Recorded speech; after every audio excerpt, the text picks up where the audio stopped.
Soundings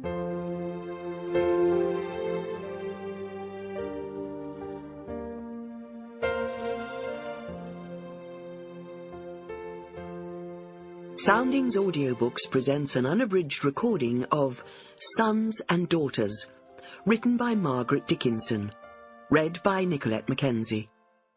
The moral right of the author has been asserted. This performance is owned by Soundings, Whitley Bay, NE26 2JT. Cortege move away from the front door, with sadness in her dark violet eyes. But she did not weep. The coffin, smothered with wreaths of white lilies, lay in a glass hearse drawn by 4 black horses. Behind it walked her father, Osbert Crawford, and behind him were the men who worked for him. Charlotte, even at 5, knew them all. First, there was Edward Morgan. He was their household manservant. His wife, Mary, was their housekeeper and cook, with only a young girl, Sarah, who came in daily to help her. Between the 3 of them, they took care of everything and everyone in the household. Papa, Mamma, and Charlotte. Only now, there would just be Charlotte and her father. Harry Warren, Osbert Crawford's farm foreman, walked beside Edward. Though still only in his mid-50s, he suffered from arthritis and needed a stick. Usually he rode his chestnut horse around the fields and lanes, overseeing the farm workers. But today he was obliged to walk with the rest of the mourners, and every step looked painful. Just behind him, and ready to help if he was needed, was Harry's son, Joe. He'd worked on the land since leaving school, and even before that he'd worked during the holidays, at weekends, and most evenings, always ready to do his father's bidding, always eager to learn the ways of Buckthorn Farm, and to please its master, Osbert Crawford. No doubt Joe would take over his father's job when the older man retired. The Warren family lived in one of the 2 semi-detached cottages, 200 yards. He knew her mother was lying silent and still, in that coffin disappearing down the lane on its way to the churchyard. "No women," Osbert Crawford had instructed harshly. "I don't want unseemly weeping and wailing. My wife's funeral will be conducted with dignity." So even the faithful Mary, who'd come to Buckthorn Farm 10 years earlier, when Osbert had brought his bride home, was not allowed to attend her mistress's funeral. 2 years after Mary's arrival, Edward Morgan, already employed at the farm, had home for the last time. All the other men and boys who worked on the farm lined up behind Harry and Joe Warren. Charlotte knew them all, and they all knew her. They always smiled and waved and raised their caps to her when they saw her. But today they were not smiling or waving. They were walking with their caps in their hands and their heads bowed. Today they didn't even look up at the window. "Come, child," Mary said, trying to pull her away from the scene below. But Charlotte stayed, obstinately watching. A smile widened. "I was only teasing, lass. I wouldn't want you working in that miserable place." Peggy was thoughtful. "If things were different, I wouldn't mind. Me and Mary Morgan have been friends ever since she came here. We'd work well together, I know. And Edward's a lovely fella. Still," she sighed, "I can't, and that's that. Has his lordship," this was Peggy's scathing nickname for Osbert Crawford, "gone into town today to hire someone else?" Joe glanced at her briefly. When he'd swallowed a mouthful, he said shortly, "No. Rumour has it he's expecting Miss Charlotte to do the work." Peggy's fork clattered onto her plate as she gaped at him. "Miss Charlotte? You're joking." "I only wish I was." "His own daughter, working as a kitchen maid, as well as all the work she does on the farm? Daughter, you say? Now, tell me, Peg," he waved his fork at her, "has that man ever treated that lass of his as a daughter, a proper daughter?" Peggy sighed. "No, he hasn't. But that's just it, isn't it, Joe? It's because she is a daughter." She paused and, as she met his gaze, whispered, "And not a son." Joe placed his knife and fork neatly together on the empty plate and leaned back in his chair. "Aye," he said softly, "that's the tragedy of it. Poor Mrs. Crawford miscarrying 3 bairns, all boys, and the first 2 in the same years as our lads were born." He shook his head. "That must have hurt, seeing his farm worker, the proud father of 2 healthy lads, and him having to bury his sons in the churchyard. You've got to feel sorry for the fella, Peg." "I suppose so. The last one, 2 years after Charlotte was born, went to full term, but he was stillborn. Poor little mite. Mary told me once he was a bonny baby, just perfect. But he never even drew breath. Aye, the master was distraught, they said, locked himself in his room for days and wouldn't come out." Peggy rose and gathered the plates, clattering them together with swift, angry movements. "But he's got a daughter." "But he treats her like a boy." Peggy was still preoccupied with thoughts of Charlotte. "Worse than a lad, if you think about it. He never lets her out to enjoy herself. She's never even been to the annual harvest supper at the manor, now has she?" After her mother's death, Mary and Edward had cared for Charlotte. She'd been kept firmly within the confines of Buckthorn Farm, not even allowed to attend the local village school. A governess, Miss Helen Proudly, had taken care of her education. Living in, even sleeping in the same large bedroom, she'd become a companion to the girl, too, but it had always been Mary who'd mothered Charlotte, and it was she who was the constant in the girl's life. At 15, Charlotte's formal education had ended. "You're old enough to work now," her father had said, dismissing the governess at the end of July 1915. "With all the young men off to war, you'd better help about the farm." From that day forward, Charlotte had spent most of her waking hours out of doors, working alongside Joe's workings of the farm. "Though maybe not quite as much as me dad," he would add in deference to the man who'd taught him. "But you mark my words, she'll be as good as any lad when her turn comes to take over the farm." It was the greatest compliment Joe could pay Charlotte, and he said it again now, as he rose and kissed Peggy, adding, "I'd best be off. Doesn't do for the foreman to be seen slacking." Peggy laughed. "That'll be the day any of us on Buckthorn Farm is seen slacking. Not even Miss Charlotte, poor lass." "Aye, poor lass indeed."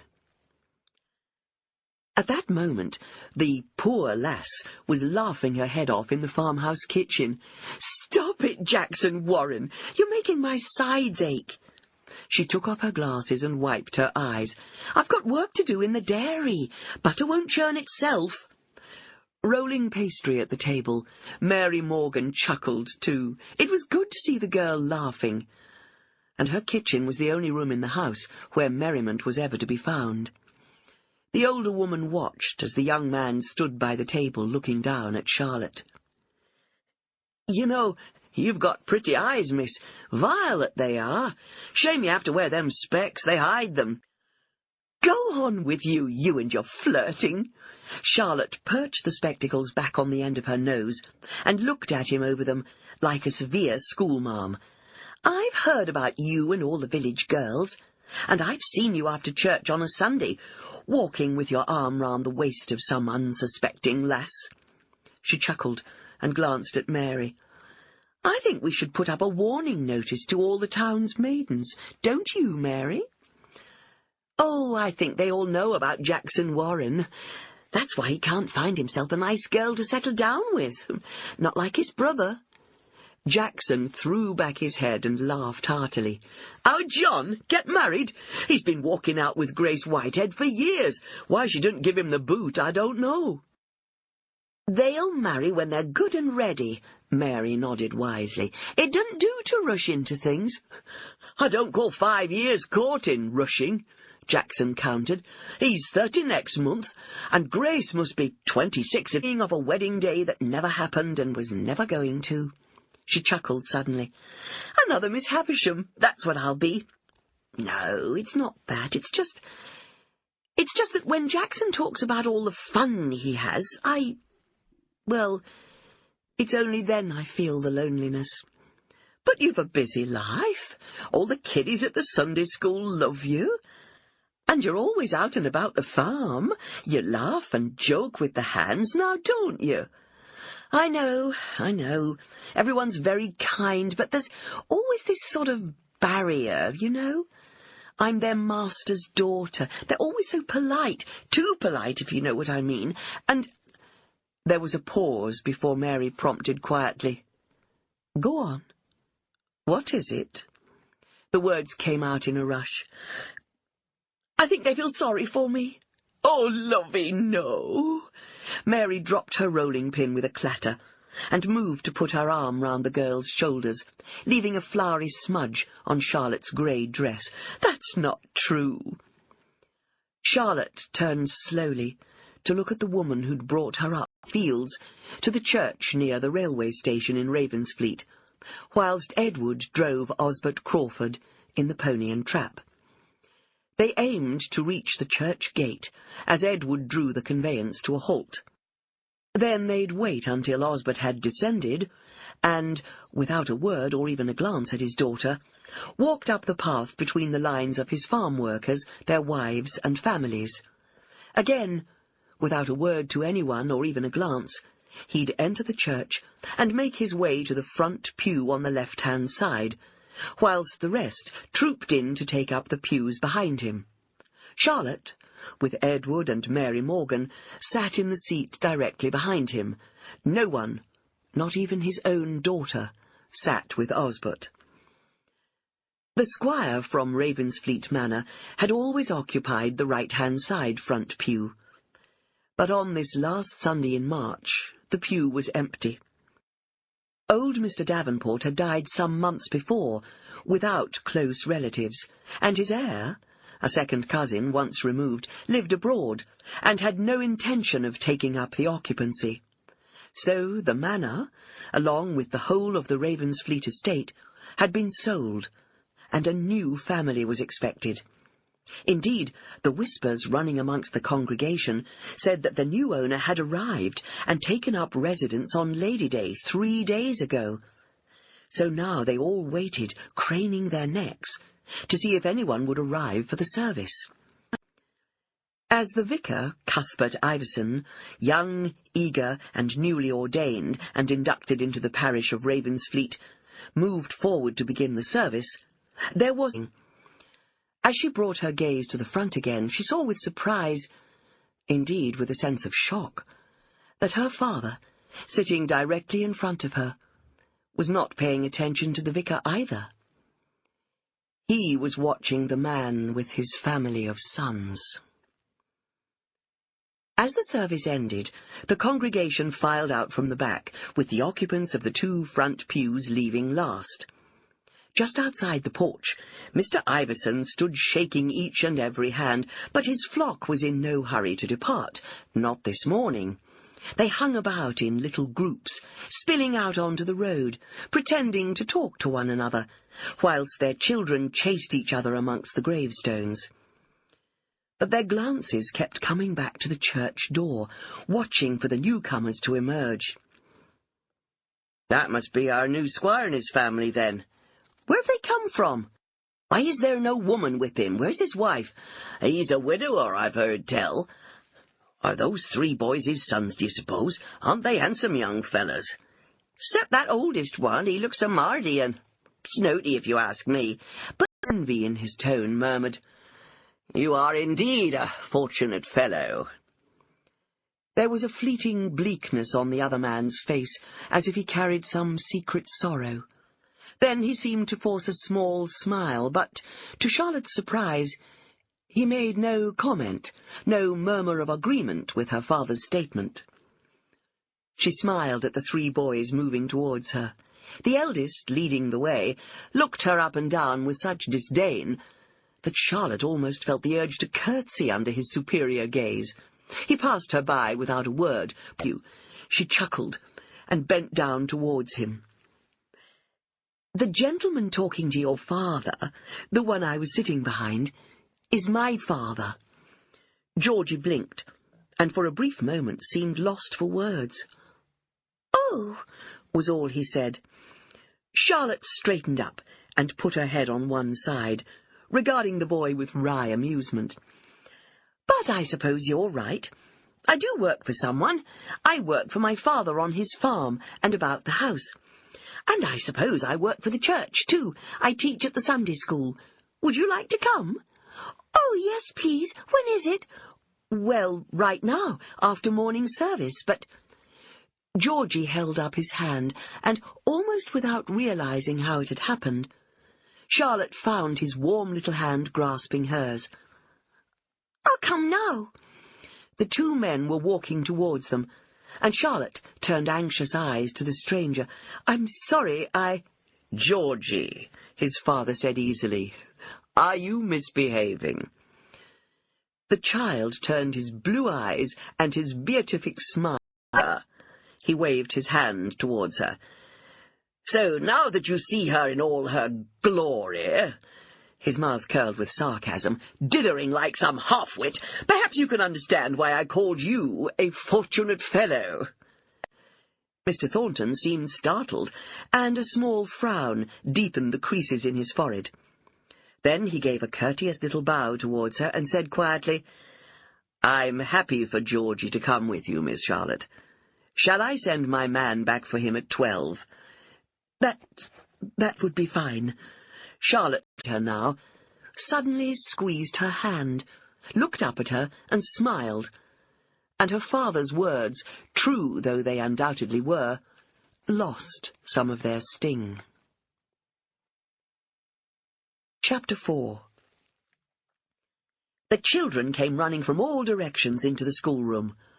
Georgie had seated himself in the centre of the front row. He sat on the small chair, swinging his legs and smiling up at Charlotte. The others jostled each other to sit beside him. They all wanted to know about the newcomers. Charlotte sighed inwardly. She could see she was going to have a battle this morning to keep order and gain their attention.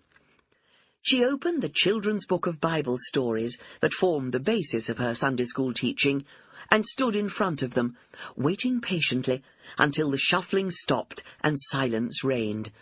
She had to wait quite a long while, for there was a lot of nudging and whispering.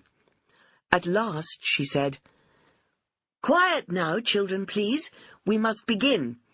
Today, as it's Palm Sunday, I'm going to read you the story of how Jesus rode on a donkey into Jerusalem." For the next half an hour she read the story of Palm Sunday to them, and then asked questions. But the children were still inattentive and fidgeting. Then, in the second row, a hand shot into the air. "Please, miss," Tommy Warren, with a cheeky grin so like Jackson's, asked, "can we do a play, like we did last week, with the loaves and fishes?" Charlotte smiled. The children loved to act out whatever story she'd read. Life, they really remembered them. "So, you want to act out the story of Jesus riding into—" "No, miss. Can we do the story you read us last week about the Good Samaritan? It were brilliant, miss." "Well," Charlotte said, but, glancing around the class, she saw that all the scuffling and the chatter had ceased, and they were sitting up straight, their innocent eyes turned towards her. "Very well, then." She was organising who was to play which part, when Tommy piped up again. Charlotte's heart missed a beat. Oh, dear Lord, the child was hurt. But to her surprise, Georgie was grinning. "What did you stop us for, Miss Charlotte? They were robbing me, like the story said." "Yes, I know, but they were only supposed to act it, Georgie, not do it really." She took a clean hanky from her pocket and dabbed at his lip. "Whatever will your father say?" she murmured, mortified to think what a bad impression the locals would have made on their new squire. At that moment, Mr. Iverson chose to appear. He entered at the back of the room and strode to the front. Charlotte looked up at him with worried eyes. She hated telling tales, but it would be obvious to him at once that all was not well in her class this morning. She gave her handkerchief to Georgie. "Keep pressing that on your lip, dear. It'll stop the bleeding." The little boy shrugged. "It's nothing, Miss Charlotte, honest. I'm always in the wars. Father says I'm—" He paused, his smooth brow wrinkling in thought. "I'm accident-prone." The child was nonchalant about the... Tommy, Sammy, and Michael sidled out of their seats once more, glancing at one another uncomfortably. What was the new boy playing at? Now the vicar had arrived, they were going to be in such trouble. "Right." Now it was Georgie directing. "Let's start again, and—" Charlotte saw him glare at the other three boys in turn. "Let's do it properly." She almost gasped aloud. His fierce look was warning them. She couldn't believe a boy of 6 could act with such maturity. But the 3 miscreants were meekly taking... The 3 robbers ran to the back of the room, whilst Charlotte beckoned the 2 children, who were to act out the roles of the priest and the Levite, who passed by on the other side. Georgie lay on the floor, moaning and reaching out with pleading hands. "Help me!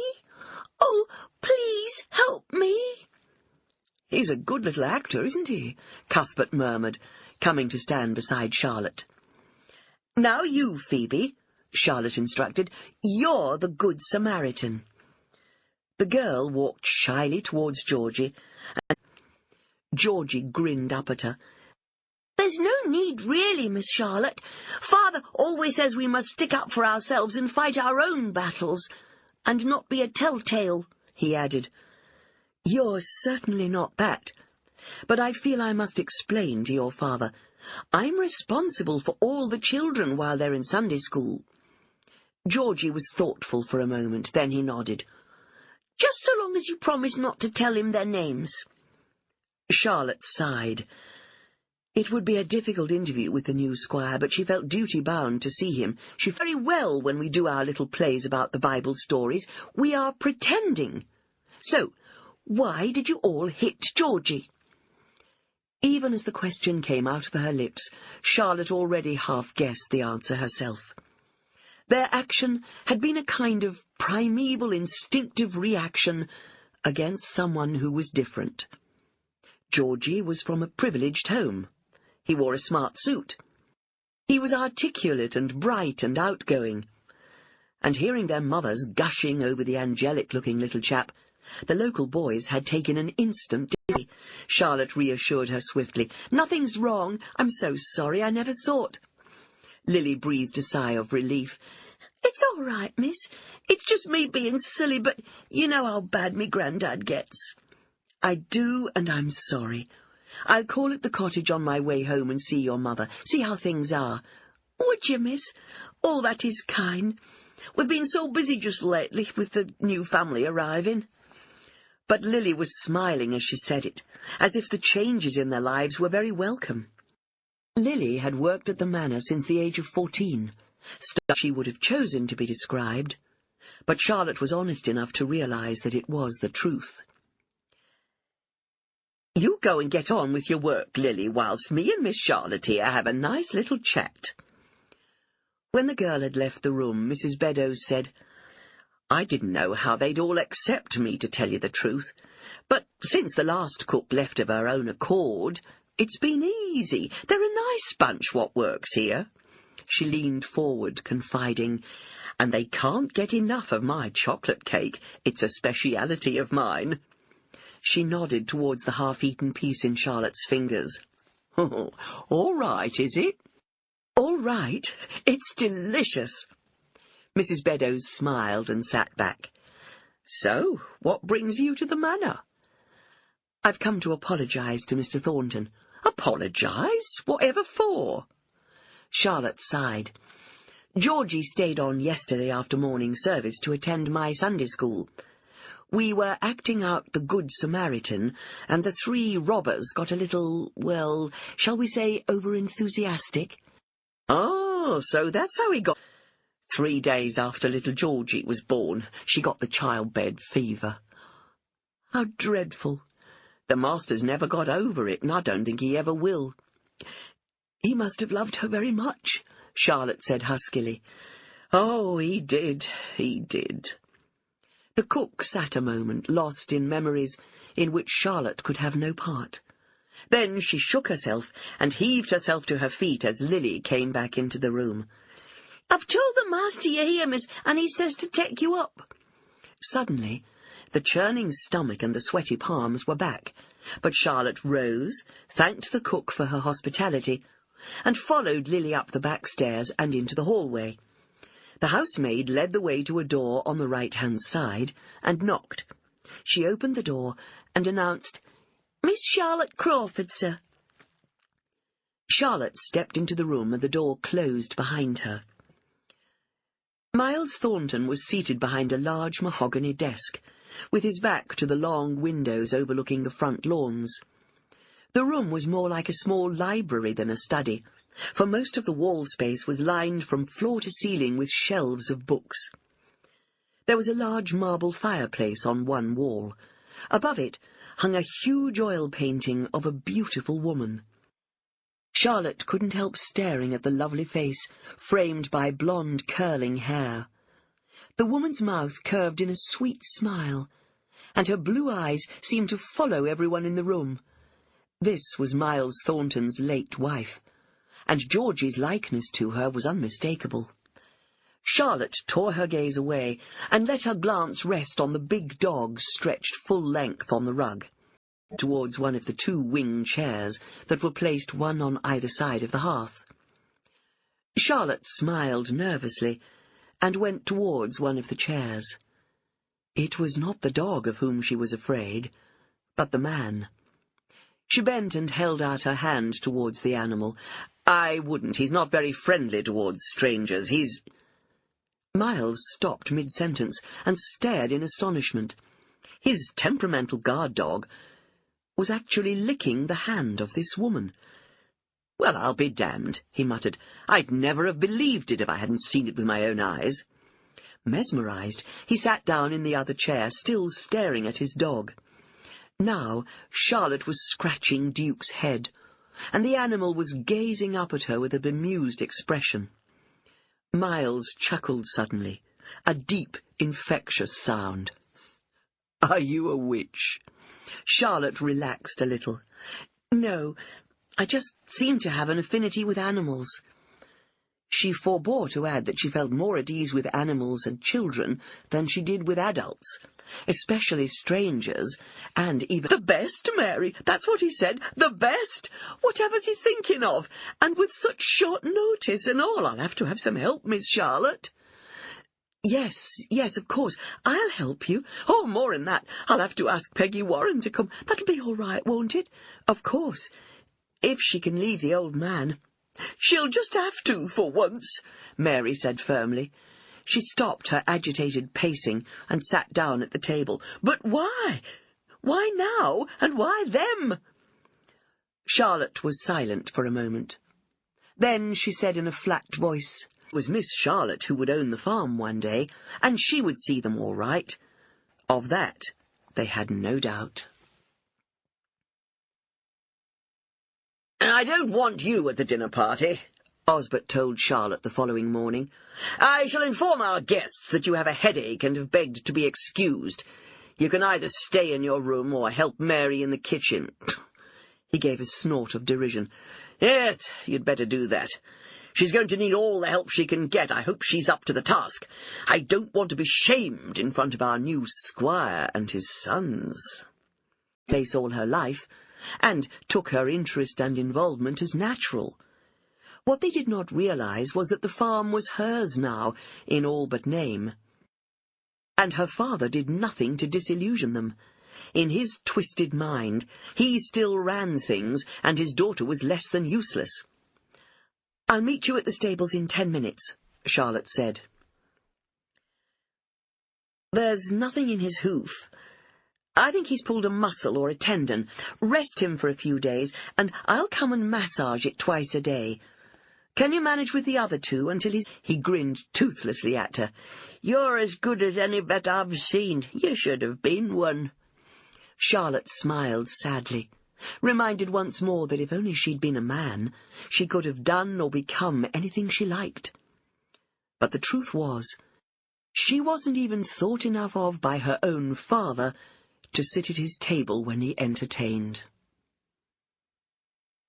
"That's an absolute disgrace." Edward didn't think he'd ever heard his wife so angry. "I've a good mind to go on strike, just like them miners are threatening." "The new givey in the kitchen. Likely she'll be happier down here with us than up there." "Maybe so, but it's the principle of the thing. What on earth will Mr. Thornton think?" "I doubt he'll ever know. He'll have no reason to doubt the master's word, and he's not likely to venture down into the kitchen, unless, of course, he comes to compliment the cook." Mary gave him a wry glance, and continued to beat the batter for Yorkshire puddings. The back door opened, and Peggy Warren came in with the breeze. "By, but it's blowy here today, Mary. Nearly lost me wig on the way here." She laughed. "That's if I'd got one." She hung her coat and scarf on the peg behind the door, and tied a white apron round her waist. Washing her hands at the kitchen sink, she asked, "Now, Mary, love, what can I do to help?" "Make us a cuppa, there's a dear. Edward's tongue's hanging out, and I haven't had a moment to stop. Then you can start on the veg over there on the draining board." "Where's Miss Charlotte? Pretty in her sen for tonight." Husband and wife exchanged a glance that was not lost on Peggy. What? What have I said?"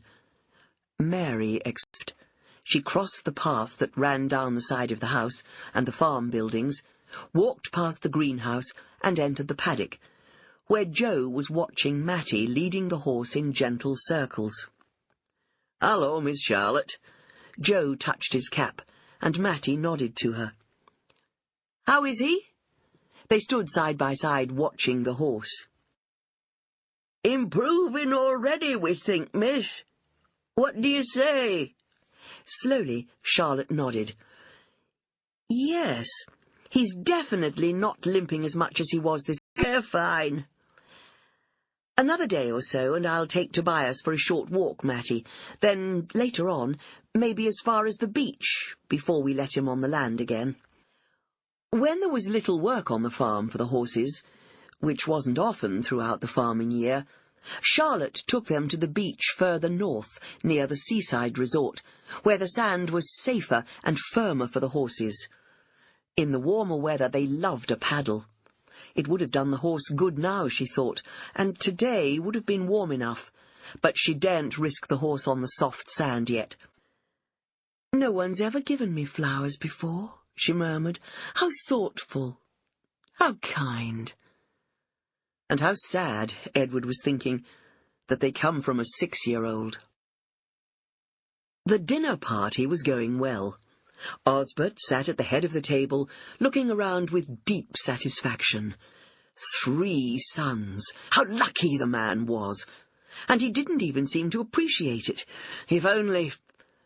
Osbert's attention was drawn not to the little chatterbox, whom his father made no attempt to quieten. The smile did not reach his eyes. For many years Osbert's smile had been a mere stretching of the lips. No humour or kindliness ever reached his eyes. "No, of course, that should be many years off." Philip glanced across the table at his father. There was a slight sneer to his mouth as he said, "I don't think farming is for me. Besides, as you say, that's many years off. And there are 2 more sons," he gestured towards his siblings, "who are probably more suited to material for his spinster daughter. Unless, of course, that was the case, and the girl herself had made her excuses out of embarrassment. If so, Charlotte Crawford went up in his estimation. Having been devoted to his beautiful and vivacious wife, Miles had no desire to even think of remarrying. Already he'd fended off several designing females, and had no wish to be the object of Osbert Crawford's plans for his daughter. Answering the older man's question, Miles shook his head. I come from a family of soldiers, and that's what was expected of both my brother and me." For a moment his face was suddenly bleak. "My brother was killed at Ypres in 1915. There was a moment's pause before Osbert answered, "But you've finished with the army now." Now there was a bitter tone to Miles's voice. "Most definitely." "So," Osbert leaned back and steepled his fingers together as Edward began to serve the pudding, "how do you expect to run the Ravensfleet estate with little, training or knowledge?" "Well, as you will know, most of my land is divided up into 4 farms, 3 of which are run by tenants, with only Home Farm attached to the manor and left to my tender mercies." "Ha! You can't trust tenants to farm properly. You should oversee everything they do, keep your eye on them all the time. My own foreman, Joe Warren, is a good man. His father, who preceded him in the job, trained him from a young age. I can confidently leave everything to him. Of course, he consults me." "One once, and I was sick too. Were you sick, Miss Charlotte?" Lost for words, Charlotte shook her head, but she put trembling fingers to her forehead. She was about to get a headache for real any moment now. Chapter 8. By the time Georgie had finished chattering to the 3 women in the kitchen, Osbert had led his guests to the chairs and settee around the fire. Though he was agitated by the young boy's action, behaviour he firmly believed should have been checked by the boys in the back seat, got out. Just before he shut the door with a slam, Philip answered his little brother's question. "Because she's drab, uninteresting, and no better than a maid. No wonder he didn't want her gracing his dinner table." Miles and his youngest son stayed where they were, gazing out of the windscreen into the darkness. A thoughtful silence between them. "Joe, your dad's taken a turn for the worse. You'd best fetch the doctor." Joe stared at each other with serious faces. Slowly, Peggy nodded and said huskily, "Afraid so, love. He's got steadily worse this last week." The doctor confirmed their fears. "His heart's giving out." He put his hand on Joe's shoulder. "I'm sorry, lad." Dr. Markham had been in Ravensfleet since arriving as a newly qualified young doctor. He'd served the small town and the nearby villages, to say nothing of the outlying farms and cottages, for over 30 years. Sprightly and energetic in his mid-50s, he showed no sign of wanting to retire. A widower for the past 5 years, and his family grown and flown, his patients were his life. "What would I do with myself?" he'd say, spreading his hands in a gesture of helplessness, to the unanswerable question of impending retirement. He knew all the families around here, had delivered their babies, watched them grow, and seen them leave the world too. And now, one of his oldest friends. "He wouldn't let any of us go," he said haltingly. "He reckoned Ma wanted to be with her own folks. She was from near Lincoln. He insisted that only he accompanied her coffin to the interment there." "You had a service in the church here, though, didn't you? I seem to remember it was somewhere around the same time that poor Alice Crawford died. Didn't we have 2 funerals within a couple of days of each other?" "That's right. Mum died 2 days before Mrs. Crawford." "I wasn't called to Buckthorn Farm when she died so suddenly." Joe detected the note of bewilderment, even hurt, in the devoted doctor's tone, even after all these years. "I'd always been the family's doctor, yet Osbert Crawford chose to call a doctor from Linthorpe. I never did understand why." "Aye, he's an odd one, Doctor, I don't mind telling you, even though I work for him. I could never understand why he wouldn't let any women go to his wife's funeral. Poor Mary Morgan was heartbroken, so my Peg said at the time. Ah, well, Dr. Markham shrugged philosophically. I was not to reason why, eh, Joe? Long time ago now. What we've to do now is to find out what's troubling your poor old dad. I'd like to see him go peacefully. Go in and have a word. If it's Iverson he needs to see, then send for him, but—" His voice dropped. "Don't delay, lad. Don't delay." As the doctor left, Joe— "I won't be long, love."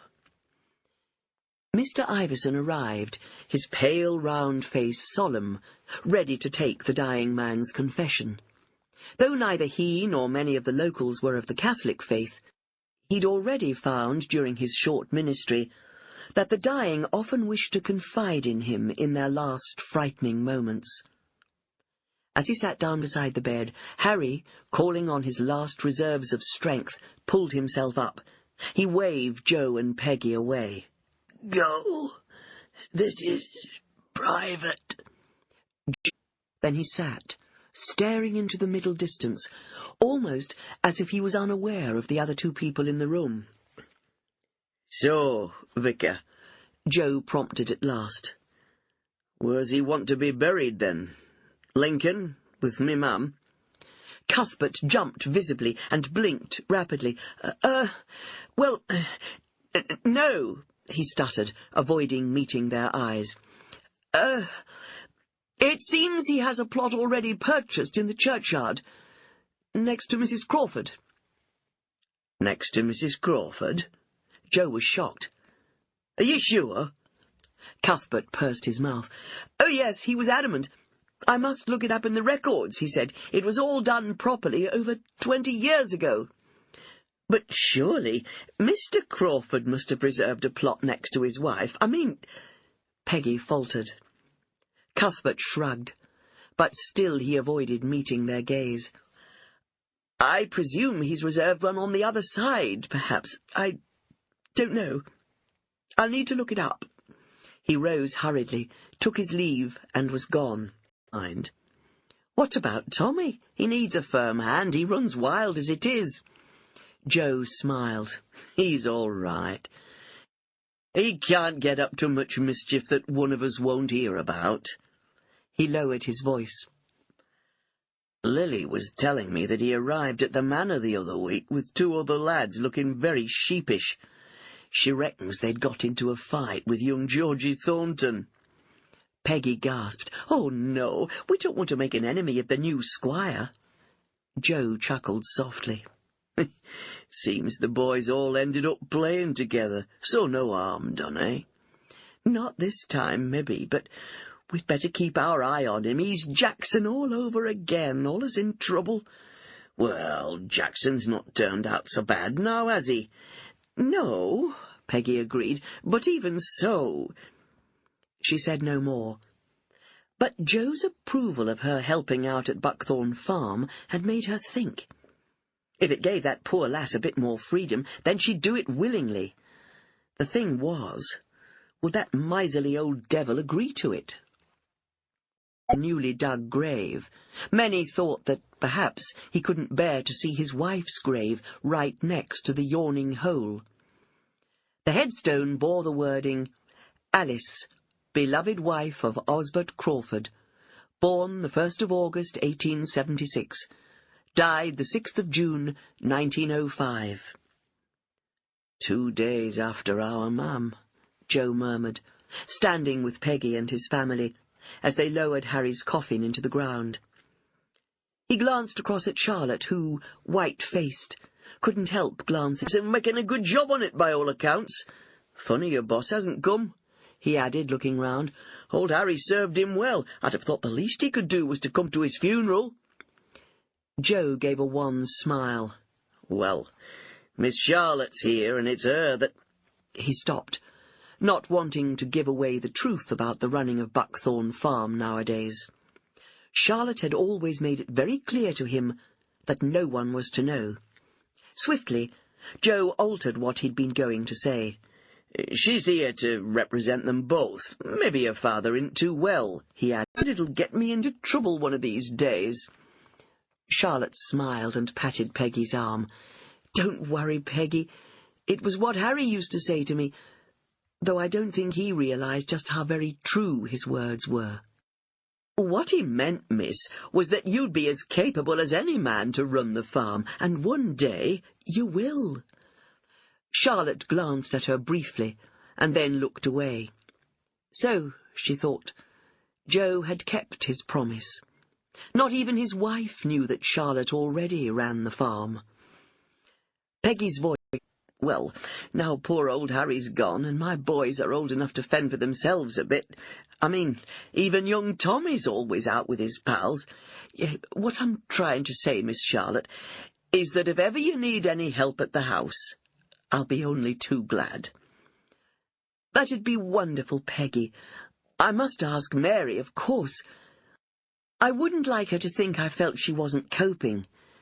"She'd not think that, miss, I promise you. Why, she said—" Peggy stopped and bit her lip.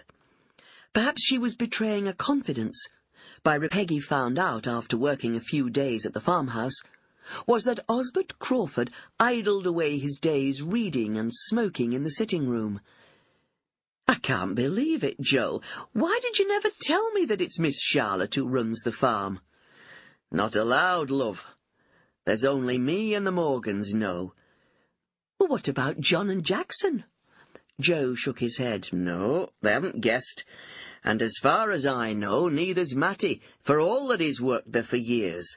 Me dad knew, 'cause he was the one who taught her the most when she were a young lass growing up in the stable-yard, doing a lovely sketch of one of the shires. I'd love to know if she ever did a proper painting." He sighed. "It's another little secret she's got. I asked Mary about it once, and you should have seen her face." "Why, what do you mean?" "Frightened to death she was that I was going to let the cat out of the bag." "I don't understand." Joe sighed. "Evidently the old man doesn't approve. Says Charlotte's wasting her time. A woman will never become a famous painter. So the lass has to keep her drawing books and paints in her bedroom." Peggy shook her head slowly. "That man's not right in the head, if you ask me. Fancy denying the poor girl a bit of pleasure. I don't expect she even thinks about being famous. She just does it as a hobby, like I do me knitting." "True. But your hobby keeps us warm in winter with all the lovely jumpers you knit. I suppose he thinks painting pretty pictures doesn't produce anything useful." Peggy glanced around the rather bare walls of their cottage. "Well, I wouldn't mind one of her pretty pictures on me wall if she's as good as you say she is, and that's a fact." "She's good, all right," Joe said firmly. "Just a pity her father doesn't appreciate her a bit more, and not just for her painting either." Chapter 10. The return invitation to dine at the Manor came towards the end of May, and this time, because Miles had insisted on Charlotte being present, Osbert could not avoid taking her. Charlotte had no choice of fine gowns to wear. Her one good dress, a deep purple, plain, shapeless garment that reached to her ankles and had not a scrap of likeness to the fashionable shorter skirts that were all the rage of the mid-20s, would have to suffice. She scraped her shining black hair back from her face and plaited it, coiling it up into the nape of her neck. She did not possess even one item of jewellery to brighten the drab garment, and what she thought of as her one good feature was masked by how long you spend in front of the mirror. You're not going to make a silk purse out of a sow's ear. Come on. We don't want to be late, it's impolite, and I don't want to offend the Thorntons. Charlotte handled the reins of the pony and trap, whilst her father clung to the sides. "Not so fast, girl! Are you trying to have me thrown out?" Charlotte pulled the horse to a slower speed as they entered the gates of the manor, and trotted up the drive. Coming to a halt outside the front door, Osbert clambered down. "Take it round to the stables," he ordered. "You can come in the back way." Grousing under his breath, he mounted the steps up to the front door and rang the bell. End of CD 2. CD 3. As Charlotte manoeuvred the vehicle round the side of the house to the stable yard, Miles Thornton's manservant, Wilkins, opened the door. As Osbert stepped inside, Georgie ran towards him across the wide hallway. "Good evening, Miss—" And sitting on her lap was a baby. Seeing her staring at the picture, Ben leaned forward and whispered, "That's our mother, with Philip and me."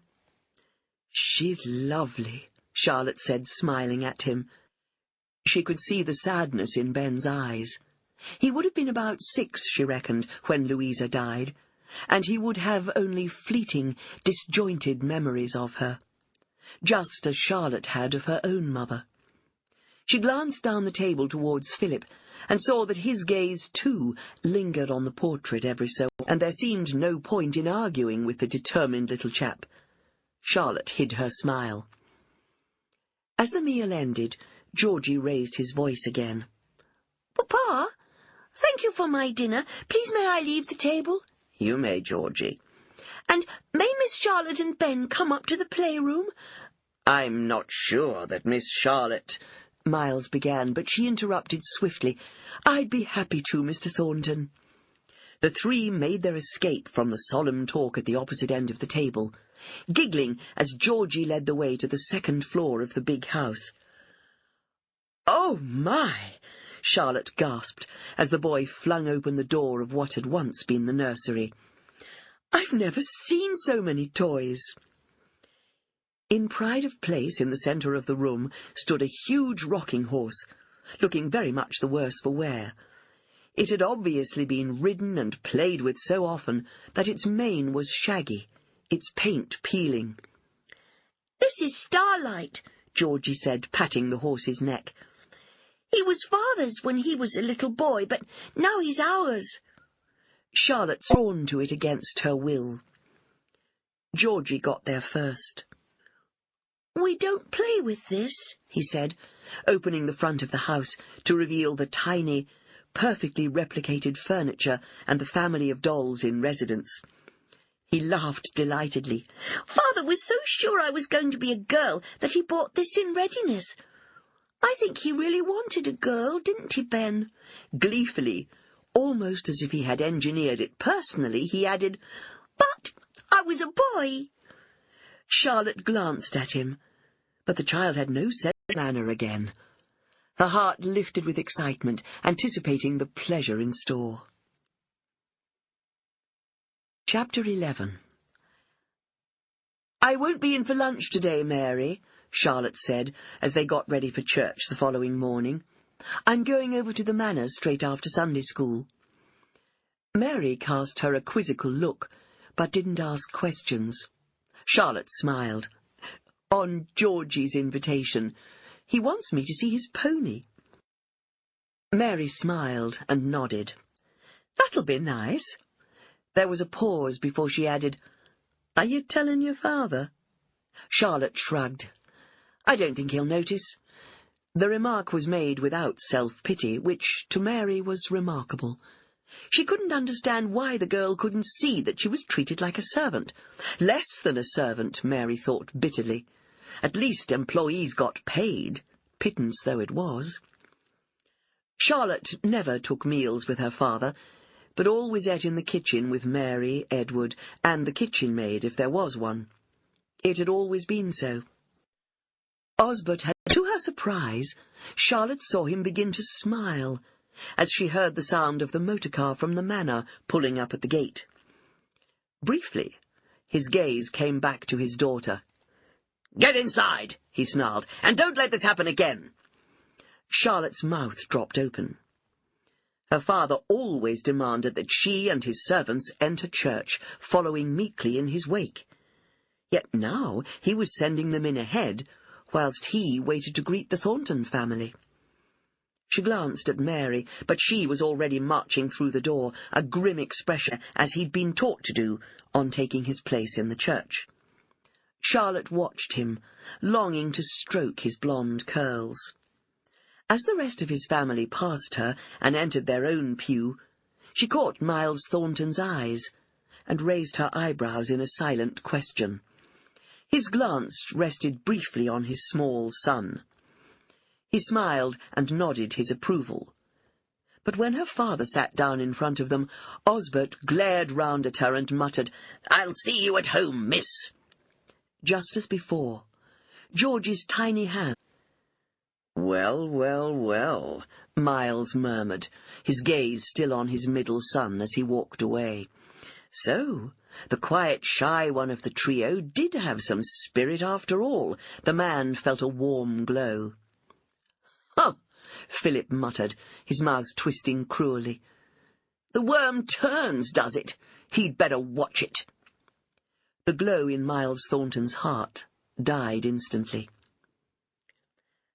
"So, Ben, have you got a pony or a horse?" They were sitting in the motor car on their way to the manor after Sunday school had ended. "I did have a pony." The boy's eyes were bleak. "But he had to be put down just before we moved here." "He was very old and got sick," Georgie put in. "Father said we shouldn't let him suffer." "That's quite right," Charlotte said gently. "But it doesn't make it any easier, does it?" Ben smiled at her. "Father promised to get Ben a bigger horse when we moved."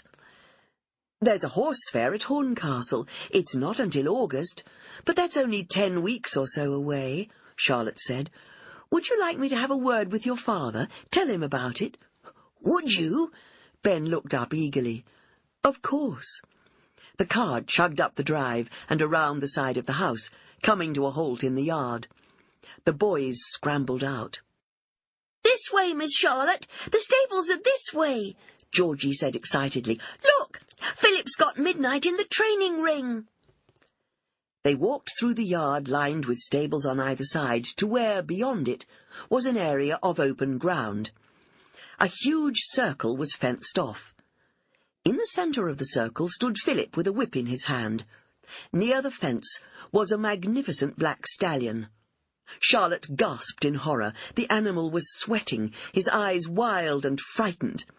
He was snorting and stamping his feet. Every so often he whinnied and reared up on his hind legs. Philip approached the animal slowly, menace in every step. "I'll teach you to obey me if it's the last thing I do," he yelled. The horse whinnied again and cantered away.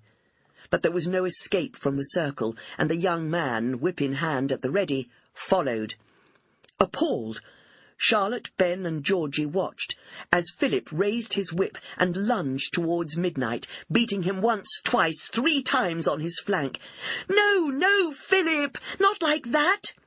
Lifting her skirt, Charlotte climbed the fence, threw her leg over the top, and jumped down inside the ring. She had begun to run towards them when the horse turned towards his attacker and reared, his front hooves pedalling the air. He came down heavily, his left hoof catching Philip on the shoulder and knocking him to the ground. Charlotte reached the horse and, unafraid, caught hold of the bridle and led him away to the side of the ring, throwing the reins over the top bar of the fence to tether him there. Then she ran back to the inert figure on the ground and fell to her knees beside him. Philip opened his eyes, and his face twisted, both with pain and anger. "See what you've done! Get away from me and mind your own business! Ah!" His words ended in a cry of pain as he tried to raise himself from the ground. "Lie still," Charlotte commanded. "Hold back. Don't worry." "This is all your fault. If you hadn't come into the ring shouting your head off, he'd never have reared." "Nonsense," Charlotte countered sharply. "That's no way to train a horse. Cruelty will get you nowhere with any animal. He needs to be broken, but not like that." "What's happened?" Miles Thornton vaulted the fence with the agility of a man half his age and ran towards them. "That horse is a vicious beast, Father. I want him shot." "No, no!" Charlotte cried in dismay. "It was Philip's treatment of him, Mr. Thornton. He whipped him. That's no way to break a young horse in. He's a where the young man lay on the couch. "She's done quite enough damage for one day." "You brought it on yourself," Charlotte said quietly. "Like I said before, whipping a horse is no way to break him in. You'll make him wilder." "Father, just get her out of here, will you?" Miles frowned. "That's enough, Philip." Now he could see his son was not seriously hurt. He would no longer tolerate the boy's rudeness to Charlotte. He turned towards Ben. "Will you tell me what happened?" For once Georgie was silent, standing white-faced beside him. He winced and closed his eyes. "Phil went after him with the whip. He hit him 3 times on his flank. Then... The boy glanced at Charlotte with an apologetic look. Miss Charlotte shouted, 'No, no,' and climbed over the fence. She was running towards them both when Midnight reared. His hoof caught Phil on the shoulder and he fell down." Georgie slipped his hand into Miles's. Tears filled his eyes and his voice trembled as he said, "It wasn't Miss Charlotte's fault, it was Phil's. He shouldn't have hit Midnight, Papa." Philip opened his eyes again. "It was all her fault. If she hadn't shouted—" At that moment, Wilkins opened the door and ushered the doctor into the room. "Dr. Markham, sir." "Now, what have we here?" The portly, bewhiskered man's eyes twinkled through his spectacles. "Nothing too serious, I trust. Ah," he said, spying Philip on the sofa. "This is the patient, I presume." Swiftly, Miles exclaimed down in the kitchens, as between them the doctor and Charlotte clicked his dislocated shoulder back into place. "Now, we need to bind it to keep it in place. See, he takes 2 of these." Dr. Markham pulled a bottle of tablets from his bag and handed it to Miles. "Every 4 hours, that'll ease the pain. Rest and quiet for a day or 2. I'll call in again." When the doctor had departed, Charlotte faced Miles. "Mr. Thornton, if you are seriously contemplating getting rid of Midnight, then let me have him. I'll buy him from you." Miles stared at her. "You know someone who can tame him?" Charlotte hid her smile. "I do," was all she said quietly. "The damned animal needs putting down," Philip muttered. "Papa," Georgie tugged on Miles's hand, "don't have Midnight killed. He's not old and ill like Ben's pony was. Let Miss Charlotte have him, please, Papa, or—" His face brightened as another idea came to him. "Sell him at the horse fair." The what?" "The horse fair. You paid for him." She held out her right hand to him. After a moment's hesitation, Miles took it, and she felt his firm, warm grasp. "Very well," he said, "if you're sure." "Oh, I am. In fact, I'll take him home with me now." "Don't you have to ask your father first?" Now Miles was puzzled. The girl had seemed so downtrodden, so meek and subservient, and yet here she was, giving her word to buy the unbroken animal without even conferring with her father. And she'd taken charge over Philip, telling everyone, even him, what to do. And, it seemed, she'd been right about the dislocated shoulder, too. He was even more puzzled when she said quietly, "Not on this occasion, no." Chapter 12. A week later, on the last day of May, Joe came to the farm office. Charlotte was seated behind the desk and looked up as he entered. "Good morning, Joe. Please sit down." She waved towards the chair in front of the desk. They talked for a while about the farm. "It'll be haymaking before we know—" "I mean, you could look over the horses there, and then—" His voice petered out. Charlotte was thoughtful before she said, "Can we do it without him guessing?" "Would it really matter, miss, if he did find out?" She sighed. "My father," she murmured, and needed to say no more. Joe's mouth tightened. "It's high time you got the credit, Miss Charlotte, for everything you do, if you'll forgive me saying so." Charlotte's smile was pensive. "It's kind of you to say so, Joe, but you know that's not possible. No friends." Then she added swiftly, "Apart from everyone around here, of course. And besides," she added with wry amusement, "who'd care for my father? Mary and Ed would only stay here because of me. If I went, they'd go too. They've told me so."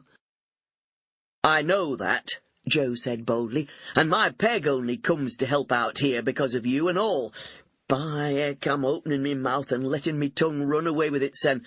I don't mean no disrespect, miss, but all of us don't like to see you treated the way you are. And him hitting you last week Helped each other, not only with machinery and horses, but also with manpower. It was a time of the year that Charlotte loved, for it gave her an excuse to work alongside the farm labourers each day, spreading the cut grass out to dry, and then, just before nightfall, raking it into long rows down the fields. Eddie Norton and 2 other workers from Home Farm, the farm attached to the manor, came to help at Buckthorn Farm, and in turn the Warren family and old Matty went to work on Miles Thornton's fields.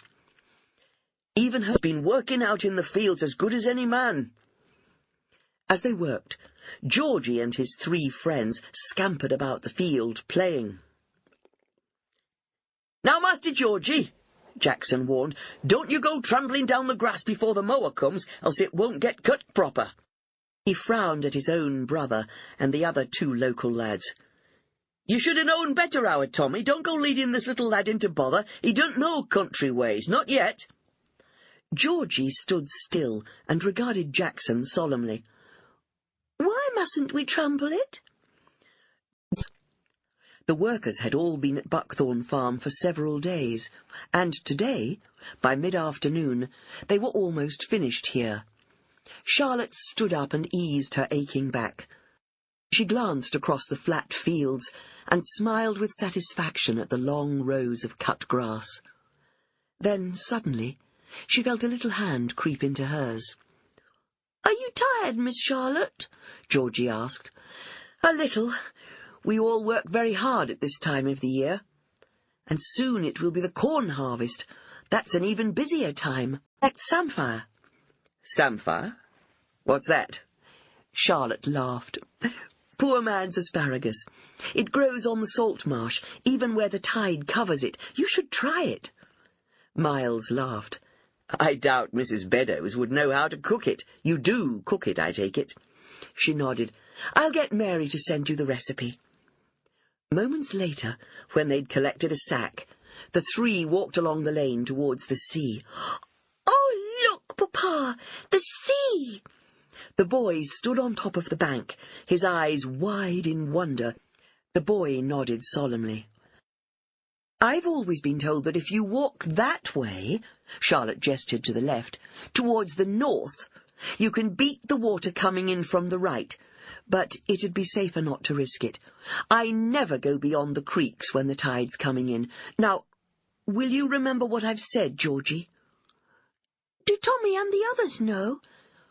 "All the children living here are told as soon as they're old enough to understand. And another thing." She turned and pointed inland. "You see that windmill over there?" "That," Miles asked, amused. "It's something that thatchers use to hold the thatch in place whilst they're working." "Ah," Miles chuckled. "Maybe one day I'll learn all these Lincolnshire words." "Now can we collect samphire?" Georgie demanded. For the next hour or so, until the sun began to sink behind the sandbank, streaking the sky with red and gold, and the tide crept nearer, the 3 of them picked the fleshy-leaved plant to carry back to the farm. As they left, they paused at the top of the bank to look back. A lot of the dealers and their horses start arriving immediately after Bank Holiday Monday. There'll have been some buying and selling even in that first week, but the following Sunday is what they call show day, and the fair starts in earnest on Monday the 9th. The boys would love it. "You've been before?" There was a surprised note in his tone. Joe's father, Harry Warren, used to take me. I was only 10 the first time I went. She bit her lip, resisting the urge to confide in him that trips to the horse fair had been the only outings she'd ever known, except for the occasional visit to the optician in Lincoln. For some reason, her father had never stopped her going to the annual fair. No doubt it had been because it all added to her farming knowledge. So the trip was arranged for the second Sunday in August, with another visit to buy 2 horses the next day. A lot more arrive then, and the best horses are snapped up quickly, Joe explained, winking at Georgie. So we need to go again. He was rewarded by a beaming smile from the excited little boy. I hope you don't mind squashing in the back seat with the 2 boys, Miss Charlotte. Miles Thornton smiled as he held open the car door for her. Of course not. She'd been looking forward to this day ever since it had been suggested, and her heart lifted even further when she saw that Philip was not joining the outing. There was only one thing that might prove difficult. She was worried that Georgie, and possibly Ben too, would stay with her, and she wouldn't have the chance to look over the horses and indicate her choices to Joe. But unwittingly, Miles came to her rescue. If you need to go off on personal matters, Miss Charlotte, just say so. We don't want to spoil your plans. But then Charlotte thought that having the 2 boys alongside her might be a good idea. Perhaps she could glean which animals took Ben's eye, since one of them was to be for him. She would have plenty of time that evening to talk to Joe before their buying trip the next day. She'd already primed Joe that he should ask Miles how much he wanted to pay. As they travelled, she heard snatches of conversation from the front seats and knew they were discussing the details. I thought it'd be an auction, she heard Miles say, but Miss Charlotte mentioned dealing. What actually happens? The fair's not so big now as it used to be. Years ago, the town was packed, but it's still a good place to buy a horse. That's if you watch out for the scams. Scams? Oh, aye, not all dealers are honest, Mr. Thornton, but don't you worry, we can usually spot 'em. When me dad first brought me here, Joe went. That'll be the Methodists, Joe said. They hold an open-air service in the bullring after the normal evening service. They have speakers and singers and... Georgie caught hold of Charlotte's hand and began to drag her along the street towards the sound. Let's go and listen. Laughingly, they all followed his lead. Charlotte couldn't remember such a perfect day, and it was almost dark by the time Miles left them at the gateway to Buckthorn Farm, promising, "We'll be here bright and early in the morning." He nodded to the back seat, where Georgie had been asleep against Charlotte's shoulder. If we can get Georgie to wake up, that is. End of CD 3.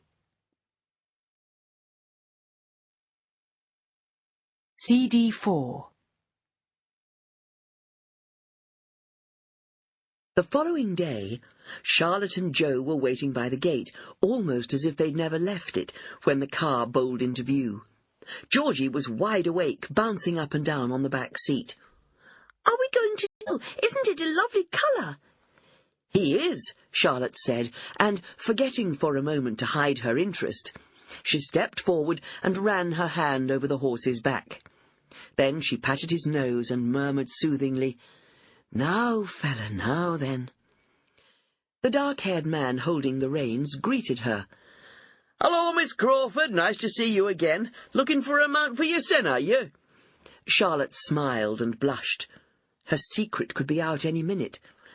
"Not today, Ned, but Mr. Thornton here is looking for 2 horses for his sons." She turned quickly before the man could say more. "Joe, what do you think?" Joe was pretending to examine the animal closely, but he knew that Miss Charlotte approved of this horse, otherwise she would already have moved away. "He looks all right," Joe said carefully. "He's a good trotter," the man said. "Like to see?"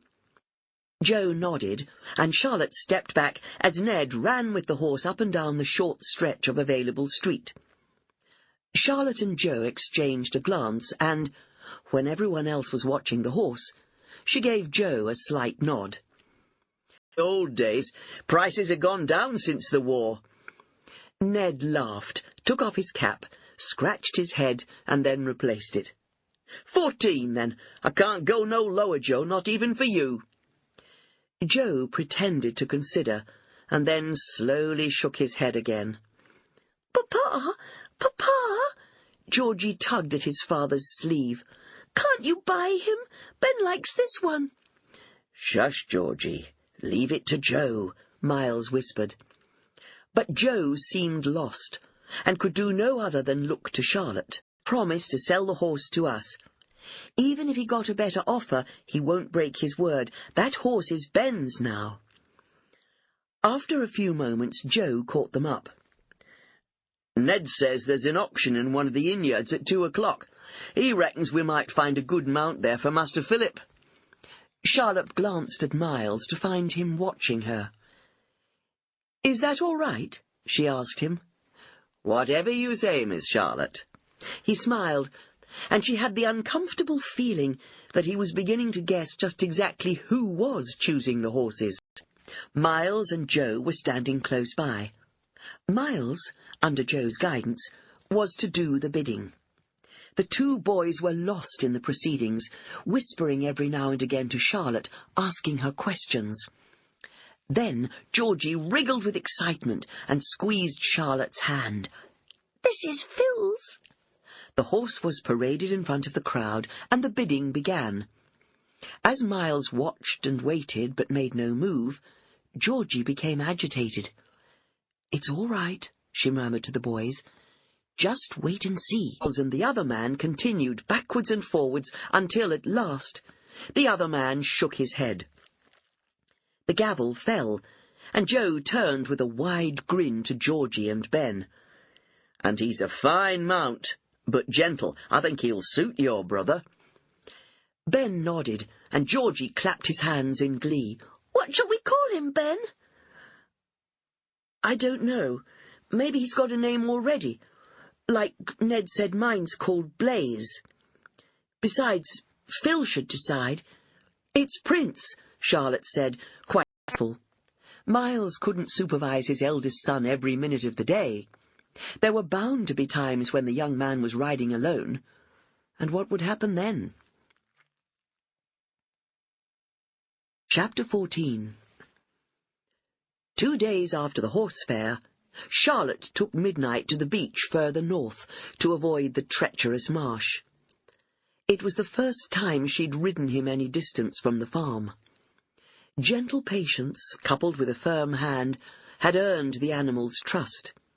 Old Matty had always been on hand to offer his advice, but he'd hardly been needed. He'd merely nodded his approval. It had been a few weeks before she could put a saddle on the horse's back, and another week or so before he would let her ride him. "You've worked wonders with that horse, miss," Joe marvelled, "and in such a short time and all. It takes some of them so-called experts months sometimes." Charlotte smiled and glowed inwardly at his praise as she stroked Midnight's face. "He's a beautiful animal. All he needed was to be treated with kindness, and sand left by the receding tide was firm enough for the horse to feel sure-footed. As she urged him up the sandhill and onto the beach, Midnight whinnied, unused to the softness beneath his hooves. But she soothed him gently, and, trusting her, he obeyed her commands. Gaining the top of the rise, Charlotte lifted her face to the sea breeze and breathed in deeply. How she loved the sea! She loved it in all its moods. Calm, like today, when the waves seemed almost too lazy to lap the shoreline, or ferocious, when the gales whipped the waves into a raging frenzy, crashing onto the beach in fury. But she loved it best when its mood was somewhere between the two extremes, when the waters seemed playful, the waves bowling to the shore, trying to catch anyone unawares who dared to step too close. Charlotte encouraged Midnight down the slope. When they gained the firmer sand near the water's edge, she urged him into a brisk trot, then a canter, and finally a gallop. Breathless but exhilarant, Ben— They were staring at her, but both of them touched their caps with their riding crops, which Charlotte fervently hoped were more for show than use. "You're not wearing your spectacles," Georgie said suddenly. "Now, son, don't make personal remarks," his father rebuked gently. "It's not gentlemanly." But the young boy only grinned. "Then is it gentlemanly, Papa, to tell her she looks so much prettier without them?" "Well, I take it as a lovely compliment," Charlotte put in swiftly, to save them any further embarrassment. "Thank you." She forbore to say that this was the only time she was sure her father wouldn't find out that she'd taken them off. She hoped fervently that the little chatterbox would not let her secret slip out. "I say," Ben said, "I've just realized. You're riding Midnight. Father, she's riding Phil's horse." "So I see," Miles said quietly. "But it's no longer Philip's horse. It's Miss Charlotte's." "Except that you haven't let me pay you for it yet." "He's decided he wants a motorcycle or a car," Miles put in. "But I shall hold out against that as long as I can. I don't think he'd be safe with either."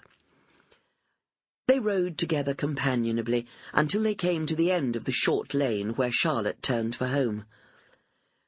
"I must get back, or Joe will be worried. This is the first time I've brought Midnight away from the farm." She leaned forward and patted his neck. "But he's done very well, haven't you, old fella?" Having bade them goodbye, Charlotte rode towards Buck. Joe shrugged. "I don't like to. It'd seem like telling tales. I'm not one to kick a man when he's down. Dan Bailey's a good man. He's just hit a bad patch of illness and his farm's suffering, that's all." Charlotte smiled. "I'll let Mr. Thornton know we'll all be helping out there now that we've finished here. He needn't know it's any different from normal." "We'll need the threshing tackle from home farm," Joe warned. "Dan's let his gear get into bad repair, so his farmhand Jim was telling me in the pub last night." "From our fields when it's brought to the stackyard. I must make a corn dolly for the harvest supper as usual." Joe nodded, unable to speak for the lump in his throat. This poor lass, he was thinking. Ever since she'd learned how to make a corn dolly as a little girl, she'd made one to be carried to the harvest supper celebrations at the manor. The irony of it was that the girl had never been allowed to join in the festivities. Her father had seen to that. Harvest time in the rural area around Ravensfleet had always been a big celebration, almost as big as Christmas. Until recently, when the largest landowner in the district, Mr. Davenport of Ravensfleet Manor, had fallen ill and died, the festivities had always been held in one of his huge barns, and people had travelled for miles to attend the harvest supper. Farmers and labourers mingled freely, forgetting for one night their place. Landowner served his tenants, and, in turn, tenant farmers served their workers. All the workers on Buckthorn Farm attended, even though they were not part of the Ravensfleet estate, for Osbert Crawford owned his farm. But Osbert himself never joined in the revelry. Only Charlotte Crawford had never been allowed to attend a harvest supper. "It'll be different this year," Mary nodded sagely to Peggy. "You'll see. That old besom will go to the manor this year, you mark my words." "Thing is," Peggy remarked thoughtfully, "does Mr. Thornton know what's expected of him? I mean, it's obvious to us, me and Joe, that he's new to this game." Suddenly Charlotte felt uncomfortable. How could she be involved in church work more than she already was, unless— She forced a laugh, and hoped he wouldn't notice the blush creeping up her face. "I'm sorry, Mr. Iverson, but I really couldn't. My father would never allow it." There, she thought, That should put a stop to whatever he might have been about to say. "But what am I going to say to Mr. Thornton, Peg?" Joe asked his wife worriedly. "You've got to spend a lot of money throwing a party for a lot of people you don't even know." Peggy laughed at Joe's worried expression. "I'm sure, from what you've told me about the new squire, that he'd be more than willing to do it. It'll be a way for him to meet all his tenants in a friendly atmosphere, and to get to know a lot of the other landowners and farmers around here, too." Joe wasn't so sure. "Don't forget half the folk from the village come and all.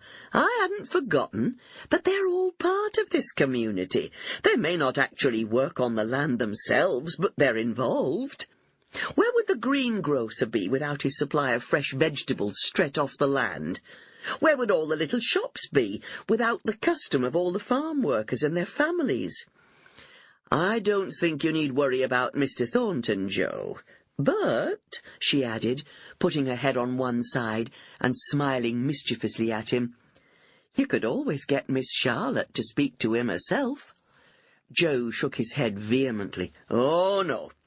Any advice Mr. Thornton asks for has to seem to come from me. She made that quite clear at the horse fair." He chuckled. "You should have seen us. Never knew I could be so, what's the word, furtive. Well, I shall have to watch you, Joe Warren. It's only to protect Miss Charlotte, love.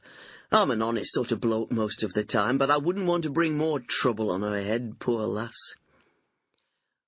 When he'd finished work that evening, Joe walked the mile or so to the manor.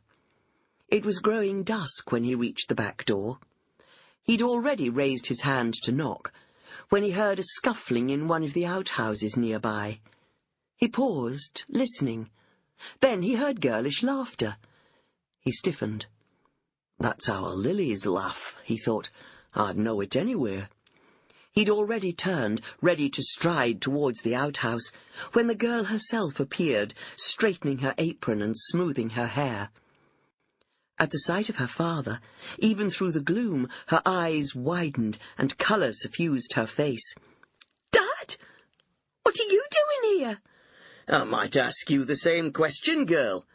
He nodded to the door behind him. "What are you up to in there? One of the farm lads, is it? If it's young Eddie Norton, I'll—" He said nothing. Lily asked again, "What are you doing here?" "I've come to see the master. Is he in?" "I'll see, but it's almost dinner time." "Dinner?" "Oh, we're posh here, Dad. Dinner's in the evening, not midday." Joe grinned ruefully. "Aye, well, 'tis tea or supper in our house now, ain't it? And I'm ready for mine, but I need to see Mr. Thornton, and I can't come in the day." He didn't need to explain to his daughter what would happen if Osbert Crawford found out he'd been visiting the manor in working hours. "I'll see if he's free, Dad. Come on in." She skirted round him, opened the back door, and held it for him to enter. Just before the door closed behind him, Joe heard the squeak of the door across the yard. "That's no cat," he thought grimly. He said no more for the moment, but he'd tell Peg about what he'd heard. Lily was of age, but she was still his little girl. However, maybe such matters were best spoken of between mother and daughter. A few minutes later, he was standing in Mr. Thornton's study, and the man was leading him to a chair by the fire and bidding him to sit. Nodded. "He's said as much, but—" He stopped and held Joe's gaze steadily. "Is it really Mr. Crawford who runs Buckthorn Farm?"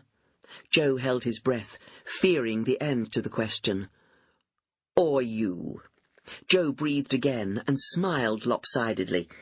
"Well, without wanting to sound conceited, Mr. Thornton, I suppose it's me, though I always ask for advice when I need it," he added, choosing his words carefully. The other man was still thoughtful. "You am I?" No, another half hour or so yet. We dine a little earlier, perhaps, than most households. I like all the family to be present, and Georgie is only young. You have a young son, too, I believe. He and Georgie have become friends. Young Tommy often comes to play here." "Does he?" Joe couldn't hide his surprise. "I hope he's no trouble." "Good heavens, no. My boys are free to make their own friends, and anyone they choose is always welcome here." There was a moment's pause before Joe began, haltingly, to explain the realities. As the gong sounded, Joe said, "I should be going and let you get to your dinner, sir." They both stood up as Miles said, "Won't you stay and eat with us?" "That's very kind of you, sir." Joe was touched by the man's magnanimity. "But Peg, my wife, will have my supper all ready and waiting." "Of course." Miles held out his hand. "Thank you so much for coming to see me. We must talk again. I'll be very grateful for your guidance. Perhaps I could see Miss Charlotte, too." "Oh, no, sir," Joe said swiftly. "Miss Buckthorn Farm, to invite Osbert and his daughter to attend." All the sheaves of wheat had stood in the fields to dry for 3 weeks, and then had been brought to the stackyard. Threshing would go on through the winter months, a little at a time, on each farm in turn. But now it was time to think of celebrating a harvest safely gathered in. "I understand it's a tradition that the squire should host the harvest supper in the big barn at the manor." "Huh!" Osbert grunted. "A waste of good money, if you ask me, sir." There was a pause before Osbert said, "In that case, I'll be glad to come." "And Miss Charlotte?" "No." His mouth was a hard line. "Not her." "I see," Miles said, though he didn't see at all. Instead, he added firmly, "Well, I hope very much that she will come. I'd like to see her there, and," he added pointedly, "I'm sure my sons would, too." With that, he gave a curt but polite bow and strode from the room. "Good health, Squire." "And hers," someone else added. "Let's drink to the lass and all." With one accord, they all raised the tankards or glasses they held and turned towards Charlotte. "Good health, miss, and happiness to you." Hearing them, Jackson touched her arm and nodded towards the 4 or 5 men. "They're toasting you, Miss Charlotte." She turned and smiled, and bobbed a little curtsy of thanks. "Aye," muttered one of the drinkers, "and no one deserves it more'n you, lass." But he didn't speak aloud. The word, "What's she done wrong?" Jackson put his hand on the boy's shoulder, his mouth a grim line as he muttered, "God only knows, Master Georgie, God only knows." Chapter 17. After the incident, the merriment seemed to die. Even though the musicians, locals who played an instrument and got together to entertain at such gatherings, struck up once more, no one had the heart for dancing now. Georgie was in tears, and was carried off to bed by the housekeeper at the manor, Mrs. Harkness. "Let's give it a go, then. Now, I wonder if this motley crew can play the music." "Eddie Norton on the fiddle can, Master Philip." "Right, I'll ask him. But stop all this master stuff. It's Philip." Lily blushed, but as the music began, she kicked her legs in a pretty fair go at the dance that was sweeping the aristocratic parties of the Flappers. From the sidelines, Miles watched with amusement, but in Joe's eyes there was a wary, anxious look. "She's only having a bit of fun, love," Peggy whispered at his side. "She's a good girl." The following morning, Miles mounted his horse and took the package his groom handed up to him. He lifted his face and breathed in the autumn air. He loved September, and never more so now that he had been introduced to the traditional harvest celebrations.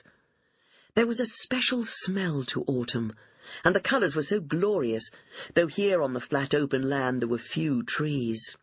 That was the only thing he missed about his previous home in Derbyshire, the abundance of tree-laden slopes in all their wonderful greens and browns and golds. But in compensation, he revelled in the magnificent Lincolnshire sunsets. Never had he seen such skies, the glowing pinks, mauves, and bright oranges of the setting sun. He was so thankful that he and his family had been accepted into the community, and he felt a moment's sadness when he thought how his dear wife would have loved it all too. At Buckthorn Farm, Edward opened the front door. "Is Miss Charlotte at home?" Miles asked. "I've come to return her hat and coat." Yes, sir, but she's, indisposed this morning." A concerned frown furrowed Miles's forehead. "She's ill?" "Not exactly, sir." The man said no more, but from his grim expression, Miles deduced that she was perhaps suffering the ill effects of the incident the previous evening. Perhaps her problem was more emotional than physical harm. "And Mr. Crawford, would he see me?" Edward inclined his head in his best butler manner. "If you'd care to step inside, sir, I will inquire." Edward took the package from his hands. A few moments later, Miles was being shown into the sitting-room, not, as he had expected, into a study. Osbert was sitting by the fire, a book in his lap. He rose as Miles entered and waved him towards a chair on the opposite side of the fireplace. "I'm glad you've called, Mr. Thornton. I plan to call upon you later today myself." Miles sat down, whilst Osbert instructed Edward to bring coffee. When the door closed behind the manservant, Osbert said, "I must apologize for my daughter's disgraceful behaviour last evening. As for the vicar, I shall take steps to get him removed from his post. Dancing, indeed." I saw no harm in Mr. Iverson enjoying himself amongst his parishioners. Surely it helps him get to know them, and vice versa.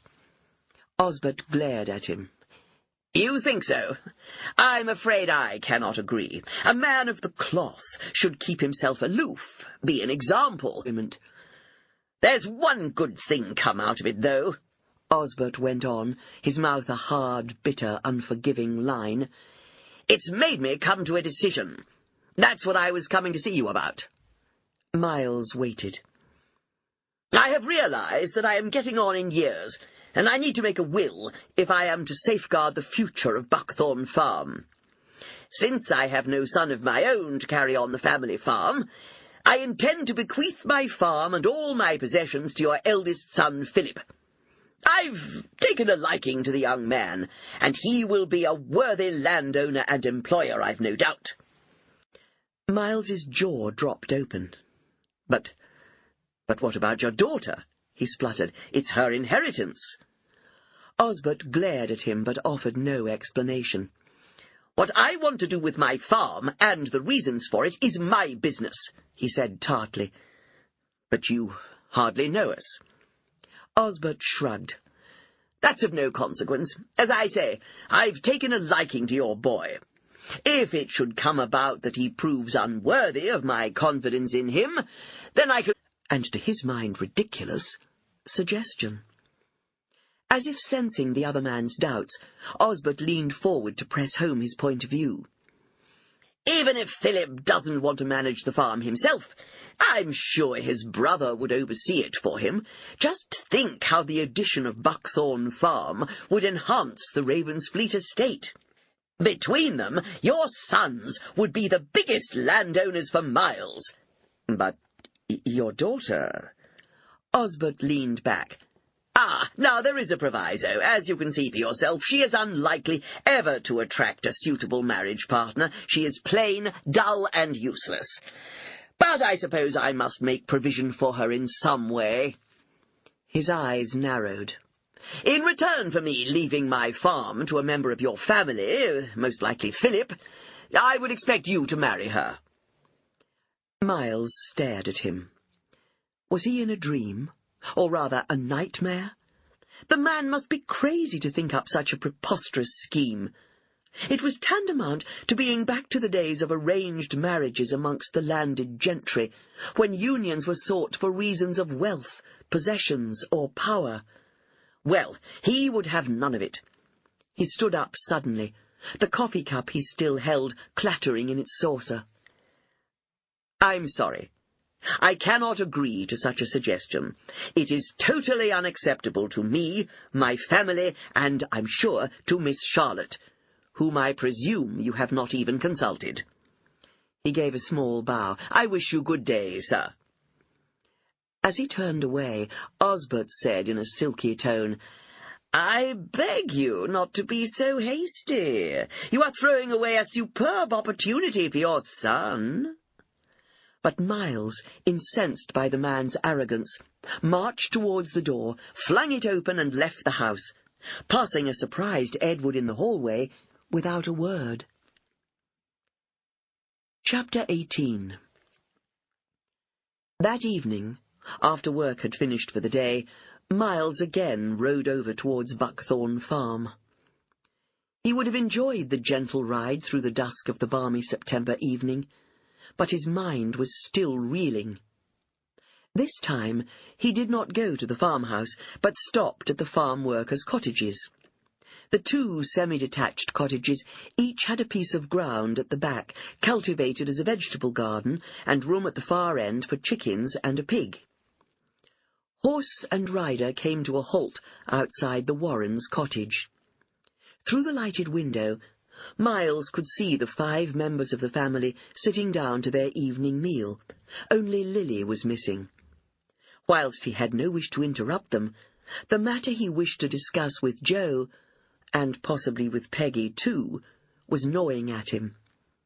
As he watched, he saw John, the eldest son, come to the window and peer out. Then the young man turned back towards those still sitting around the table, presumably to say something, for Joe got up. Moments later, he was opening the front door and coming down the short path. Miles sighed and dismounted. "Mr. Thornton?" Joe's tone was worried. "Is out wrong?" No, man, it's just, well, I'd like a private word with you and your wife, but I see you are eating. I didn't want—" John and Jackson exchanged a glance and raised their eyebrows. Jackson could contain the question no longer. "Is it our Lily? Is somewhat wrong?" Miles blinked and then said swiftly, "Good heavens, no. Oh, dear, I never thought my coming here might make you think that. No, Lily is fine." The tension in the room relaxed, and Peggy bade her surprise visitor sit down in Joe's chair by the range whilst she made tea. "Away to your bed, Tommy," Joe said to the youngest boy. "Oh, Dad," he began to protest, but Jackson put his hand on his young brother's shoulder and, without another word being spoken, steered him towards the door leading to the staircase. As the door closed behind him, and they heard his footsteps thumping up the stairs, they all exchanged a smile. "Boys," Peggy said, and raised her eyes to the ceiling. "Now, Ma," Jackson teased, "you'd not be without any one of us." When they had all been served with tea, the 4 remaining members of the family looked towards Mr. Thornton expectantly. Under their scrutiny, his resolve wavered. He glanced at John and Jackson, a little unsure whether he could trust them. But they were grown men, one 30 already, and the other in his mid-20s. "I would be very grateful if you would keep this conversation confidential." His gaze swept them all. Joe turned towards his boys and seemed to be about to ask them to leave too, but Miles held up his hand. "No. I'd like you all to hear what I've got to say, or rather, to ask." The family members glanced at each other, but their gaze came back to the squire. Miles took a deep breath and smiled a little sheepishly. "This is difficult. If you don't wish to answer my questions, please say so. I shall quite understand." Joe frowned, growing more mystified by the minute. He felt like saying, "Get on with it, man," but of course he said nothing. "Joe, just what is going on at Buckthorn Farm?" Joe blinked. Whatever he'd thought the purpose of Miles's visit might be, it wasn't this. I don't understand what you mean." "Mr. Crawford's treatment of his daughter, done and used, yes, used all her life. He treats her like a skivvy." "That'll do, Jackson," Joe said quietly. For a long moment he looked into Miles's face, wondering if he dare trust the man. He was still a stranger to them. If Joe spoke out of turn, and it got back to Osbert Crawford, the whole family could find themselves in serious trouble, and not even Miss Charlotte would be able to save them. He glanced at Peggy, and, seeing her silent nod of agreement, he cleared his throat. "I'd better explain it as I see it, sir, but it's only as I see it. Took over the farm when his father died in, let's see..." Joe wrinkled his forehead. "In 1870. Peggy put in helpfully, "because it was the same year as Mr. Osbert was born. I remember your mam telling me, Joe." She turned to Miles. Joe's mam loved relating family history. Not only her own family, but everybody else's as well, and I suppose it was natural she should take an interest in the Crawfords. Their two families had been, entwined, is that it, for so long? "That's right, love. And then Mr. Hubert died fairly young, really. Only 48 he was, I remember that. I was about 16, and Mr. Osbert was only 20, and, of course, he had to take over the farm there and then.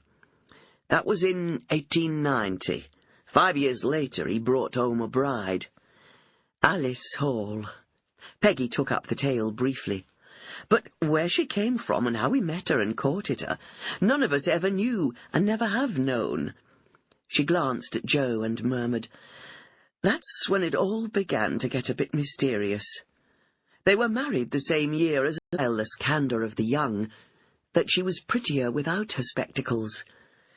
"And now we come to the crux of it all, sir," Joe went on, "and here I must ask you in return, most sincerely and respectfully, to keep what I am about to say to yourself. Else my family could all find themselves thrown out of their jobs and home." "Of course," Miles said quietly. "You have my word." Joe met and held the other man's steady gaze, and then gave a small, satisfied nod. He believed he could trust him. "As you've seen for yourself, sir, Miss Charlotte is kept downtrodden.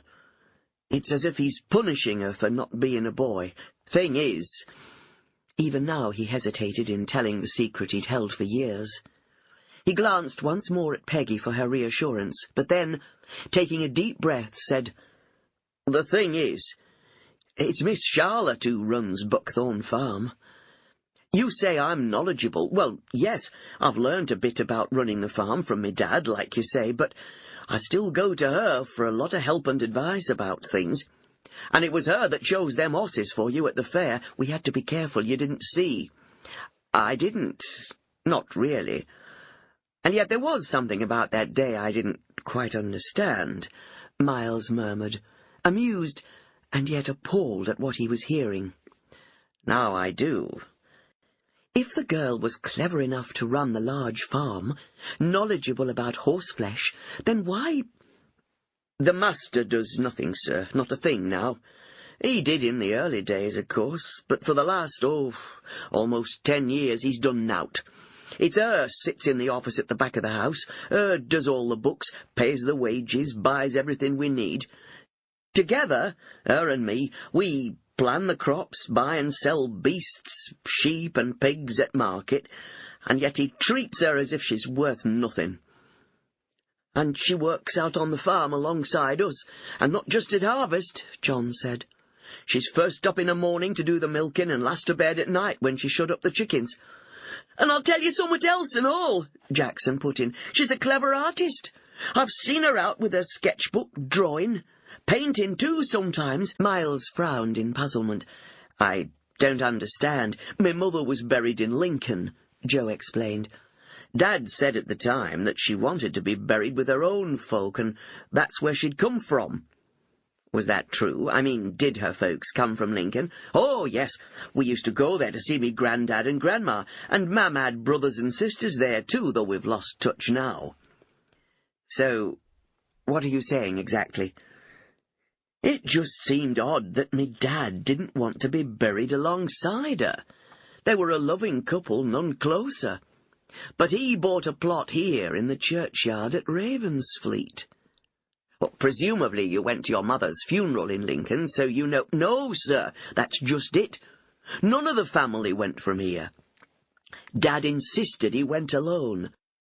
After Jack Layton, the undertaker in Ravensfleet, took her from here, we never saw her again. And when was Mrs. Crawford buried? 2 days after Mother. It does sound a little odd, as you say, and maybe Reverend Iverson knows more, but like you say, we can't expect him to divulge what happens to Jackson, and to return her hat and coat. Edward said that she was indisposed, so I asked to see Mr. Crawford. Miles shook his head wonderingly, still unable to believe it had not all been a dream. He was obviously still very angry with Miss Charlotte for her unseemly behaviour, as he called it. And then he glanced round the room at them all. He came out with the most preposterous suggestion I've ever heard in my life. It seems, he ran his tongue nervously round his lips, that he's taken a fancy to my son. I agree with you, it is a sort of blackmail. But... Even Joe was spluttering with indignation. I mean, do you want to marry Miss Charlotte? Does she want to marry you? Miles's face was suddenly grey with sadness. I'd never looked to marry again. I lost my beloved wife Louisa when Georgie was born. I adored her, and I still miss her every day. He bit his lower lip. I'd never even thought about it. Then you don't fond enough of her to want to propose to her? Jackson stared at him. The thought had quite obviously never crossed his mind. Well, I am fond of her, he stuttered, forced suddenly to examine his feelings for Charlotte. Very fond, but I don't think I'd call it the sort of love you should feel for the girl you want to marry. Now he shook his head in a swift decision. No, I don't think of her like that. So, is there anyone else who's shown an interest in her? The Warrens glanced at each other. What about the vicar? John suggested. He was dancing with her last night. Miles laughed wryly. Her father noticed that, too. I think that's what incensed him. He's threatening to have him removed from his living here. But, as it happens, he smiled at them, I know the bishop. I can put in a good word for him if necessary. There was silence for a moment. Joe shook his head in disbelief. I've never heard the like, really I haven't. Of course, Miles said, thinking aloud, years ago, marriages were arranged among the gentry to unite families for money, possessions, or power, and widowers often married again to give their children a mother. He sighed. Just between ourselves, I get lonely. I thought it might be better when we moved here, away from the house that held all the poignant memories, but it isn't. It's worse, if anything. But you have your boys, Peggy said softly. You seem to have a wonderful relationship with them. Oh, I do, but it's not the same, is it? They'll grow up and lead their own lives. I hope we'll always be close, but it's not like having a wife. Peggy and Joe glanced at each other. They understood, even if their sons didn't at this moment. They couldn't imagine what it would be like for either of them if something happened and one of them was left alone. They couldn't even bear to think about it. Miles said no more. Though he felt that Joe and Peggy perhaps understood, he could see from their faces that the two young men thought it incredible that anyone should marry other than for love. He smiled sadly to himself, thinking of all the arranged marriages that had taken place through all the different cultures, and were still taking place in some parts of the world. Even here in Britain, particularly amongst the aristocracy, he was sure that parents still decreed that their offspring should marry suitably. I mustn't keep you good folk any longer. Thank you for your time. They all rose, and Joe held out his hand. And thank you for your trust in us, Mr. Thornton. That means a lot. Miles took his hand and shook it warmly. If there's anything I can ever do, you'll let me know now, won't you? Thank you, sir. And now, I must go home and break the news to my eldest son that I have just refused a handsome inheritance." "You're going to tell him about it?" Joe was surprised. Miles nodded. "I try to instill honesty and trust in all my boys, and therefore I always try to be open and truthful with them. I know Philip's still only young, but when his mother died, being the eldest, he had to grow up quickly." He sighed and smiled and tiptoed away, wishing he could eavesdrop too. "I've every right," Miles said mildly, not rising to anger like his son, "for several reasons." "Name them," Philip snapped. "1," Miles ticked them off on his fingers, "the farm should go to Charlotte, his daughter." "But he doesn't want her to have it. You've just said so yourself." Ignoring him, Miles went on. 2, part of this bargain is that I should marry Charlotte. Do you want me to do that?" Philip glared at him, hesitating. His glance strayed to the portrait of his mother, which had hung over the fireplace in his father's study, in whatever house they'd lived in for as long as he could remember. He stared at the lovely face. The portrait had been painted at the time of her engagement to his father. She'd been 18 then, young and lovely, and her sweet smile, captured forever on the canvas, was like no other he'd ever seen. And it wasn't just the portrait that reminded him of his mother, for Philip, being the eldest, could remember her.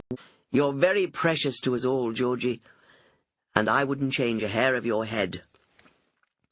Now the little boy beamed as he said, "But you could walk me down the aisle, Papa, because when I'm grown up, I'm going to marry Miss Charlotte."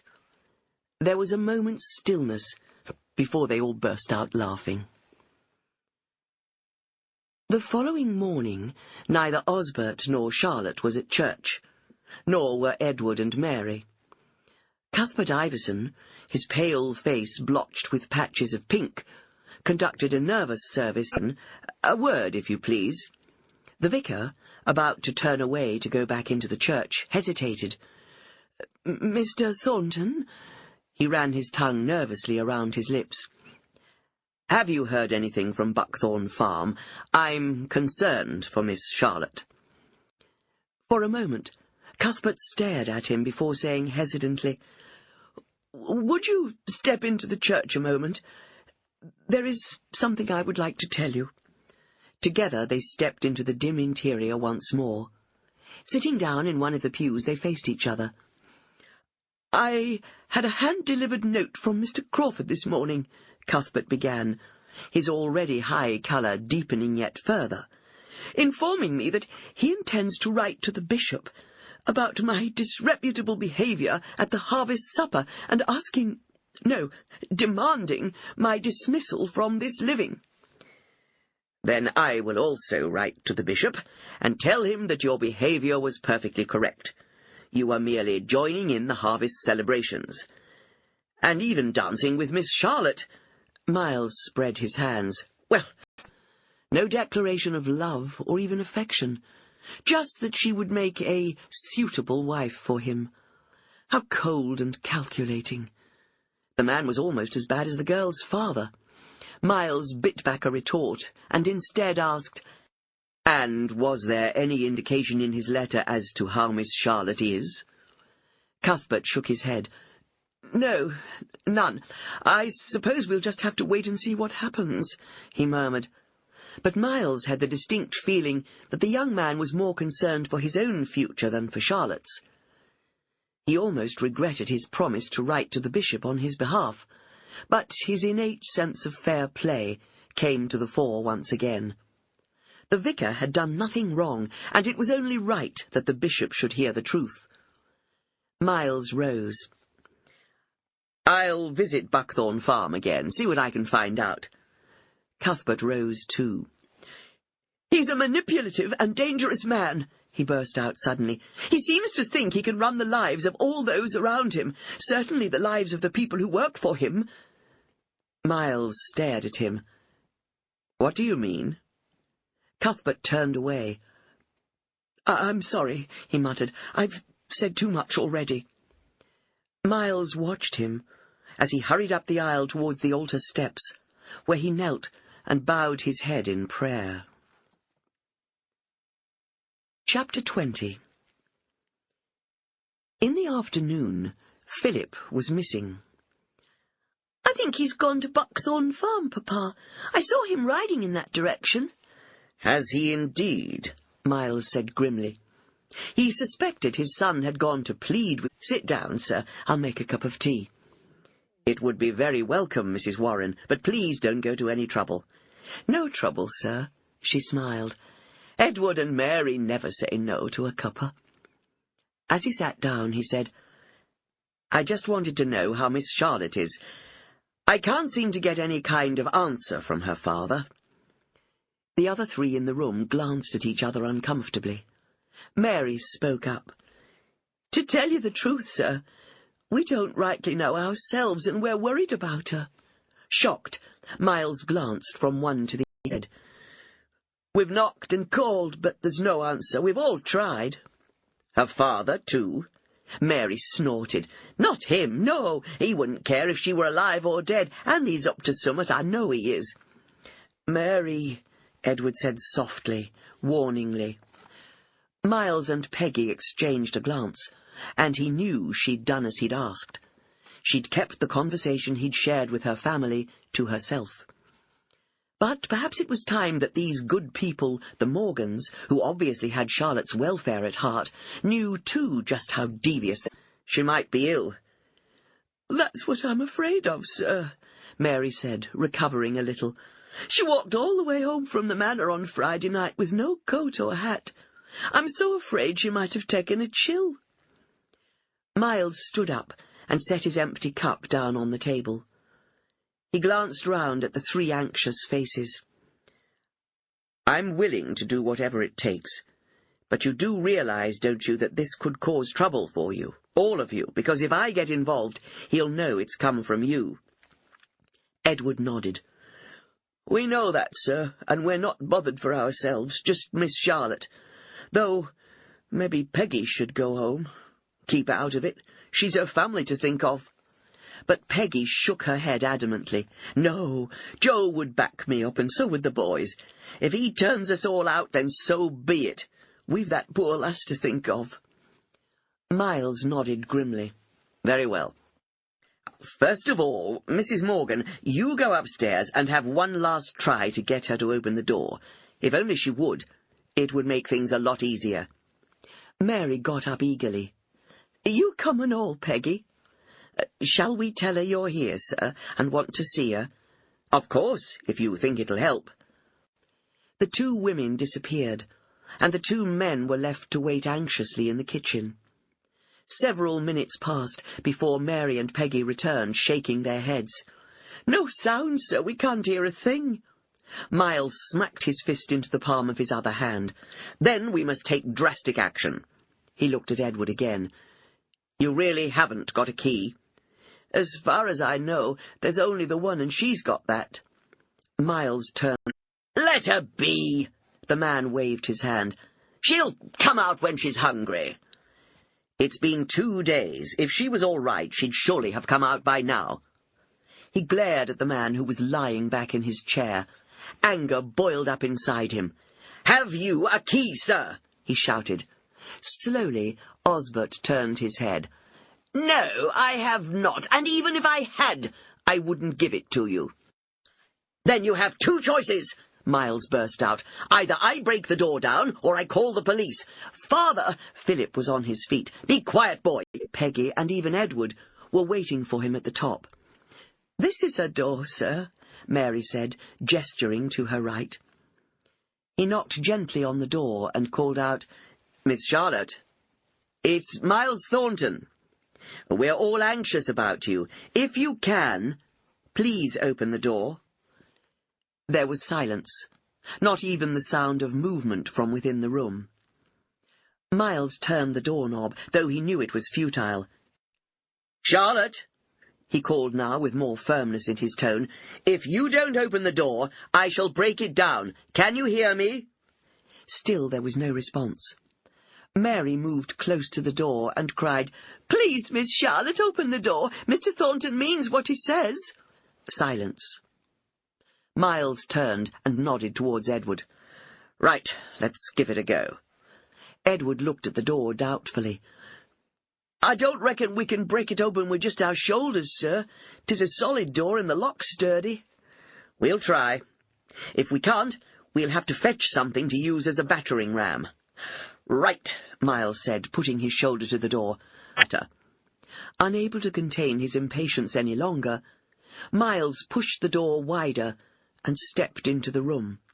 With like urgency, Edward and Peggy were close behind him. Charlotte was sitting in the far corner at a small table, a paintbrush in her hand, her head bowed in concentration. "Miss Charlotte," Mary said tentatively, "why didn't you open the door? It's been 2 whole days. We've been that worried." Now a note of reproach crept into the woman's tone. The girl seemed in perfect health, calmly pursuing her hobby as if nothing was wrong, and yet... Miles touched Mary's arm. "Gently, Mrs. Morgan. There must be something." "Charlotte?" Mary tried again, but it was Peggy who pushed the others aside and crossed the room towards Charlotte. "Now, miss," she began gently but with a note of firmness, "you've had us all worried, and here's Mr. Thornton—" "Oh!" Her words ended on a startled cry, and her hand flew to cover her mouth. She glanced back at the others still standing near the door. Then she turned back to the young woman, knelt down beside her, and put her arms round her waist. "Oh, Miss Charlotte, whatever happened?" Now Mary rushed forward, and she too stood staring down at Charlotte, her hand to her mouth. Miles and Edward glanced at each other before also moving towards her.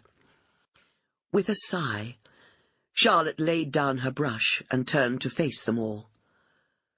Down the left side of her face was an ugly wheal, and her eye was swollen until it was all but closed, the bruise blackening the tender area around her eye. "My God!" Miles muttered. "When did that happen? And how?" He'd already guessed the answer, but he had to be sure. He'd heard Georgie saying that Mr. Crawford had hit Charlotte. He'd thought his son must have been mistaken. But now the evidence was before him. Charlotte bowed her head. I'm sorry to have worried you all, but I didn't want anyone to see. I'm so ashamed." Peggy, still kneeling beside her and looking up into her face, said, "Ashamed? Why should you be ashamed? I made a fool of myself at the harvest supper. 4 voices spoke at once, refuting her. "Nonsense!" Miles Thornton's voice rose above the rest, and then asked the question, the answer to which they had all guessed already. "Did he do that to you? Your father? Did it happen as you were leaving the other night?" Miserably, Charlotte nodded. Silently, Miles made a vow never to disregard anything Georgie said again. "Mary, pack her clothes. I'm taking—" "Don't laugh at her, do they?"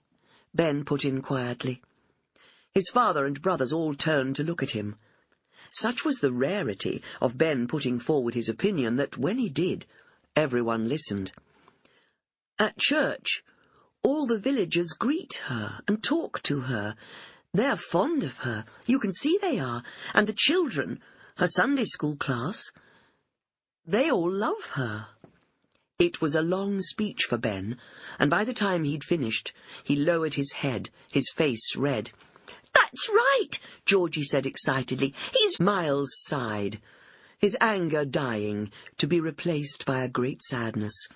He'd hoped never to see such greed and self-interest in any of his sons. For the first time in 6 years, he was glad that his dear wife was not here to witness the man their eldest son was becoming. She would have been heartbroken.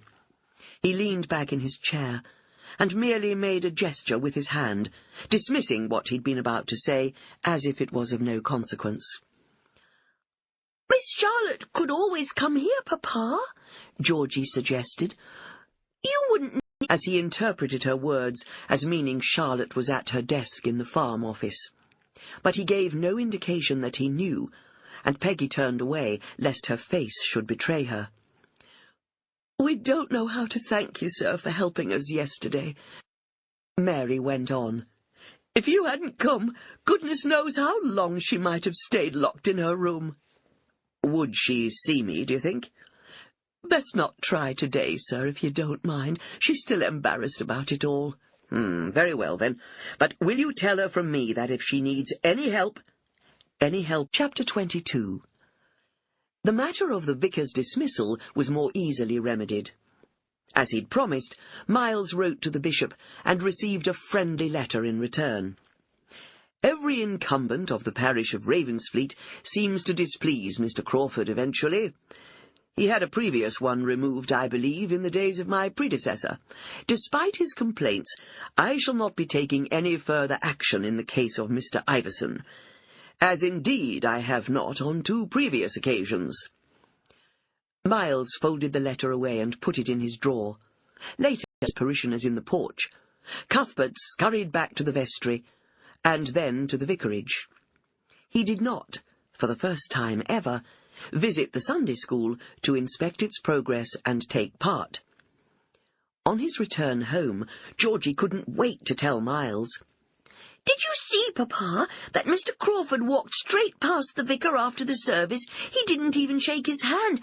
And then," he added dramatically, Mr. Iverson, I mean, didn't come into the Sunday school class at all. And he always does." Miles laid a hand. Forestalling the argument, she said firmly, "See you in the morning. 8 o'clock sharp, mind." She watched them cross the field, trailing wearily after each other, and marvelled at how the youngsters had stuck doggedly to the back-breaking task, not wanting to be the first to give in.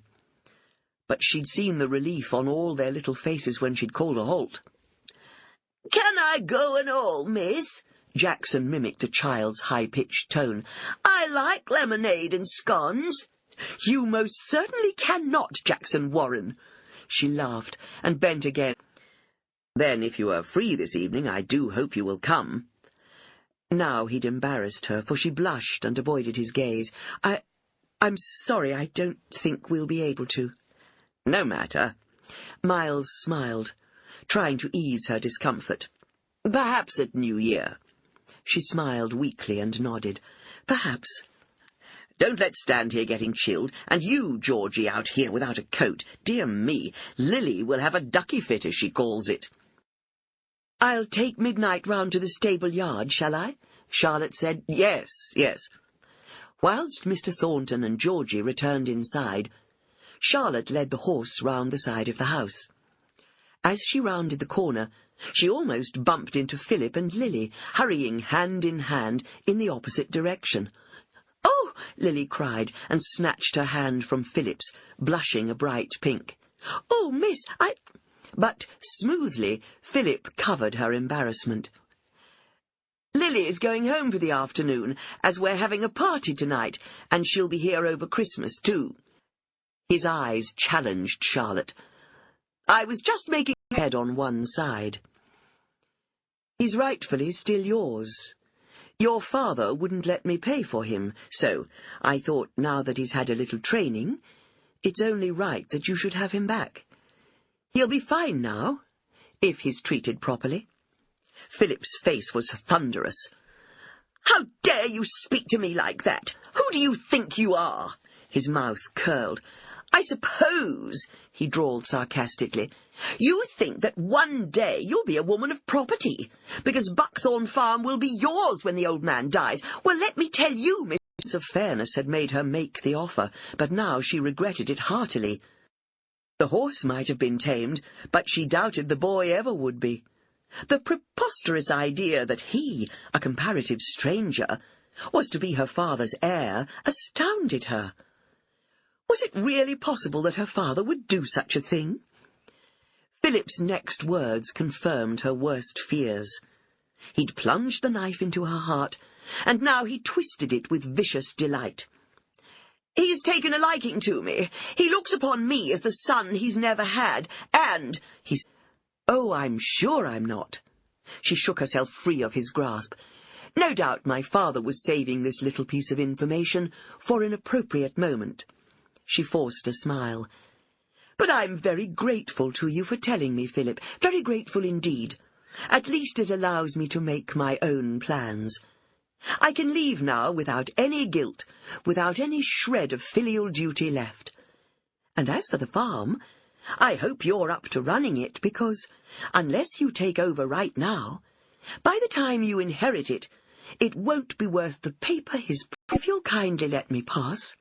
Your father is waiting for me to sample his mulled wine. Chapter 23. Come in, Miles cried, when Charlotte found her way through the kitchens to the morning room. We thought you'd got lost. I ran into Philip, she said, taking the glass of steaming mulled wine gratefully. She'd become chilled, standing talking in the cold. But that was nothing compared to the bleakness in her heart. I'd come to offer you Midnight back, now he's broken in. He's a wonderful animal, but he still needs careful handling, gentle treatment. The horse is ready, but I'm not sure, now, that Philip is. I give you my word, Miles began. But at that moment Philip entered the room, a look of apprehension on his face, when he saw Charlotte and his father deep in conversation. Georgie followed close behind him. Before anyone else could say a word, Georgie piped up. Miss Charlotte's trained Midnight for you. She's brought him back. Then he frowned and added as sternly as a little boy of 6 could manage, But you just heard. Now, we're having a party for all the staff here tonight in the big room they tell me used to be used as a ballroom. But on New Year's Eve, I'm planning a quiet dinner party. Just the family, you and your father, Mr. Iverson, and an artist friend of mine. He lives in London now, and although we've always kept in touch, we haven't seen one another for several years. He's on his own, so I've invited him to come here for New Year. It's Ben's birthday that day, and it's what he's chosen. He smiled. No big birthday party for the quiet. His expression suddenly melancholy. But then he forced a smile and said quietly, Of course. They went out into the hall, where Philip and Ben were coming down the stairs, carrying down the boxes of Christmas decorations for the tree. Georgie hopped excitedly from one foot to the other. Where's the fairy for the top? Papa always puts the fairy on last. We'll do the bottom branches, Miss Charlotte, and Philip and Ben. As Charlotte touched the paper decorations in the box, gently lifting the first one out, Philip said harshly, What do you think you're doing? She looked up to see him glaring at her, his face thunderous. Miss Charlotte's going to help us decorate the tree, Georgie said, rummaging in each box, trying to find his favourite ornaments. Oh, no, she isn't, Philip snapped. That was always Mother's job, and no one is ever going to take her place.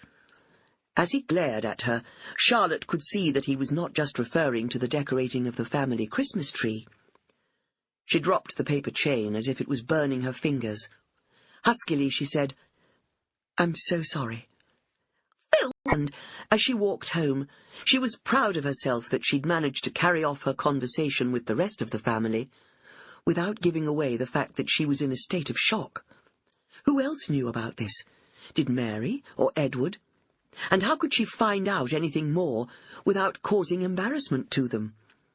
If nothing else, the knowledge that her father intended to leave her quite penniless strengthened her resolve. She would indeed, she told herself, need to plan her future carefully. But how and where to start? That was the problem. Apart from a slight change in the usual food, Christmas at Buckthorn Farm was a dull affair. Mary cooked a goose with all the trimmings, and proudly presented a plum pudding she'd made weeks earlier. Charlotte, Mary, and Edward exchanged small gifts, but their dinner was eaten as always in the kitchen, whilst Osbert ate alone in the gloomy room across the hallway. Charlotte couldn't help her thoughts returning to the manor. How she'd love to have seen Georgie opening his Christmas presents. She could imagine his excitement and his indulgent father and brothers watching. They'd make the day special for the little boy. Even Philip would unbend a little, she was sure. There'd be warmth and laughter and love in that household. How she longed to be a part of it. But, despite the shattering news about her inheritance, Charlotte carried on as normal. She was as courteous and obedient as ever to her father, affectionate as always to Mary and Edward, and to Peggy, who'd now become a part of the household. She wondered if Joe knew about it. And then, the day after Boxing, began to run down. Mary, following close behind, said, "No, but he will be if he carries on like he is doing."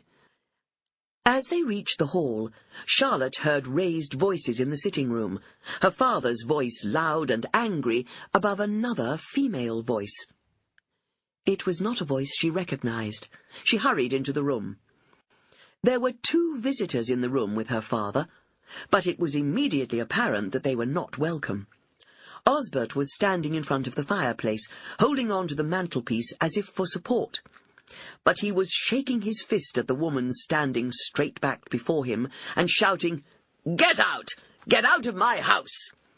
The woman was middle-aged, tall, stately, Charlotte thought irrationally, and elegantly dressed. Tiny curls of brown hair escaped from beneath her tight-fitting felt cloche hat, and she wore a knee-length crossover coat, trimmed with fur at the collar and cuffs, and fashionable pointed-toe T-bar shoes. Behind her, a man was standing near the window, keeping out of the altercation. Am I such a black sheep that he hasn't even mentioned me in all these years? I hoped you might remember us, but then you were only 4, or was it 5, when we were last here. Euphemia! The warning note in Osbert's voice was unmistakable. But the woman carried on smoothly, as if she hadn't heard him, and certainly as if she intended to take no notice. "I'm the older by 4 years, and this is my husband, Percy. Percy Bell." She waved her hand vaguely in the direction of the man standing near the window. He smiled towards Charlotte, and gave a courteous little bow. But he made no attempt to approach her, to kiss her cheek, or even to shake her hand. "We've been abroad for many years. Percy worked for the Foreign Office, so we've been all over the world. But we've come back to England now Percy's retired." Euphemia linked her arm through Charlotte's and drew her further into the room. "Your father and I had a silly quarrel when—" "Euphemia!" Osbert roared, this time successfully cutting off whatever she had been going to say.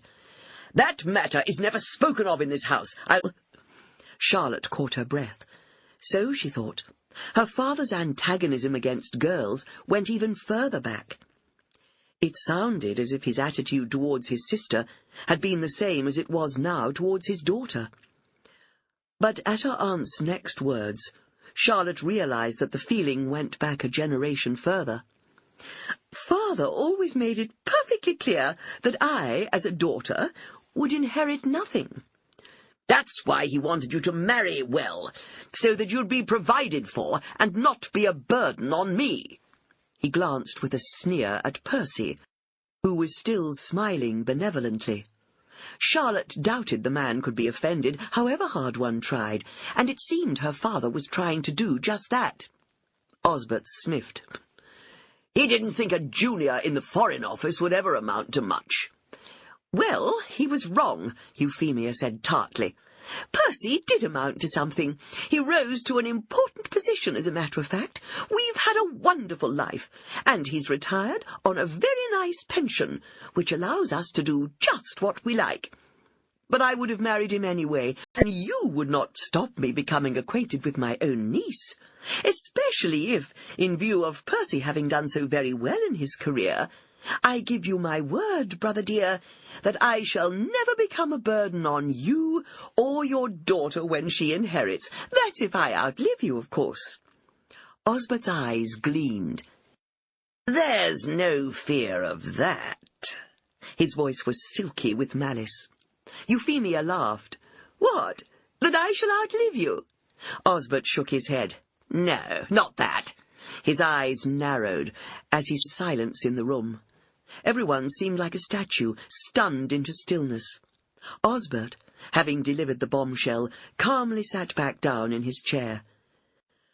"You mean to tell me," Euphemia said, her own temper rising now, "that you are not going to leave the farm to your daughter, your only child?" "That's correct." Charlotte, her eyes wide, stared at her father and put out her hand to the nearest chair to steady herself. Her legs felt weak, and her head was swimming. So it was "A very wealthy woman." Pulled back to the present, Euphemia started, and then, in a very unladylike manner, snorted with laughter. Despite the shocking confirmation that what Philip had told her was true, Charlotte smiled. She was beginning to like her newfound relative very much. "Me? Marry Jeremy Davenport?" Euphemia almost squeaked. "Don't be ridiculous, Osbert. He was a philanderer, a womanizer. No girl in her right mind would have married him." Euphemia had remained in control, but now her brother had touched a raw nerve. Her hand fluttered to her mouth, and tears filled her eyes. At once, Percy was at her side. There, old girl. Don't take on so." He turned towards Osbert. "And you, sir, mind your tongue. Even if she is your sister, it doesn't give you the right to be so cruel." "Ha! We're in the same boat. I've no son, only a useless, good-for-nothing daughter who can't even catch a husband.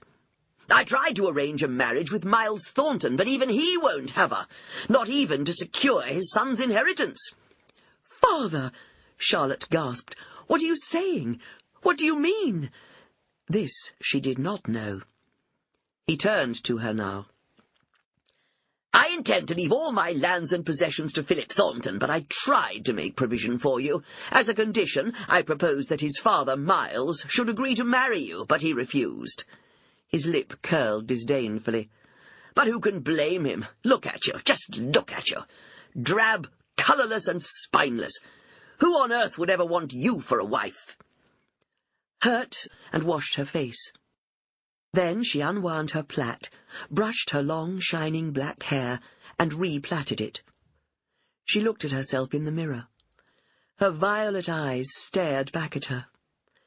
She picked up the spectacles she had worn since the age of 7. She remembered her father taking her to Lincoln.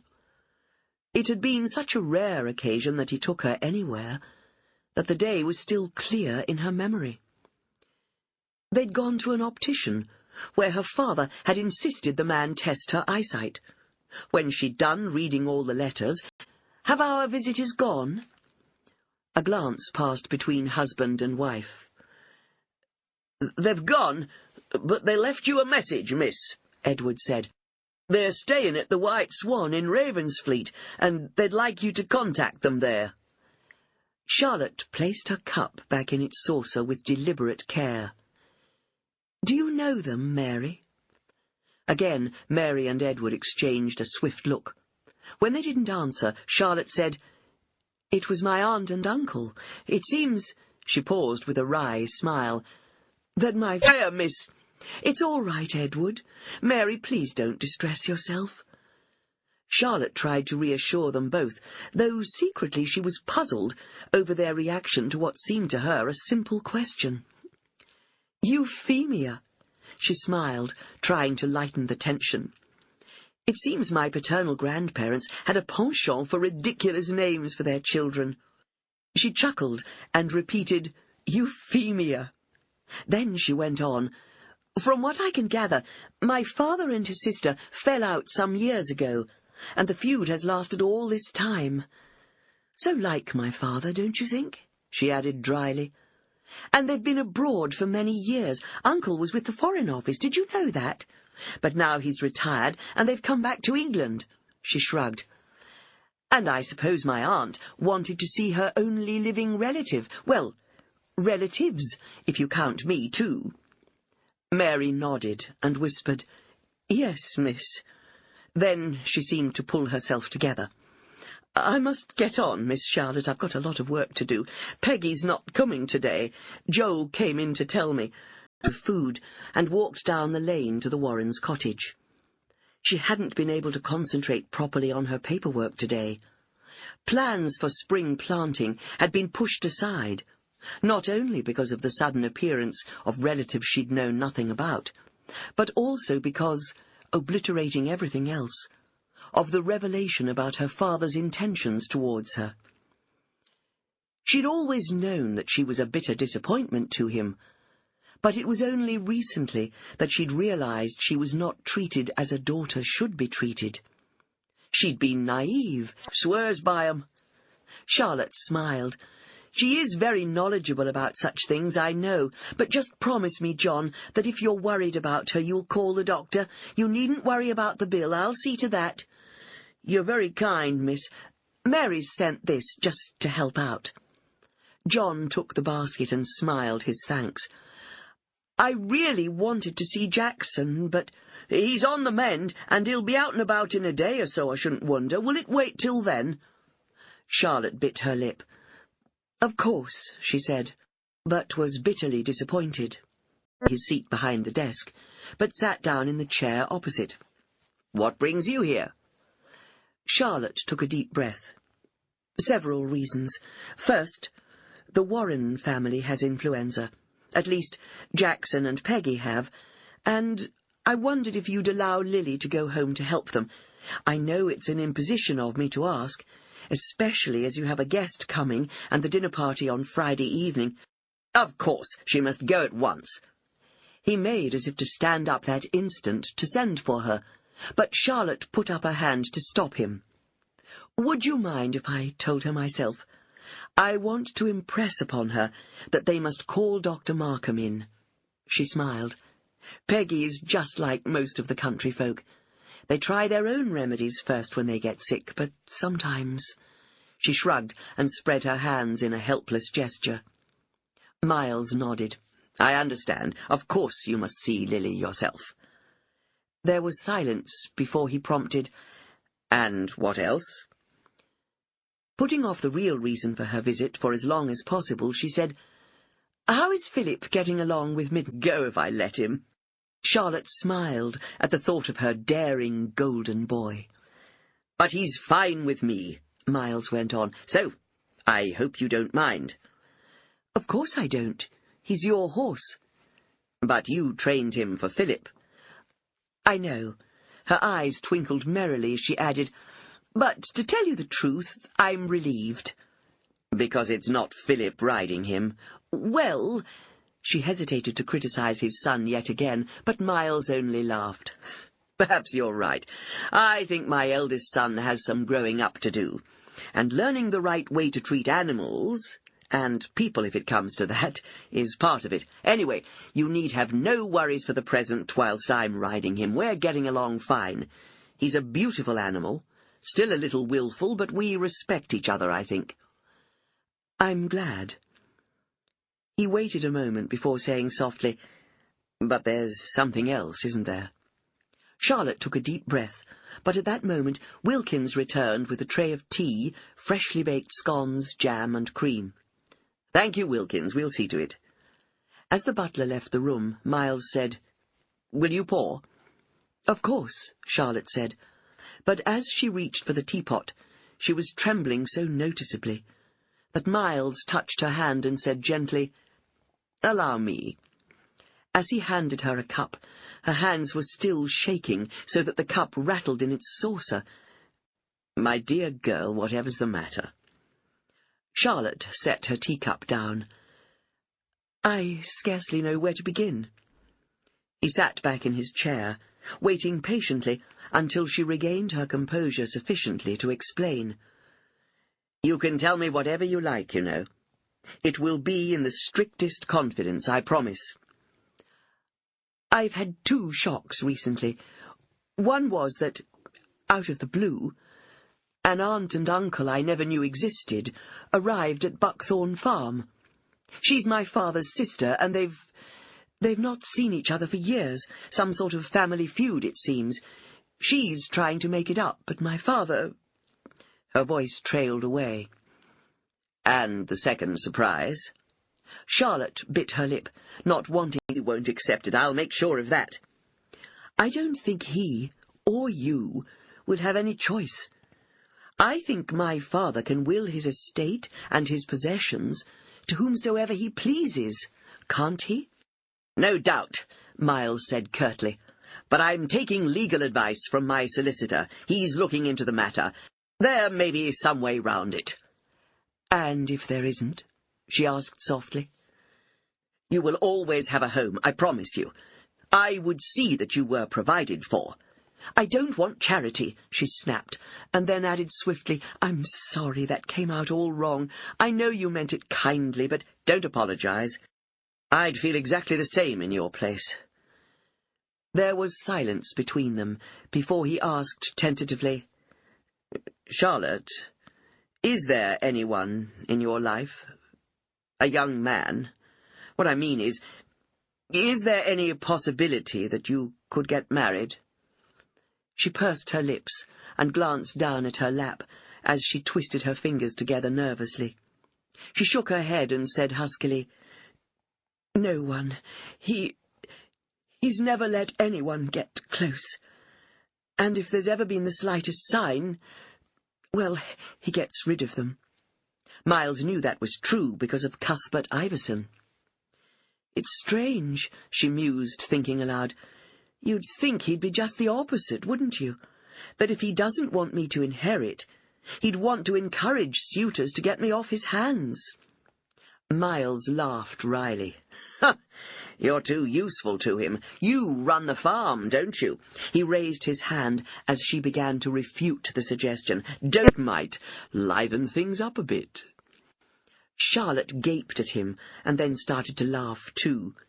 Do you know, I think you have a wicked streak in you. Now I know where Georgie gets his mischievous ways from. Most certainly, it's from me. But there was pride in his tone when speaking of his youngest son. Well then, I will invite them, she said, surprising herself with her sudden daring. She got up and held out her hand. Thank you for listening to me, and for being so understanding. He rose too, and took her outstretched hand. Looking down into her eyes, he said, I hope you know you can always count on me as a friend, Charlotte. As she looked up into his kindly face and read the concern in his dark eyes, Charlotte felt a tremor run through her. She caught her breath, and her heart began to race. Her hand trembled a little in his warm grasp, but she managed to say levelly, Thank you. You're very kind. Then she turned and walked out of the room in search of Lily, marvelling, be it, oh, well, no doubt it would all come out in the wash, as Mary was fond of saying. Charlotte felt a pang of envy for Lily, not because she was upset, of course not, but she doubted she would ever know the pangs of love and all its vicarious emotions. What was the phrase? Better to have loved and lost than never to have loved at all. Well, right at this moment, Charlotte would give anything to love and be loved, even if it all ended in heartache. She'd just like the opportunity to experience it. But whilst after all, it's only been 6 years since she died. 6 years? My dear girl, in my day, a widow would be married again within 6 months, especially if he had young children. Euphemia put her head on one side and regarded her niece. You're not wearing your glasses today, my dear. You look so much better without them. You've got lovely eyes, just like your mother's. Charlotte's heart leapt. You knew my mother? Perhaps here was someone who'd be willing to talk to her. Euphemia's mouth tightened.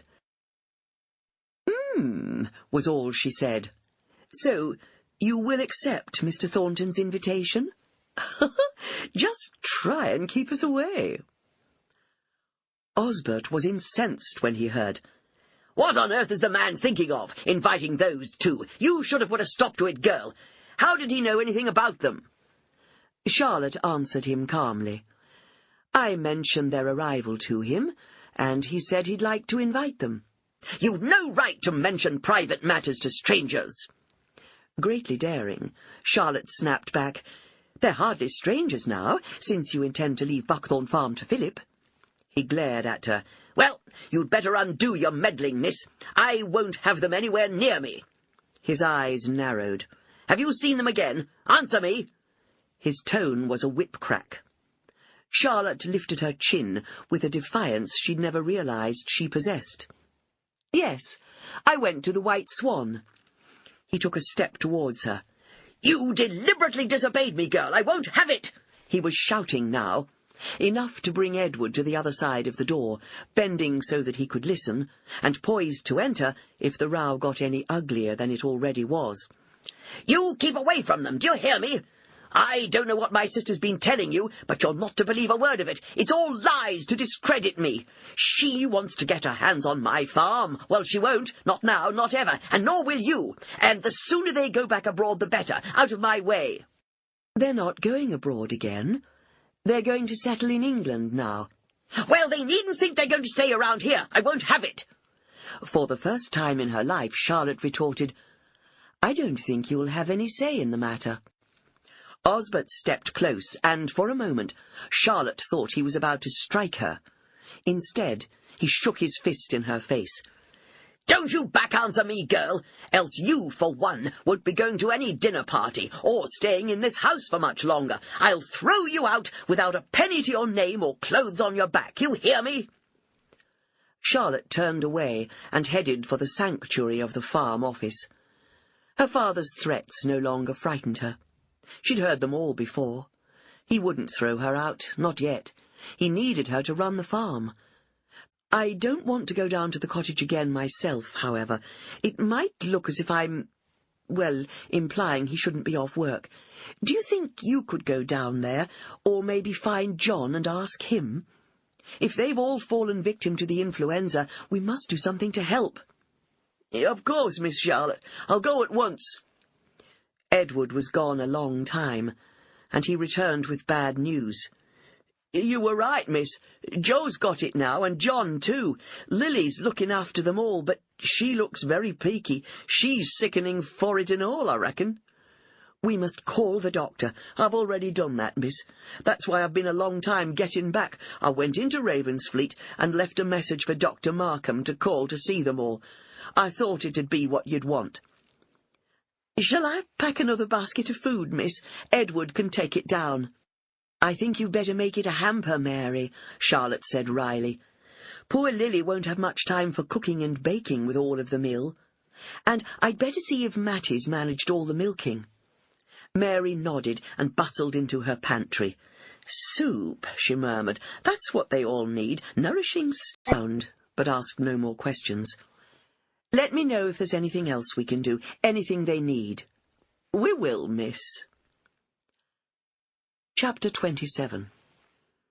"I've a good mind not to go, and I certainly shouldn't be letting you go. You're not used to civilized company," Osbert grumbled, as he and Charlotte climbed into the motor car that Miles Thornton had sent to fetch them on New Year's Eve. "And where are your glasses? You should be wearing your glasses. You're blind as a bat without them." Charlotte said nothing. She'd known her father would not stay away from the... "Oh, what have you got for him? Ben, come here. Charlotte's brought you a present." Shyly, Ben unwrapped the leather hunting whip with a staghorn handle and silver collar. "It's wonderful," he stammered, taken aback by her generous gift. "Thank you." "You're most welcome," Charlotte smiled. "I know you will use it properly." There was the merest accent on the word you, but Ben met her steady gaze and, understanding, nodded. "I will, Miss Charlotte. I promise you." Boldly into hers, as if he would read her very soul. With a jolt, Charlotte realized. Felix Kerr, not the Felix Kerr. The man laughed. "I'm so sorry." She blushed, feeling foolish. "You must get inane remarks like that all the time." Perhaps her father was right. She wasn't used to polite society. She shouldn't have come. She'd be embarrassing Miles, and she'd no wish to do that. She tried desperately to repair the damage. "I've read about your work, but I'm sorry. I've never been able to see any of it, except, of course, it would have been devastating if I'd lost my right arm, I don't mind admitting. But no, it's because of what I went through. What all of us went through. Charlotte glanced across the room towards Miles. Mr. Thornton, too? Was he wounded? Twice, I think, but fortunately not seriously, though the last injury ended the war early for him. I had to wait until the very last month of the war, would you believe, before I got myself a blighty wound. Still, we should be grateful. We're both still here. So many of our fellow soldiers aren't. It was a dreadful time, Charlotte murmured. The papers were full of casualty lists every day, and almost every family had someone involved. And waiting for the dreaded telegram, I know. And then the influenza that swept the country at the end of 18. I lost my wife and child in that epidemic. I'm sorry. He shrugged and sighed. I wasn't the only one who'd lost loved ones. All those mothers and wives losing their men in the war. And Miles, too, losing poor Louisa in childbirth. What was she like? Louisa? A lady in the very best sense of the word. Beautiful, charming, but with a deliciously wicked sense of humour. I can see a lot of her in Georgie. He's a charmer, isn't he? But in a nice way. Charlotte laughed. He most certainly is. He's adorable. She saw Felix glance down at her left hand. You're not married, Charlotte? She was startled, but pleasantly surprised at the use of her Christian name after such a short acquaintance, but perhaps, she thought, that's how things were done in the artistic world. She felt a sudden pang of longing, not, for once, to be married, but to be part of the exciting world of artists. No, I'm not. She was stuck now for a topic of conversation, and suddenly felt her inadequacy in socializing. But, like the perfect host, Miles arrived at her shoulder. I'm so glad you and Felix are getting to know one another. I've heard a whisper that you are an artist too, Miss Charlotte. Now Charlotte blushed. No, oh no, she protested. Please, I don't deserve such a title. Miles chuckled. That's not what I've heard. You're being modest. No, really, I'm not. I love drawing and painting, that's true, but I've no talent. It's just a hobby.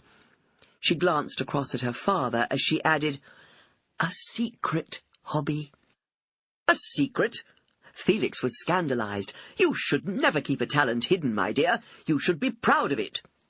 He linked his arm through hers as dinner was announced, and the guests moved through to the dining room. Now, I shall insist I see your work. I will tell you, Georgie. So there'd been only a brief exchange of words between herself and Cuthbert Iverson, and she had the feeling that he was avoiding being seen talking to her.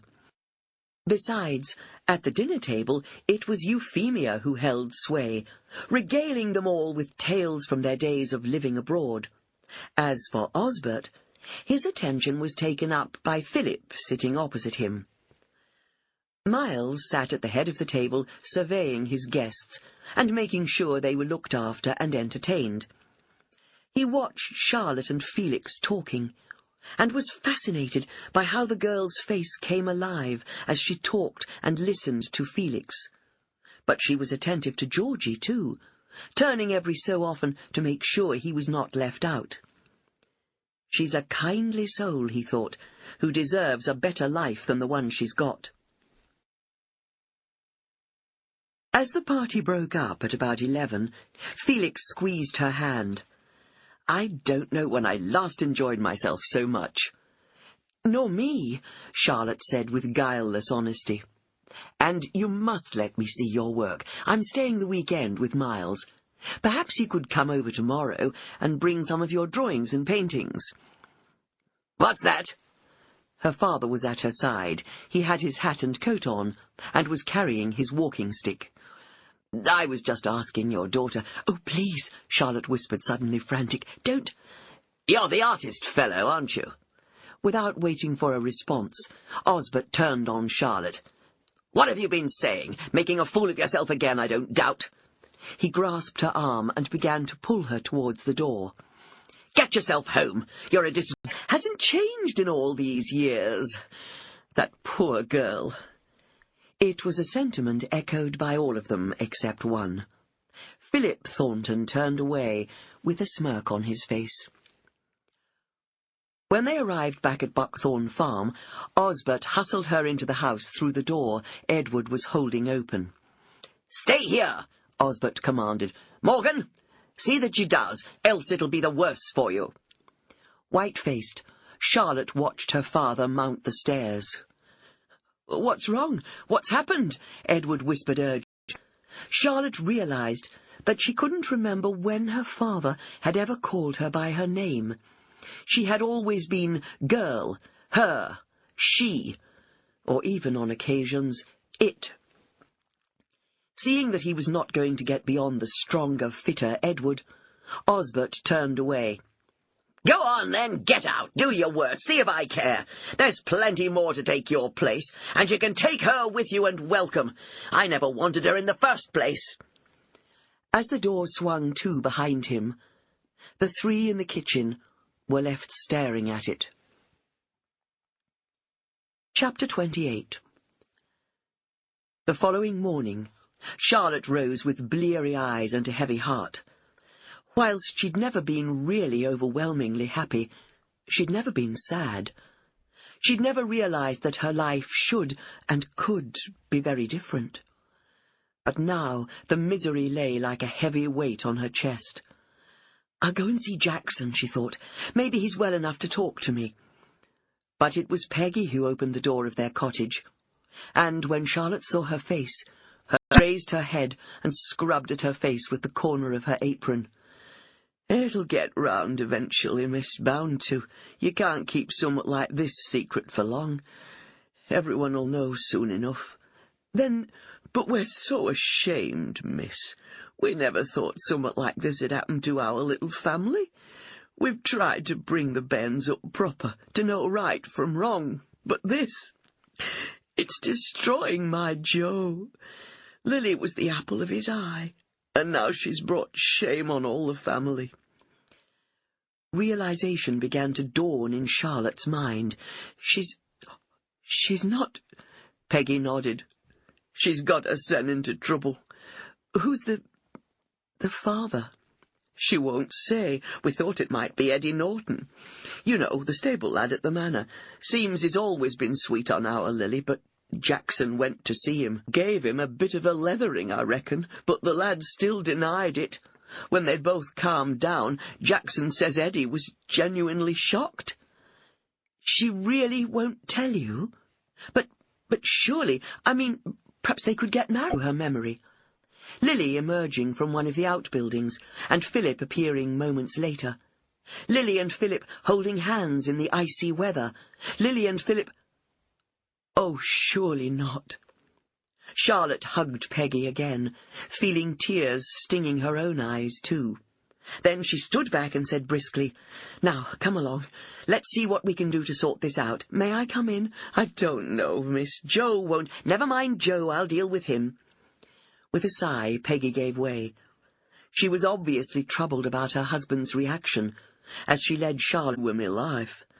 "I know you'd never knowingly do anything to hurt me and mine, but I beg you, don't tell anyone. Not yet." Charlotte bit her lip. "I understand how you feel, Joe, but I may not have much time." "I don't understand." Charlotte sighed.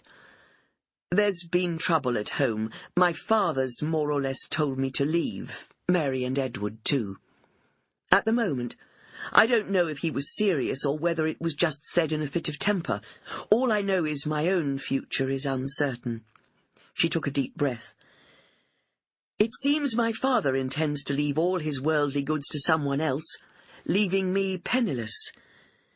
Even I never thought his bitterness went quite so deep." She saw the glance that passed between husband and wife, and a gasp of surprise escaped her lips. You knew!" Joe looked guilty, and Peggy wouldn't meet her eyes. "I'm sorry, miss.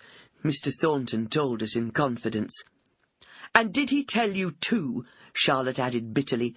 that my father tried to—" Charlotte hid her smile. Mrs. Beddoes liked things to be done properly. "I'll see if I can find Wilkins," she promised the cook. But as she emerged from the door leading from the kitchens into the main hall, Charlotte saw Miles running down the stairs heading for his study. Hearing the sound of the door, he turned. "Charlotte," he said in surprise. Irrationally, her heart lifted as she noticed he dropped the miss when addressing her. But her pleasure was lost in an instant as she thought about the reason for her unannounced visit. "Oh, Joe and Peggy, they must be devastated." "They are." "Is there anything I can do?" "Yes. Help me find the father of her child." "I don't understand." "Lily is refusing to name him." He eyed her shrewdly. "But you think you have an idea who it might be?" Charlotte set her cup down. This was where it got very difficult. Had she any— she almost smiled at the use of the old-fashioned term, but it seemed to sum up the situation— "any followers? But I did think," she added sadly, "that Lily had more sense." "Do you think whoever is the father might marry her?"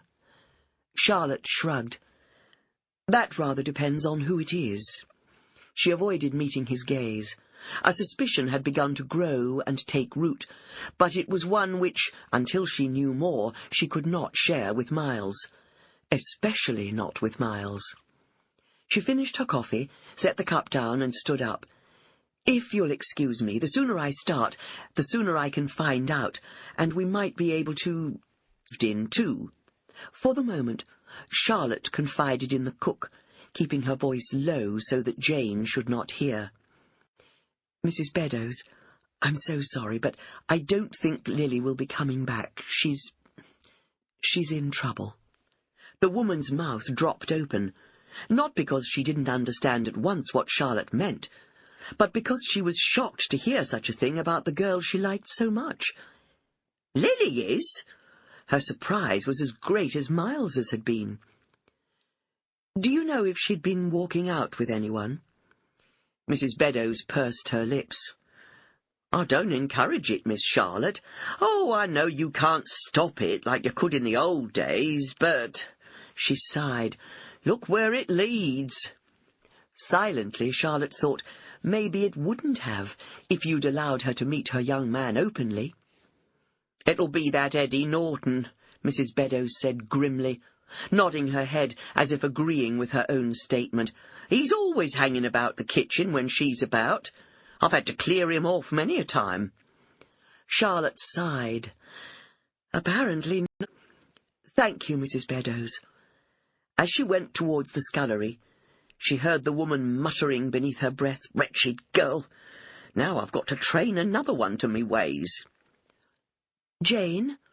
The girl, singing softly to herself as she worked, gave a startled cry and almost dropped the wet plate she was holding. "Oh, miss, you give me a fright." "I'm sorry. Could you spare me a moment?" "Of course, miss." The girl dried her hands on a rough piece of toweling. "Lily's in trouble. You know—" Charlotte took hold of the girl's shoulders and shook her gently. "You must tell me. Is it?" The girl's tears flowed freely, and she pressed her lips together as if to stop the words bursting out. She closed her eyes, trying to shut out Charlotte and her troublesome questions. "Is it Philip?" Jane's eyes flew open, staring and frightened. Then, slowly, she nodded. Chapter 30. Charlotte— "Don't you dare say anything, miss. It's nowt to do with you. Leave me alone. I'll sort it out myself. I'll go away." Now, don't be silly. There's no need for all this.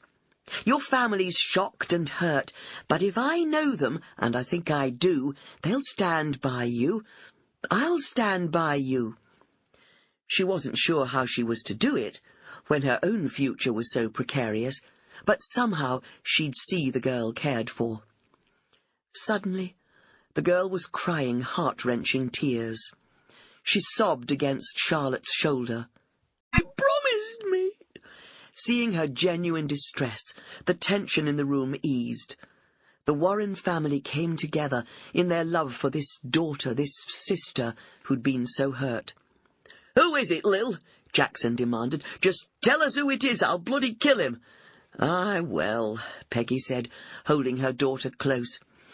"You are not the first lass to be taken in by promises, and I don't expect you'll be the last. Come here, love," Joe said huskily, standing up and holding out his arms. "Come to your old dad."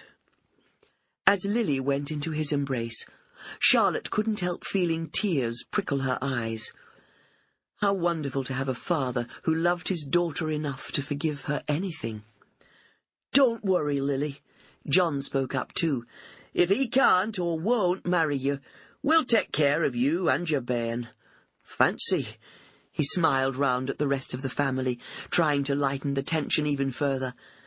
"Our Tommy's going to be an uncle. Whatever will he say?" "Sit down, lass," Joe urged at last. He pushed her mouth, and everyone in the room knew that Charlotte was right. "It is Eddie Norton, the little liar!" Jackson shouted, thumping his fist into the palm of his other hand. "No, Jackson," Charlotte said softly.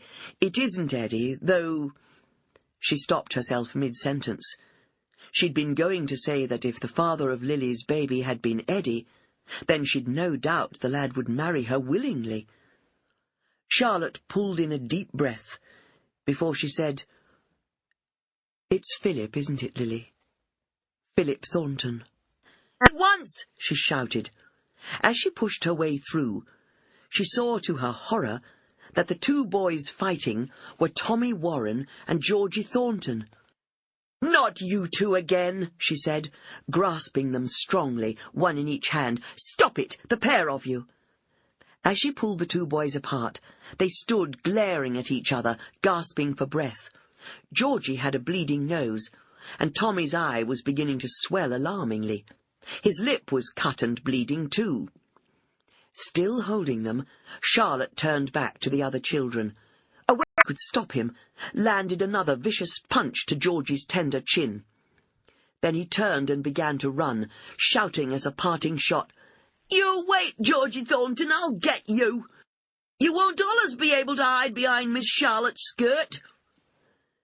When Charlotte looked down at him, she saw that Georgie was crying, but she had the feeling that his tears were not so much for his injuries as for the broken friendship. She bent down in front of him and gathered him into her arms. "Don't cry, darling. Please don't cry. It's not you. You must ask your father." And now she realized, as she helped the boy into the back of the pony and trap and prepared to take him home, she would have to be the one to break the news to Miles. She pulled up in front of the manor and helped Georgie down, leading him by the hand up the front steps. She rang the bell. Miles himself flung the door open. He stared at them for a moment, as if it didn't register who they were. But as he glanced down and saw the battered face of his son, he sighed heavily and pulled the door open wide and stared at his young son. "What? What are you talking about, Georgie?" "Tommy said Philip had hurt Lily." He wiped the back of his hand across his nose, and blood smeared his sleeve. "He hit me, Papa." Fresh tears welled in his eyes. "He says he's not my friend anymore because Philip's hurt Lily." "Come along, Georgie," Charlotte urged, pushing him gently towards the door leading to the kitchen. "You can talk to your papa when we've got something on those cuts and bruises." "But come along," she said firmly, and at last he allowed her to lead him away. But with every step, Charlotte was aware of Miles watching them, with a worried frown on his face. Half an hour later, Charlotte prescribed a mug of hot milk and a rest on the nursery couch. "But I want to talk to Papa," the little boy insisted, though his eyes were drooping. The long school day, and then the distressing fight, had taken its toll even on the stalwart Georgie. "Can Jane take him up and stay with him, Mrs. Beddoes? I must speak." Charlotte banged on the door of the Warrens' cottage and then, without waiting for it to be answered, opened it and went in. The family was in the kitchen. Peggy was bending over Tommy, tending to his black eye. They all looked round, startled, as she entered like a whirlwind. Charlotte's glance sought Jackson. "Where is he? What have you done to him?" Jackson refused to meet her gaze, but she saw the glance that passed between him and John. She took a step closer. "Jackson, Mr. Thornton is about to call the police. If you value your freedom, you'll tell me now what you've done. Where is Philip?" "Oh, Philip!" Lily cried before anyone else could answer. "What about Philip?" Her wild glance went to her brothers. "Have you hurt him? If you have, I'll never forgive you, never." Joe and Peggy looked anxious but mystified. Joe had had no part in whatever had happened. Charlotte could see that. "Come on, you'll have to tell me. He's not been home since he went out early this morning. Mr. Thornton has sent 2 men out, but he's about to take matters further." Again the brothers exchanged a mutinous glance. But it was John who said, "Boy are hiding. You're fit enough to be back at your work. I'll expect you first thing in the morning. In fact, you can go and do the evening milking right now. It looks like I'm going to be too busy." With that, she stalked out of the house, Joe following reluctantly in her wake. Chapter 33.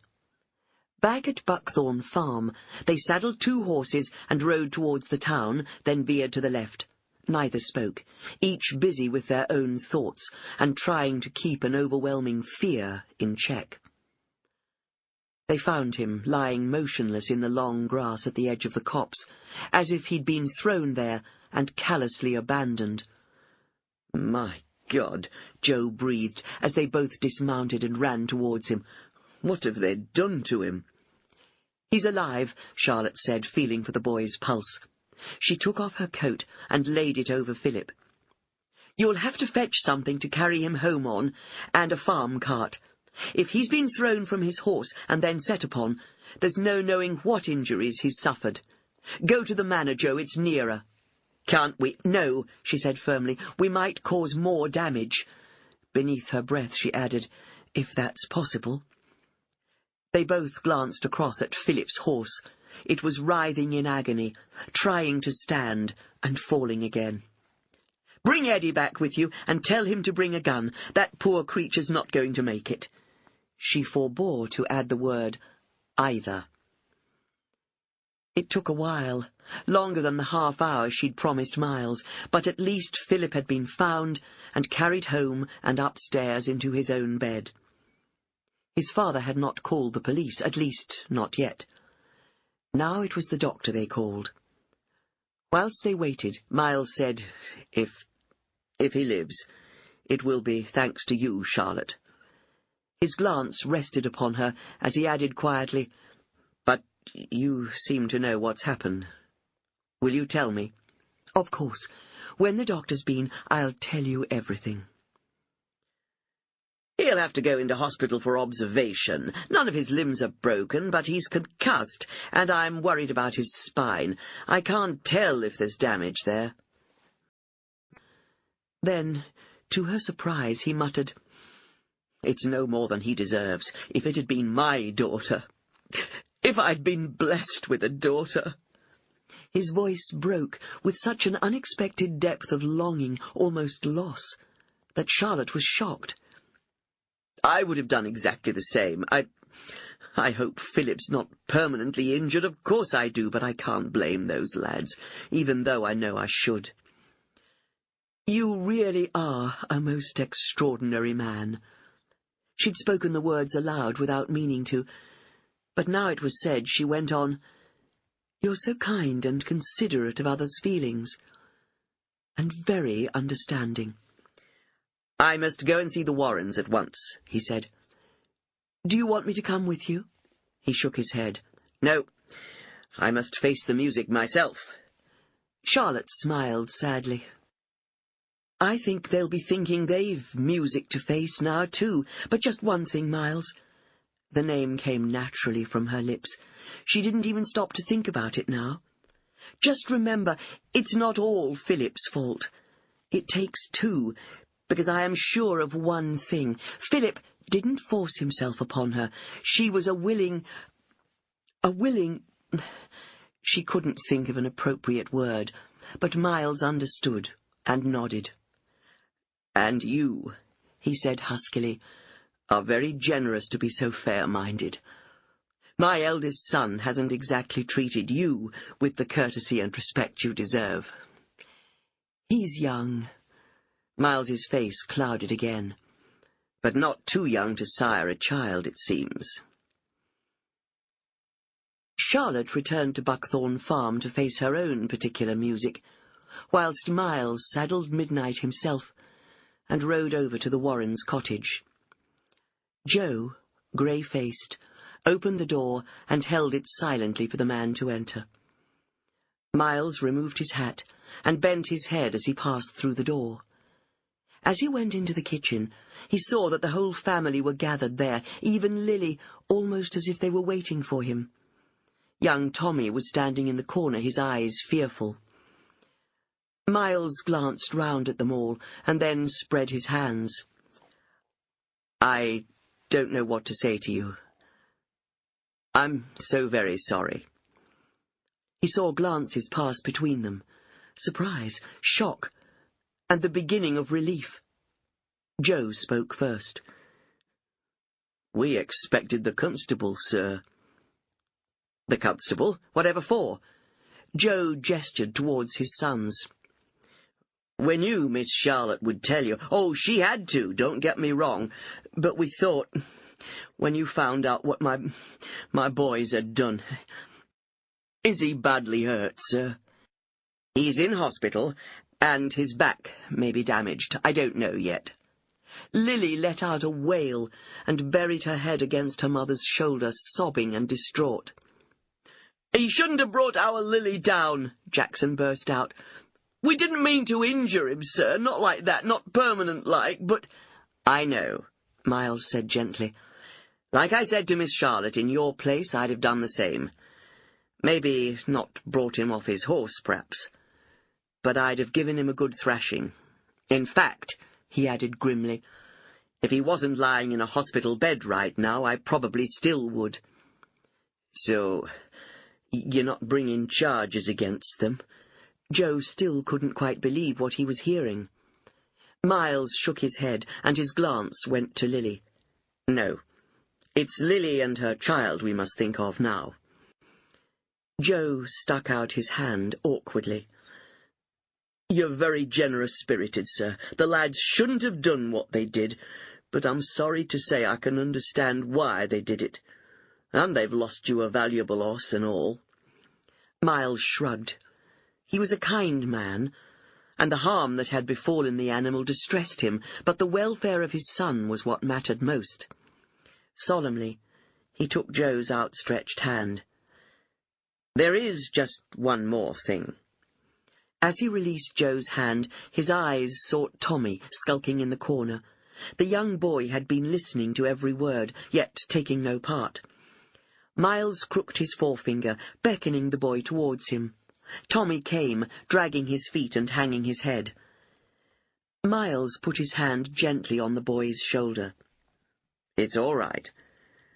I'm not angry with you, but I just want your promise that you will not fight little Georgie again, at least not over Lily. He's too young to understand what it was about, and he's in tears at home. Not because of his bloodied nose and black eye." Miles heard Peggy's gasp, but he carried on, saying gently, "But because you've fallen out with him. What's happened is not Georgie's fault." "Fault? Miss Charlotte saw us and stopped us. She took Georgie home." Joe's face paled. He glanced round his family. "Miss Charlotte knows it all, everything you've done." There was a veiled threat in his tone. His sons, all three of them, had brought more trouble on the family than Lily had caused. She might have brought shame upon them, but her trouble would not see them dismissed and turned out of their home. But the action of his sons might well do so when Osbert Crawford got to hear about all this. Even Charlotte would not. Father, standing in the middle of the hall, thumping his stick on the floor. "I want to see him, good-for-nothing layabout." She sighed. Today, of all days, he would have to decide to take a sudden interest in the workings of the farm again. Joe and his sons have all had the influenza. The boys have done the evening milking, and they'll all be back at work full-time tomorrow. Osbert scowled at her. "Mine they are, and you can stop their wages for the days they didn't work." Charlotte didn't reply. She'd no intention of doing any such thing, but he'd never know that. It was 4 days before Osbert found out. 4 days in which Charlotte had learned that Philip had been moved to a hospital in the Midlands for tests on his spine. "He can't feel anything," Miles had told her distractedly, when they'd met accidentally whilst riding on the beach. "They think his spine might be broken." "Oh, dear Lord," Charlotte had breathed. "No." "And there's another thing," he said, his eyes dark with anxiety, and something that Charlotte couldn't quite define. Disappointment? Shame? Who told him? Charlotte asked sharply. She knew it wouldn't have been Edward. "I believe he sent a note to the manor, and word came back saying the boy was in hospital. That sent him into a panic, I can tell you. He had the pony and trap harnessed, and he rode over to the manor. Mr. Thornton was out, it seems." Charlotte nodded. "One of the servants, Wilkins, I believe, told your father that the Jackson brothers had set upon Master Philip and injured him so badly that he'd been taken to hospital." He paused, then added, "But from what I can make out, miss, the man didn't tell the master the reason behind the lad's attack." "No," Charlotte said grimly. "I don't suppose he did. And even if he had, I doubt my father would have believed it. Not about Philip." She took off her riding jacket and hat, smoothed her hair back, and went towards the sitting-room. Edward hovered in the hallway, and Charlotte was glad to know he was close by. "What's this I hear?" Osbert demanded, almost before she had stepped into the room. There was no point in prevaricating, so Charlotte said, "Lily Warren is pregnant with Philip's child, that's what. And her brothers, well, they gave him a good hiding because of it. They didn't intend to cause such serious injury, but sadly they have." Osbert stared at her. "Don't talk ridiculous, girl. Philip's only a boy. No, I won't believe it. That little slut's laying it at his door to get money out of the family." "I've seen them together, Father, holding hands, and Philip had admitted it to his father. Mr. Thornton is trying to persuade Philip to marry her, but he's refusing." "I should think so, too, the very idea. My boy being forced to marry that little trollop." She smiled wryly as she added with heavy sarcasm, "He can't believe such a thing of his boy, as he called him." Edward made a noise in his throat that sounded suspiciously like a growl before saying, "Jackson's in the kitchen, miss, asking to see you."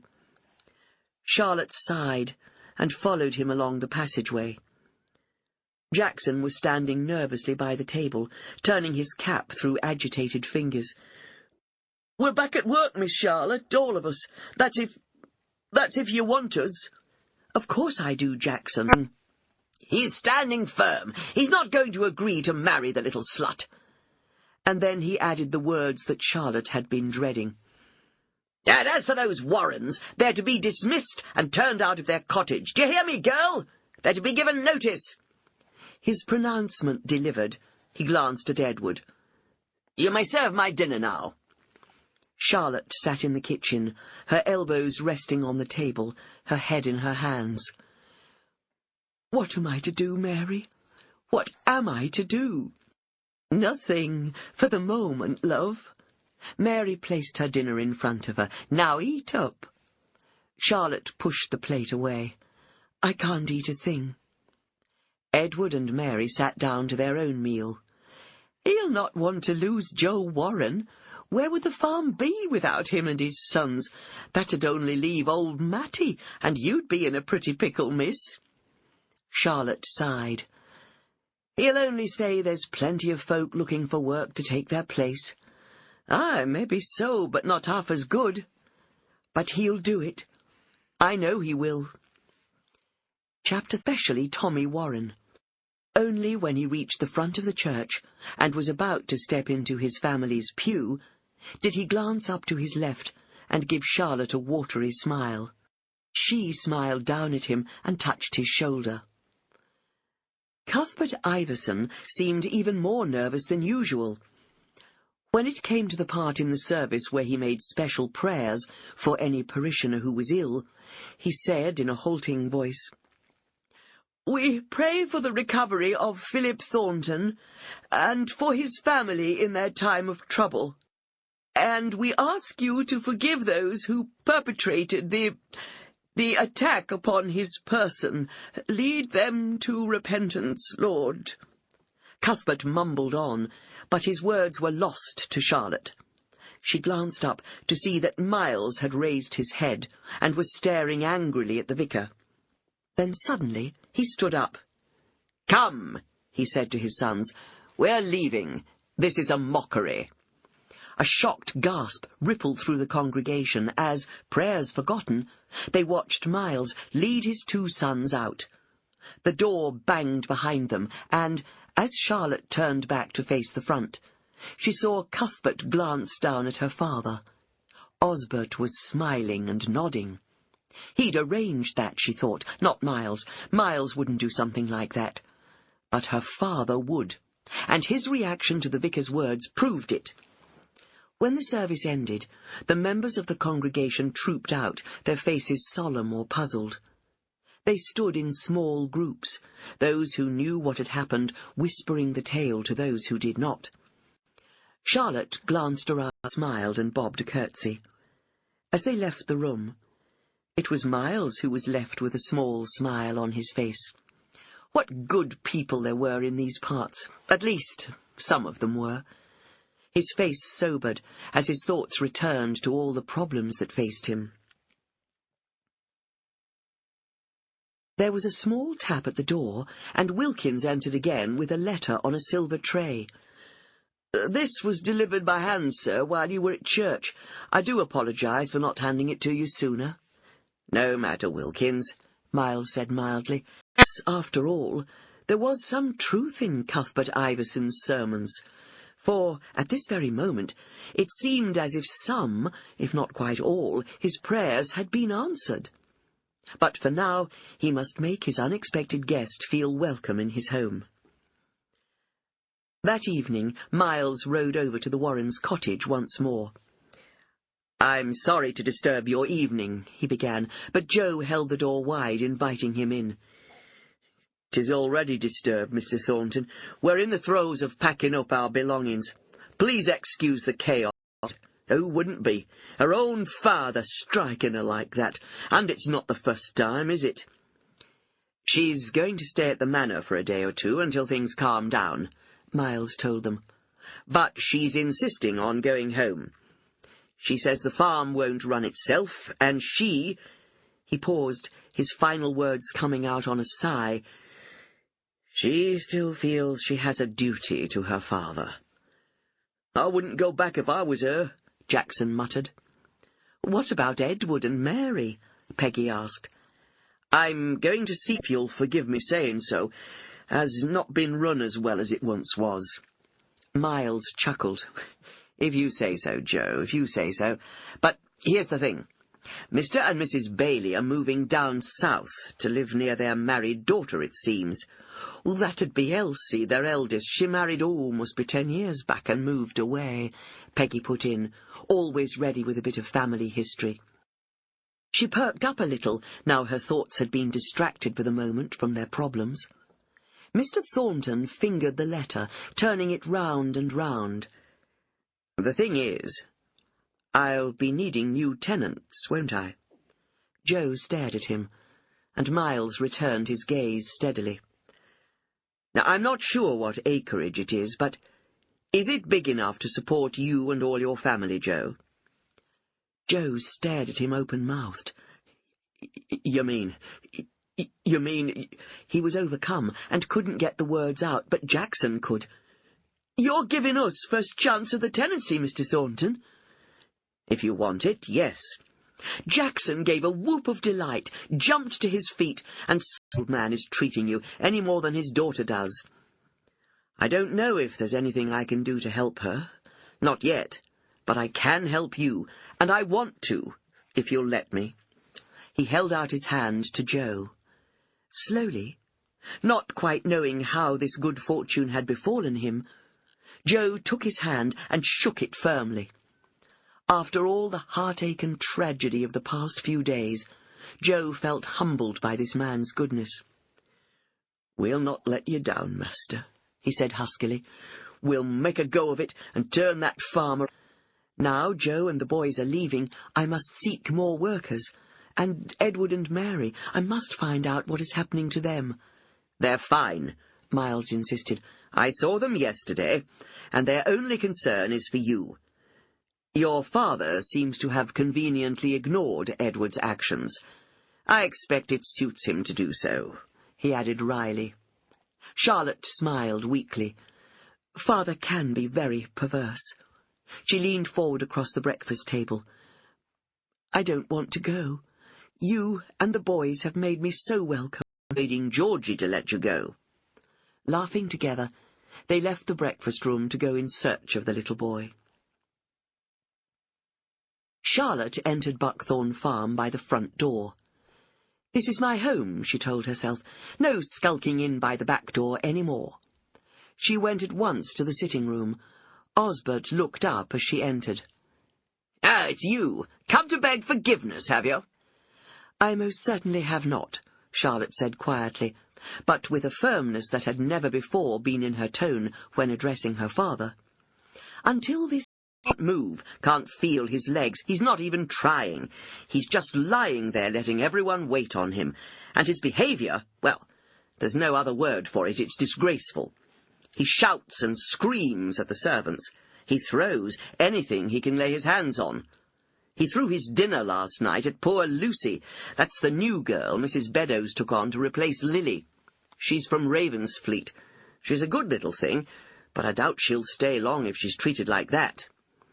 And as for Georgie, he's in tears every time he comes out of Philip's room. Do you know what Philip—" "Anything I can do," she added. "I don't know what anyone can do. I'm at my wit's end, Charlotte, I don't mind telling you. Ben seems to be the only one he'll tolerate." He gave a wry laugh. "Mind you, that's probably because Ben doesn't let Philip rile him." He paused, then added, "I'm getting a second opinion. A doctor from London is coming on Wednesday. Perhaps we'll know more then." "Well, if there's anything I can do, let me know. And after Wednesday, perhaps we'll have a better idea as to how to handle it. The family have every reason to be grateful to you for what you've tried to do to make amends." "Short of Philip marrying Lily, you mean?" Charlotte regarded him with her head on one side. "Are you still pressing him to do the decent thing?" Miles sighed. "It's not been mentioned since he was injured, but I think he still knows that's what I think he should do." "Then I think that's the problem. It may not even be a conscious thought, but if he lies there, a helpless cripple, he can't be made to walk up the aisle with a girl he doesn't want to marry." "Do you think so?" "It's possible." She paused, then asked, "Would you let me see him?" "Of course, but I doubt he'll want to see you, and I wouldn't like him to be rude to you." Charlotte laughed. "He won't be able to throw me out physically, will he? And if he did," she chuckled again, "problem solved." Miles spread his hands. "You can but try." She stood up. "And have I your permission to tell him he's not going to be forced into marriage?" Miles sighed once more. "Very true." To his utter surprise, Charlotte agreed. "But you're wrong about one thing. I do have somewhere to go. My aunt has offered me a home with her, and I may well take her up on it." "Typical! You'd sponge off relatives for the rest of your life. I expect you hope they'll leave you all their money, now your father's cut you out of his will." "No, I shall train to be a teacher. Women can go to college now, get proper qualifications." Without thinking what he was doing, Philip pressed his fists into the bed to lead the stairs. She smiled. We got on to other things. He sat up to throw a cup at me, so that's a start. Charlotte, Miles began to apologize, but she held up her hand to stop him. It roused him, made him move. It's a good sign.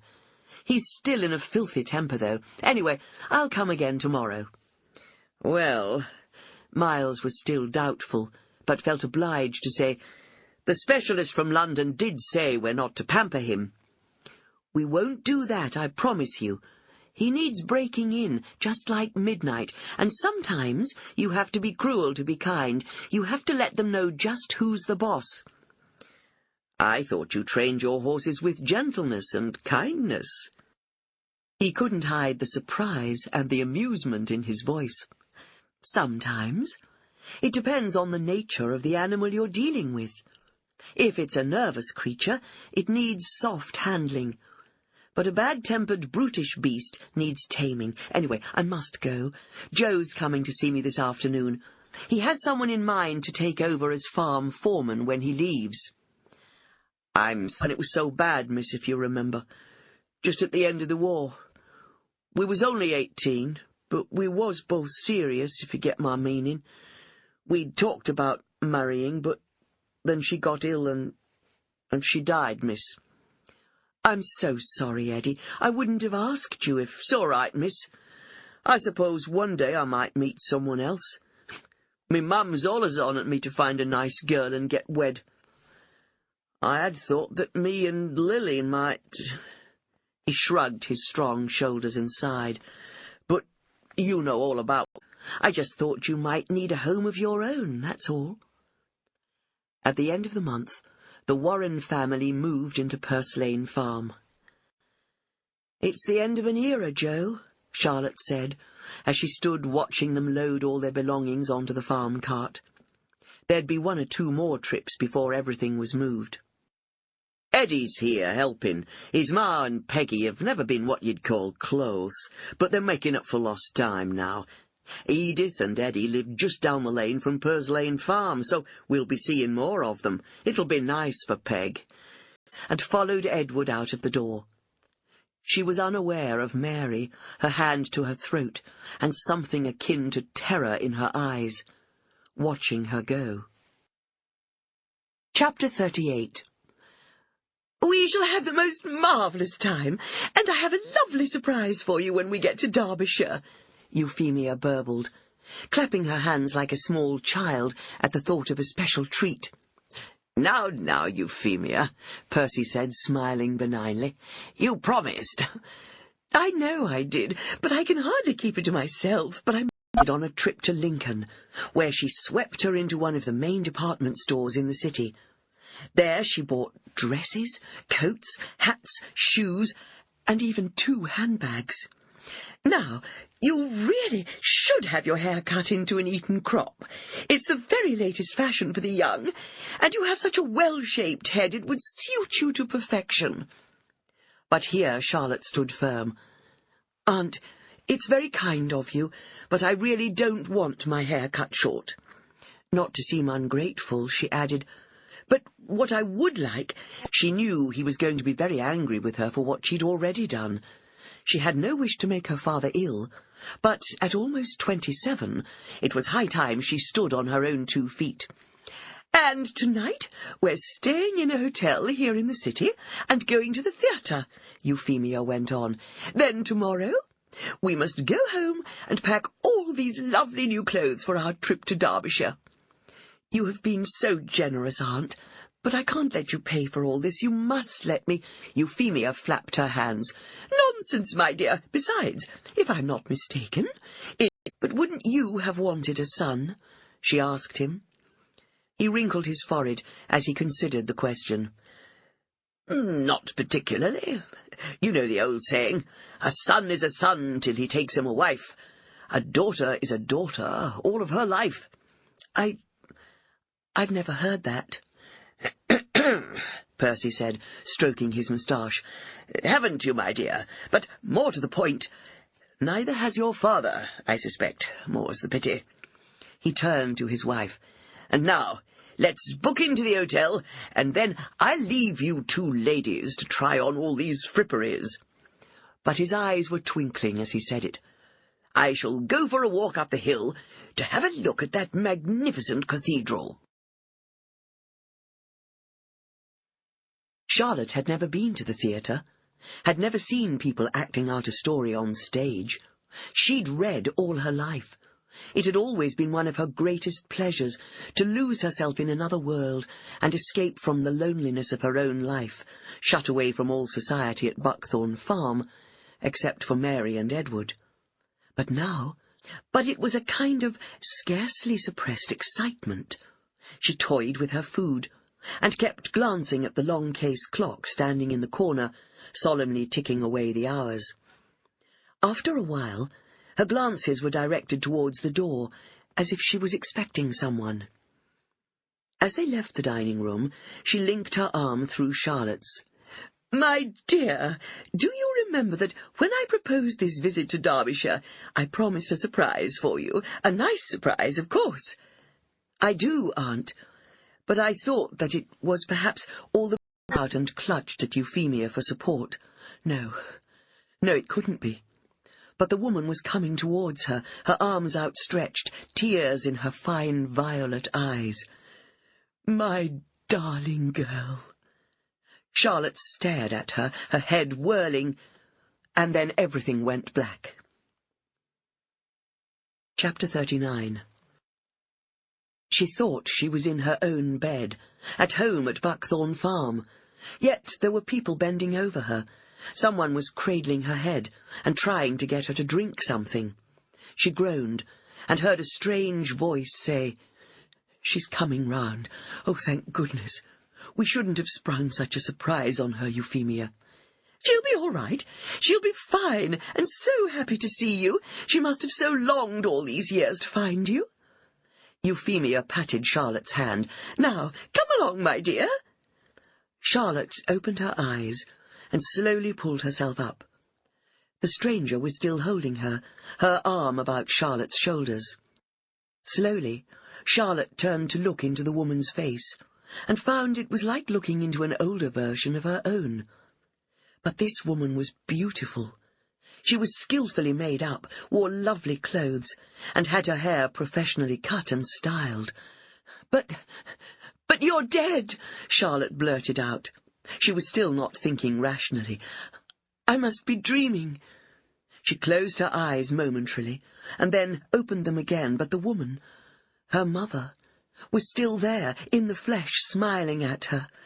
"No, my love, I'm here. I'm really here." Her eyes clouded with concern. "Are you all right? I don't know whose grave you've been tending all these years, but it isn't mine, my darling." Slowly, Charlotte shook her head, completely mystified. "I don't understand." Euphemia and Alice exchanged a glance. "No," the latter murmured, "and neither do we." When Charlotte was feeling quite well again, though her mind was still reeling from the shock, they began to talk. "What happened?" she asked. "I want to know. Tell me everything, right from the beginning." "The beginning? You mean," person Charlotte had come to know, "was cruelty personified. Alice had no choice but to leave him. He'd probably have killed her if she'd stayed." Charlotte drew in a sharp breath. He hit you?" Alice bit her lip and nodded. "Has he ever hit you?" Charlotte nodded. "A few times, but Mary or Edward stepped in whenever they could. When he got in a temper, I'd lock myself in my bedroom until he'd calmed down. I learned to see when one of his black moods was coming." She didn't tell them about the recent whacks with his stick that, to her shame, everyone knew about. Alice groaned. "I'm so sorry. I never thought he'd beat you. I thought it was just me, because I couldn't bear him a son." Charlotte smiled wryly. "I expect it was because I'm the daughter he never wanted," she said matter-of-factly, without self-pity. Alice was still shaking her head in disbelief, guilt etched on her face. "But why?" Euphemia couldn't believe what she was hearing either, even though I thought that if I left him, he'd have grounds for divorce, and he'd know that I'd make no demands on him, except that he should look after you. I always made sure his solicitor had my address. But no word ever came. She looked questioningly at Charlotte, who shrugged and said, "As far as I know, there's never been anyone else. For the first few years he ran the farm, but as soon as I was old enough I had to work outside. Then, as I got older, gradually he handed over more and more of the day-to-day running of the farm to me. Now I do everything." "Dear friend and confidant all these years." Euphemia smiled at Alice. "Percy was very ill a few years ago, and I don't think we'd have got through it without your mother's help." "Strange, isn't it?" Alice said. "You'd think the one person in the world who wouldn't want to know me would be the sister of the man I was leaving."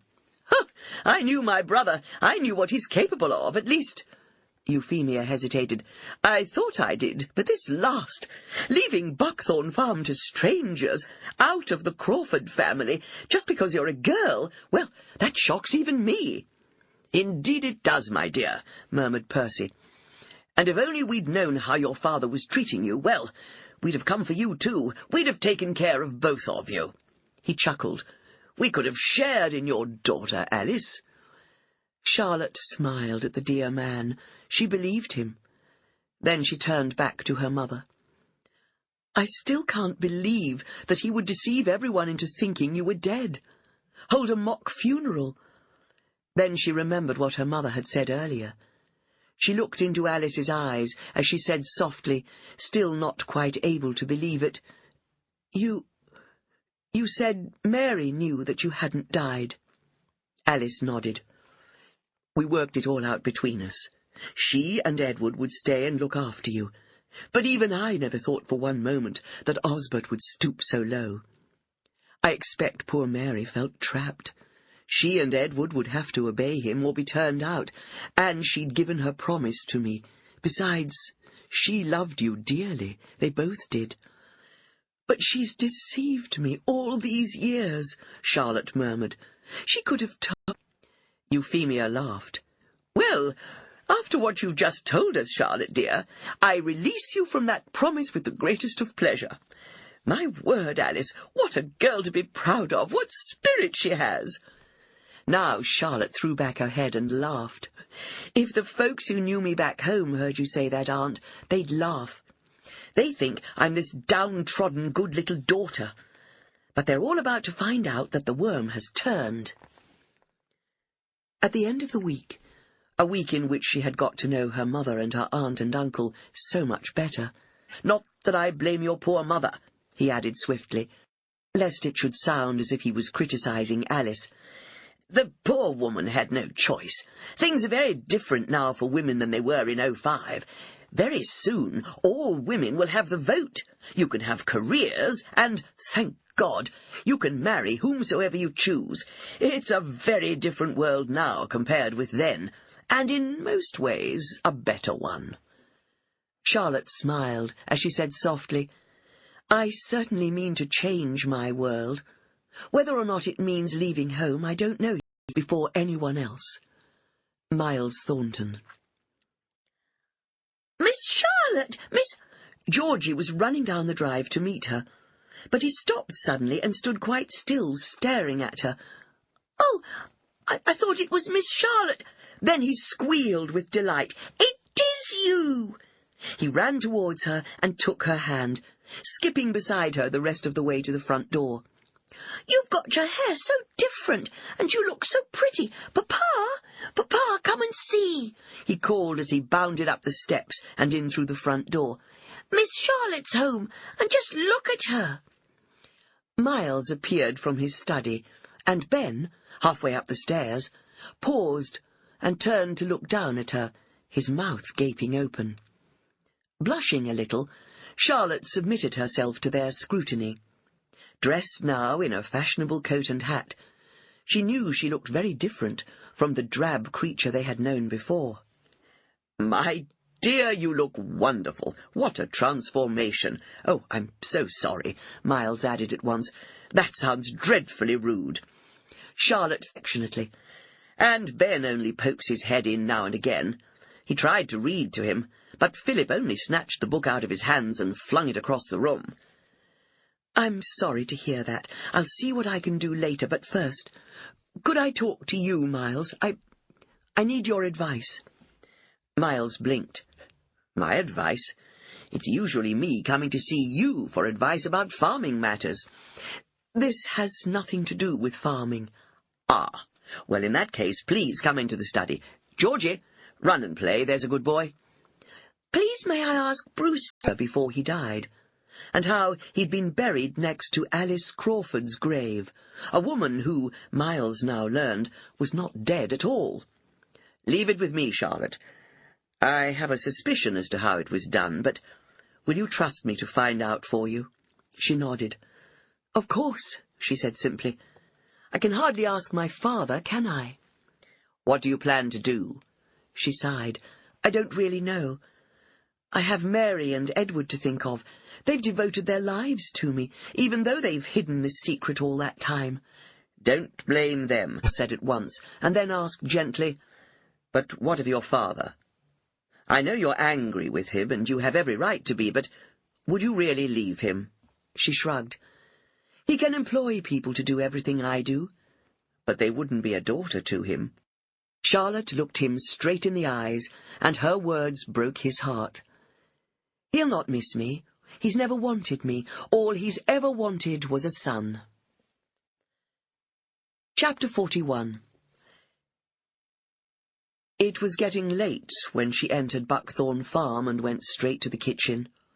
Mary and Edward, seated at the table, eating their evening meal, looked up. Mary's spoon clattered onto her plate, and she threw up her hands, giving a little scream. "Oh, Miss Charlotte, whatever will he say? You look lovely, but whatever will the master say?" Charlotte peeled off her new gloves and smiled at Mary. These two people were very dear to her. They'd been like parents to her, better than either of her own. For she had to face the reality that, whatever her reasons, and however good those reasons were, her own mother, finding out at last that she was still alive, Mary's eyes widened, and she burst into noisy tears. Edward hung his head and refused to look at her. Charlotte clasped Mary's hands across the table. "I don't blame you, either of you. You've always cared for me. You're the only people in this house who've shown me any love." "The master made us promise never to tell you," Mary sobbed. "He'd have sent us packing if we hadn't agreed. And I'd promised you, Mamma, that we'd look after you. Besides," she added, as if it explained everything. And it did. "We do love you, miss, like you was our own. We always have."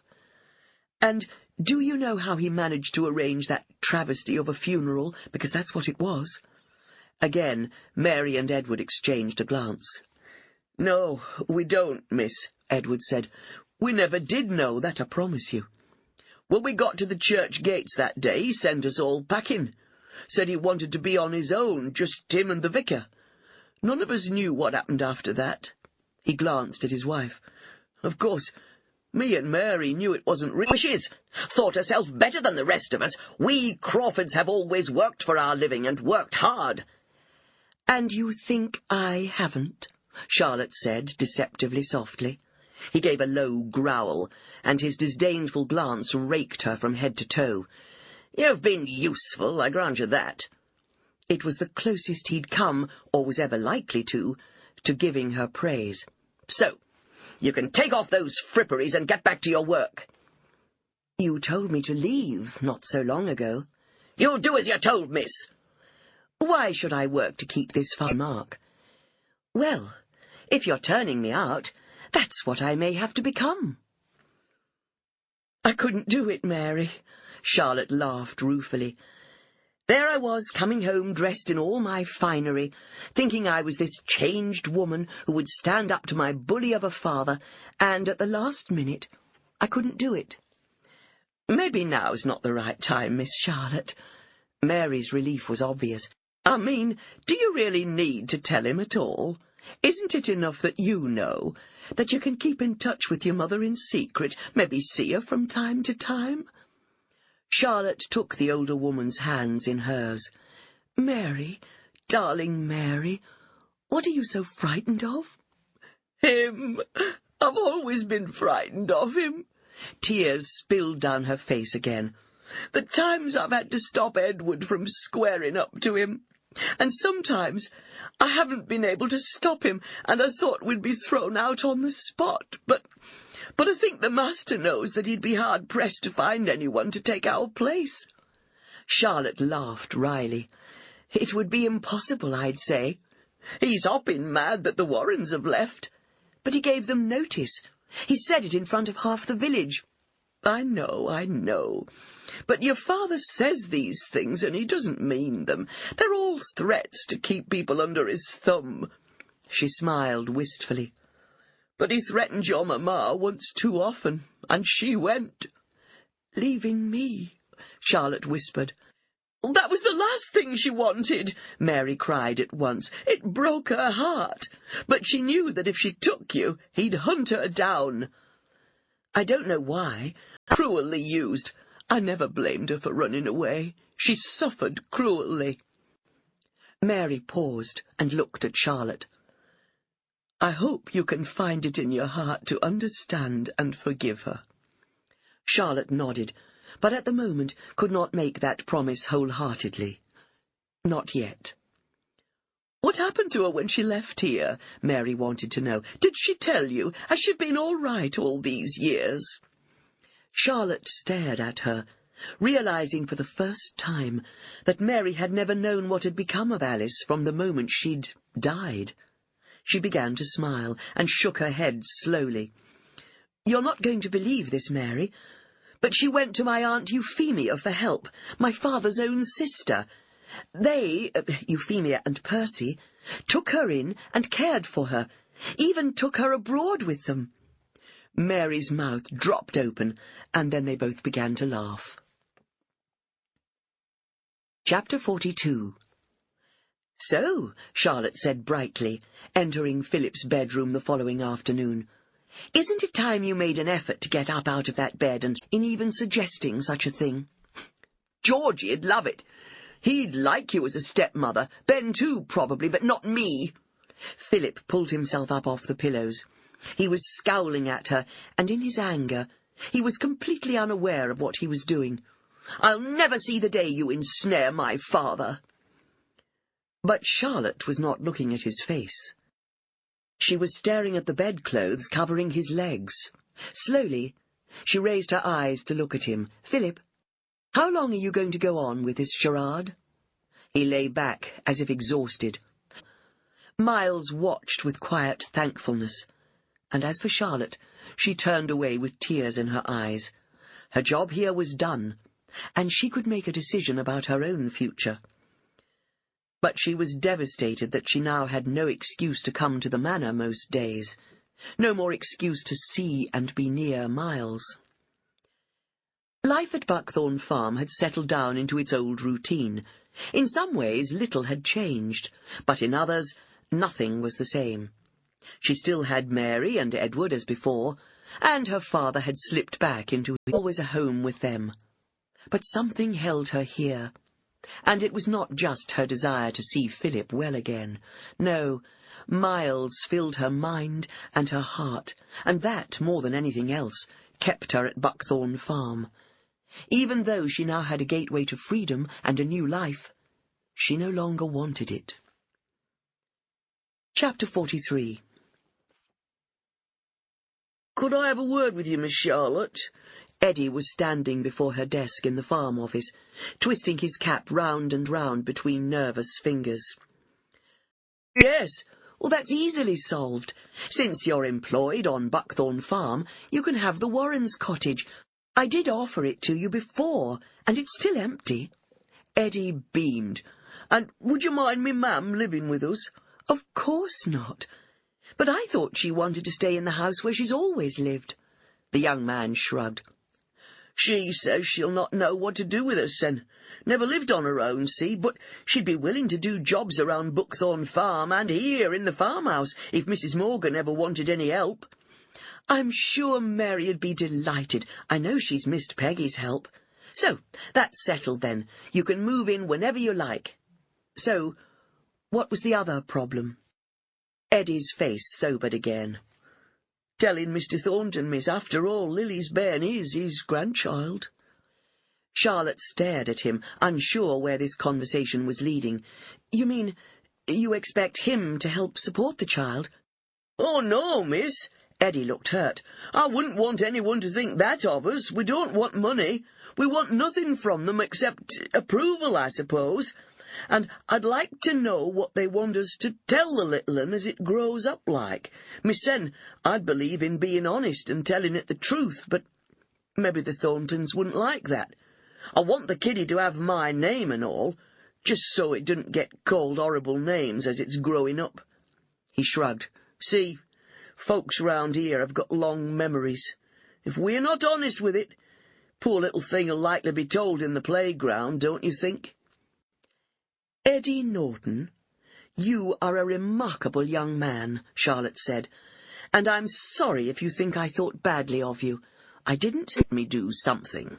Set up a trust fund, perhaps, for when the child comes of age. Perhaps. But he might see that as being unfair on any other children, as he said, if they're blessed. If they're blessed. Miles repeated the words softly and then sighed. My grandchild. And then he added words which brought a lump to Charlotte's throat and a twinge of envy. I hope it's a girl. Oh, I do hope it's a girl. Chapter 44. Miles's hopes were not realized. No, she didn't believe that. Not now, at least not for herself. But perhaps she was afraid, deep down, of what he might try to do to her mother if he knew where to find her. Or was it pity? She looked at the man, wizened by bitterness and grown old before his time because of it. He looked 70 or even older, so much older than his 57 years. She'd not had much of a life, but she still had a chance to make something of it. He'd wasted his. Of his own choice, he whiled away the years sitting wrapped in discontent and resentment, manipulating the lives of others for his own insidious schemes, and he was still trying to do it. No, she wouldn't tell him about her mother. But her decision was more to protect Alice than for any other reason. Life settled back into a routine. The weeks passed. Another haymaking and another harvest were over. Philip went back to boarding school at the start of the autumn term, and this time Ben went too. So there was only Georgie left at home in the great rambling house to keep his father company. The crop had been good, better than they dared to hope for. But now it was safely on its way to Bardney. Charlotte allowed herself a brief respite. She'd also given Eddie and the other workers on Buckthorn Farm the day off. As long as the milking gets done and the animals are fed, she'd warned. After greeting each other, Miles asked, Have you ever told your father that you've met your mother? Charlotte shook her head. No, she said hoarsely. I couldn't. So, he added slowly, all the children had gone. This was the first time he'd deliberately sought her out, since her father's threats to have him removed from his living. She looked up at him and smiled, but her smile faded when she noticed how thin and pale he'd become. His hands were shaking, and he chewed nervously on his bottom lip. Miss Charlotte, I have to tell you, I'm leaving. Oh, Mr. Iverson, no. She paused and then asked, Has this anything to do with my father? Well, in a way, but I thought Mr. Thornton wrote to the bishop and explained. He did, Cuthbert said quickly, and I was grateful, most grateful. No, I'm leaving of my own free will. But his eyes were haunted, and she was sure that this was not the truth, or at least not the whole truth. Why? She asked candidly. I am no longer comfortable here. But I don't understand. Your services are well attended.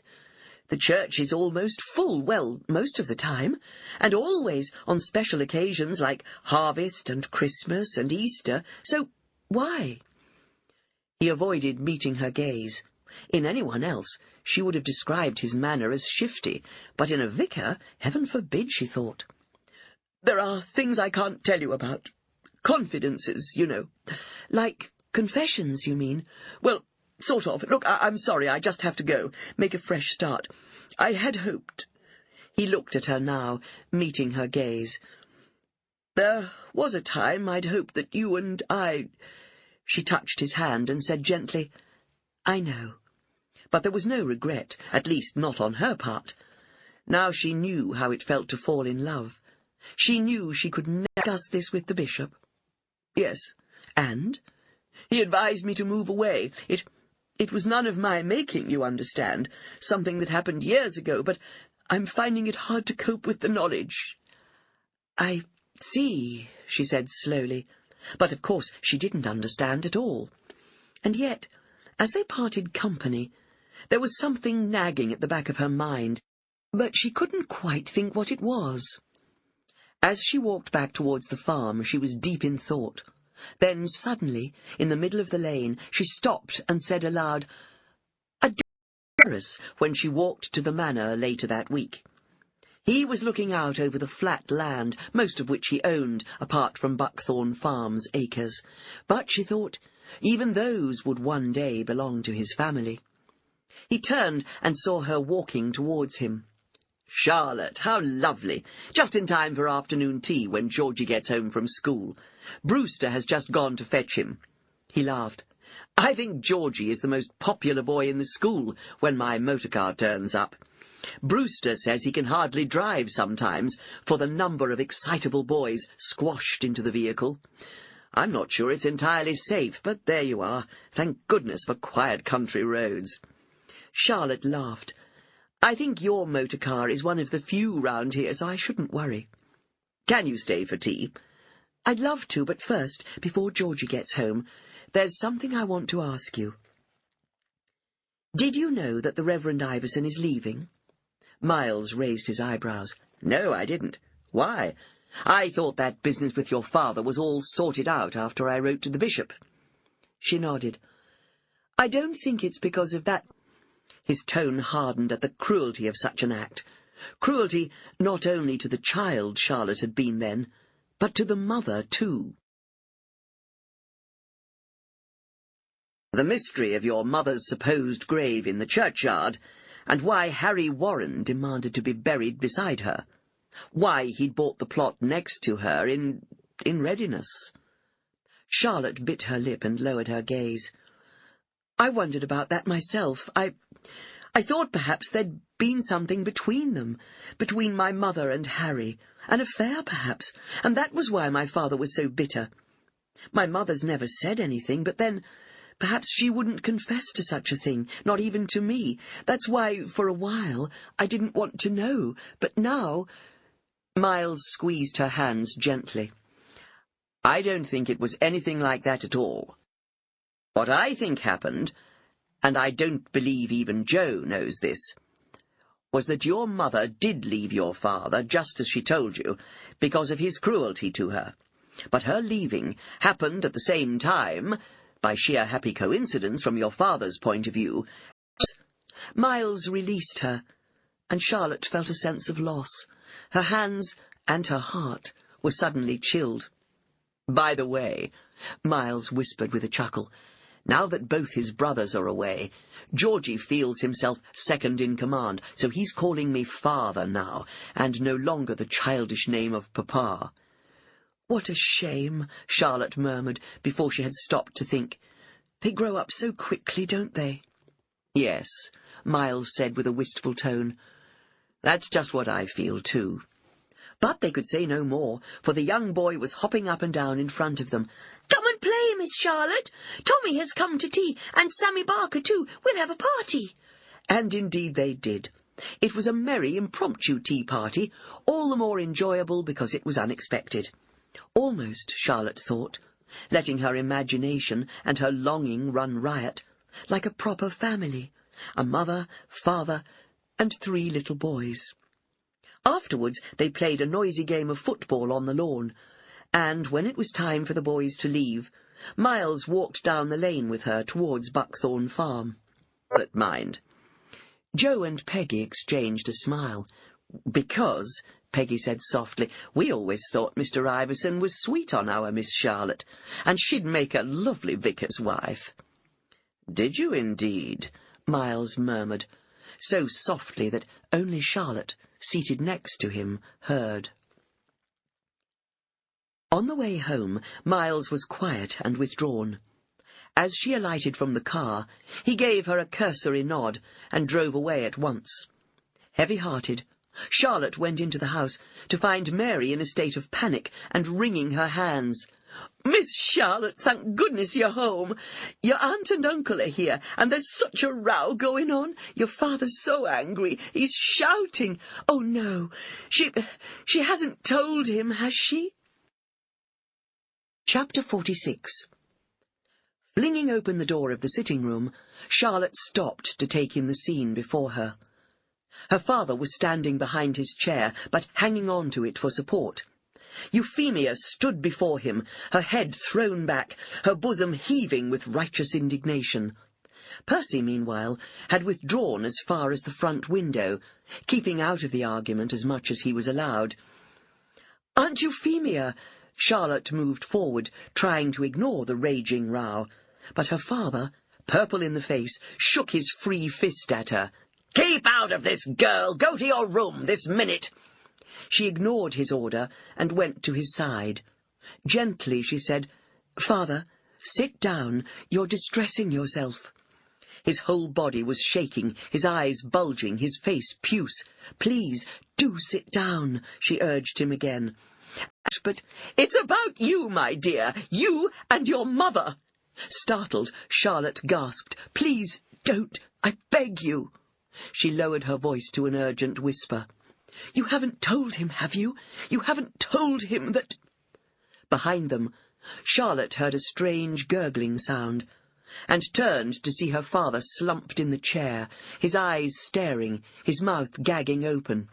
"Now look what you've done." "Me? I had nothing to do with it. He's an evil, deceitful man who turned our father against Percy and me. He doesn't like to see anyone happy, not even his own daughter." Charlotte was bending over him. "Father! Father!" She was hardly listening to what her aunt was saying, but instinctively she turned to Percy for help. "Uncle, please fetch Edward." "Where will I find him?" "In the kitchen." "Where's that?" "You stay here. I'll go." But she'd hardly turned towards the door before it opened, and Edward hurried into the room. He must have been hovering in the hall, listening to the quarrel.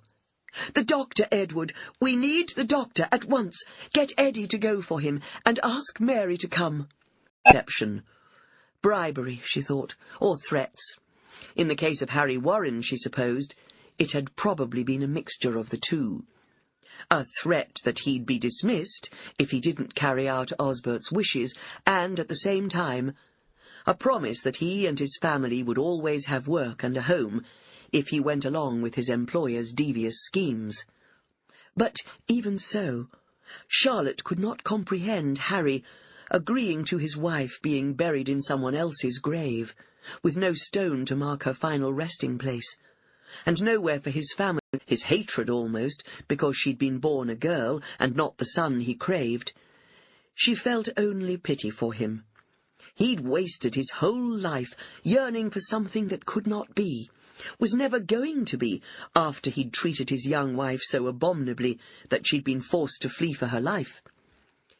She didn't blame her mother. Not any more. She needed, to believe in her. To believe that the reason she'd abandoned her small daughter had been forced upon her. Staying would have endangered her sanity, perhaps even her life. But the last few hours, Charlotte realized, had sadly disillusioned her about her aunt. Euphemia was little better than her brother. Charlotte suspected that her actions, on the surface kind and caring, had been for one reason and one reason only: to wreak revenge on the brother who had tried to rule her life and had succeeded in turning their father against her.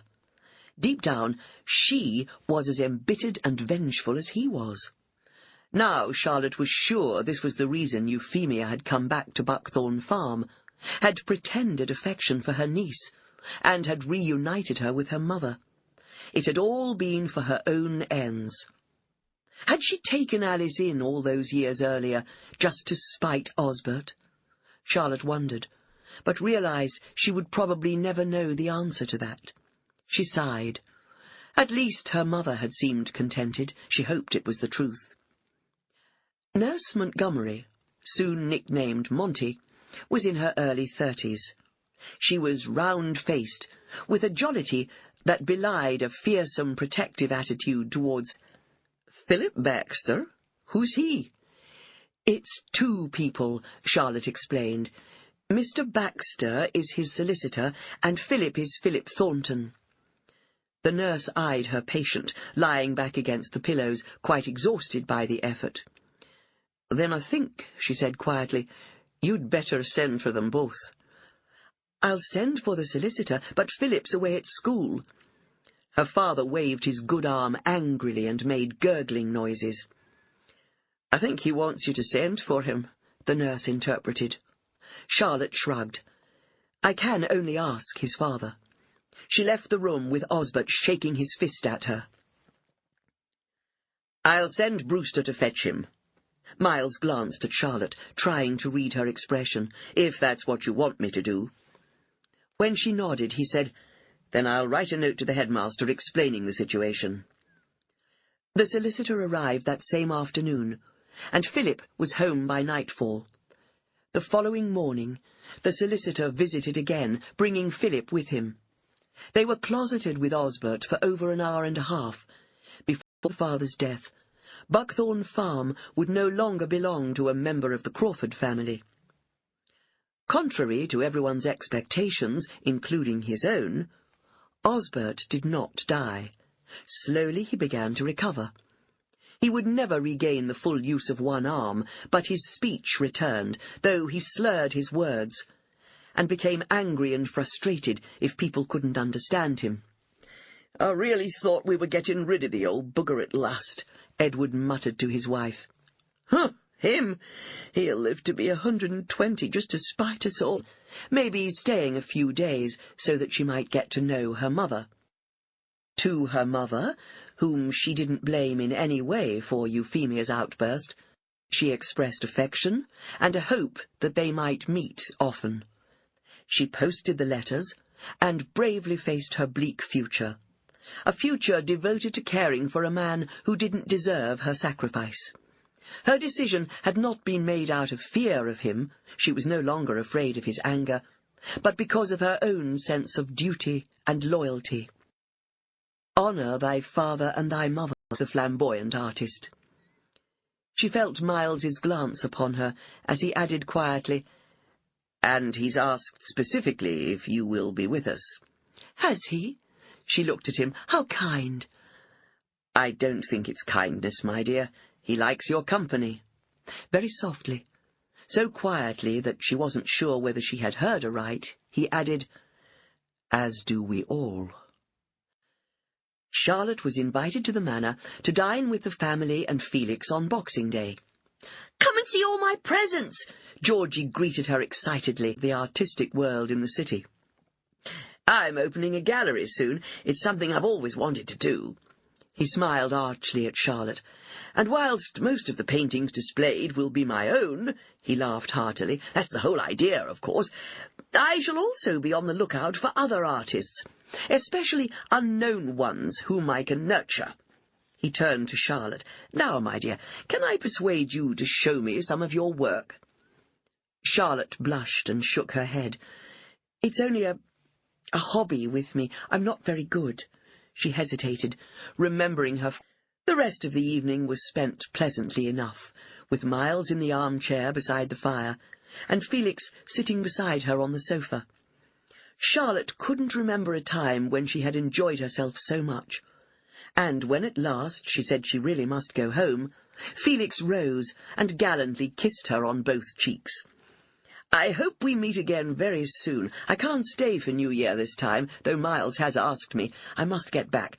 My gallery has its grand opening in 2 weeks' time, and there's so much to do." His eyes sparkled suddenly. "Now, why don't you come down to London for the opening? You could stay with me." He turned to Miles, but almost as an afterthought. "And you too, my dear friend." "Well," Miles began hesitantly, but Charlotte said at once, "I'd love to, but I'm sorry, it's really not possible. Though thank you for the kind invitation." Felix gave an exaggerated sigh and kissed her hand again. "I'll see you to the motor," Miles said abruptly. "Brewster will drive you home." "There's no need," Charlotte protested. "I can easily—" "I wouldn't dream of allowing you to walk anywhere so late at night and in the dark," he said stiffly, as he opened the front door and ushered her down the steps to the waiting vehicle. He held out his hand to help her climb in, and then he closed the door. "Good night, Charlotte." He turned away abruptly, and as the motor-car drew away, Charlotte was left staring at his back, as he ran lightly back up the steps and into the house. "Now," she murmured to herself, "what on earth has got into him?" She wrinkled her forehead, trying to think whether she had said anything untoward, but for the life of her she couldn't think that she had said at once, before Charlotte had time to reply. "The fresh air will do you good." Mary turned to Miles. "Her father was troublesome in the night, sir, restless and demanding. She's not had much sleep herself."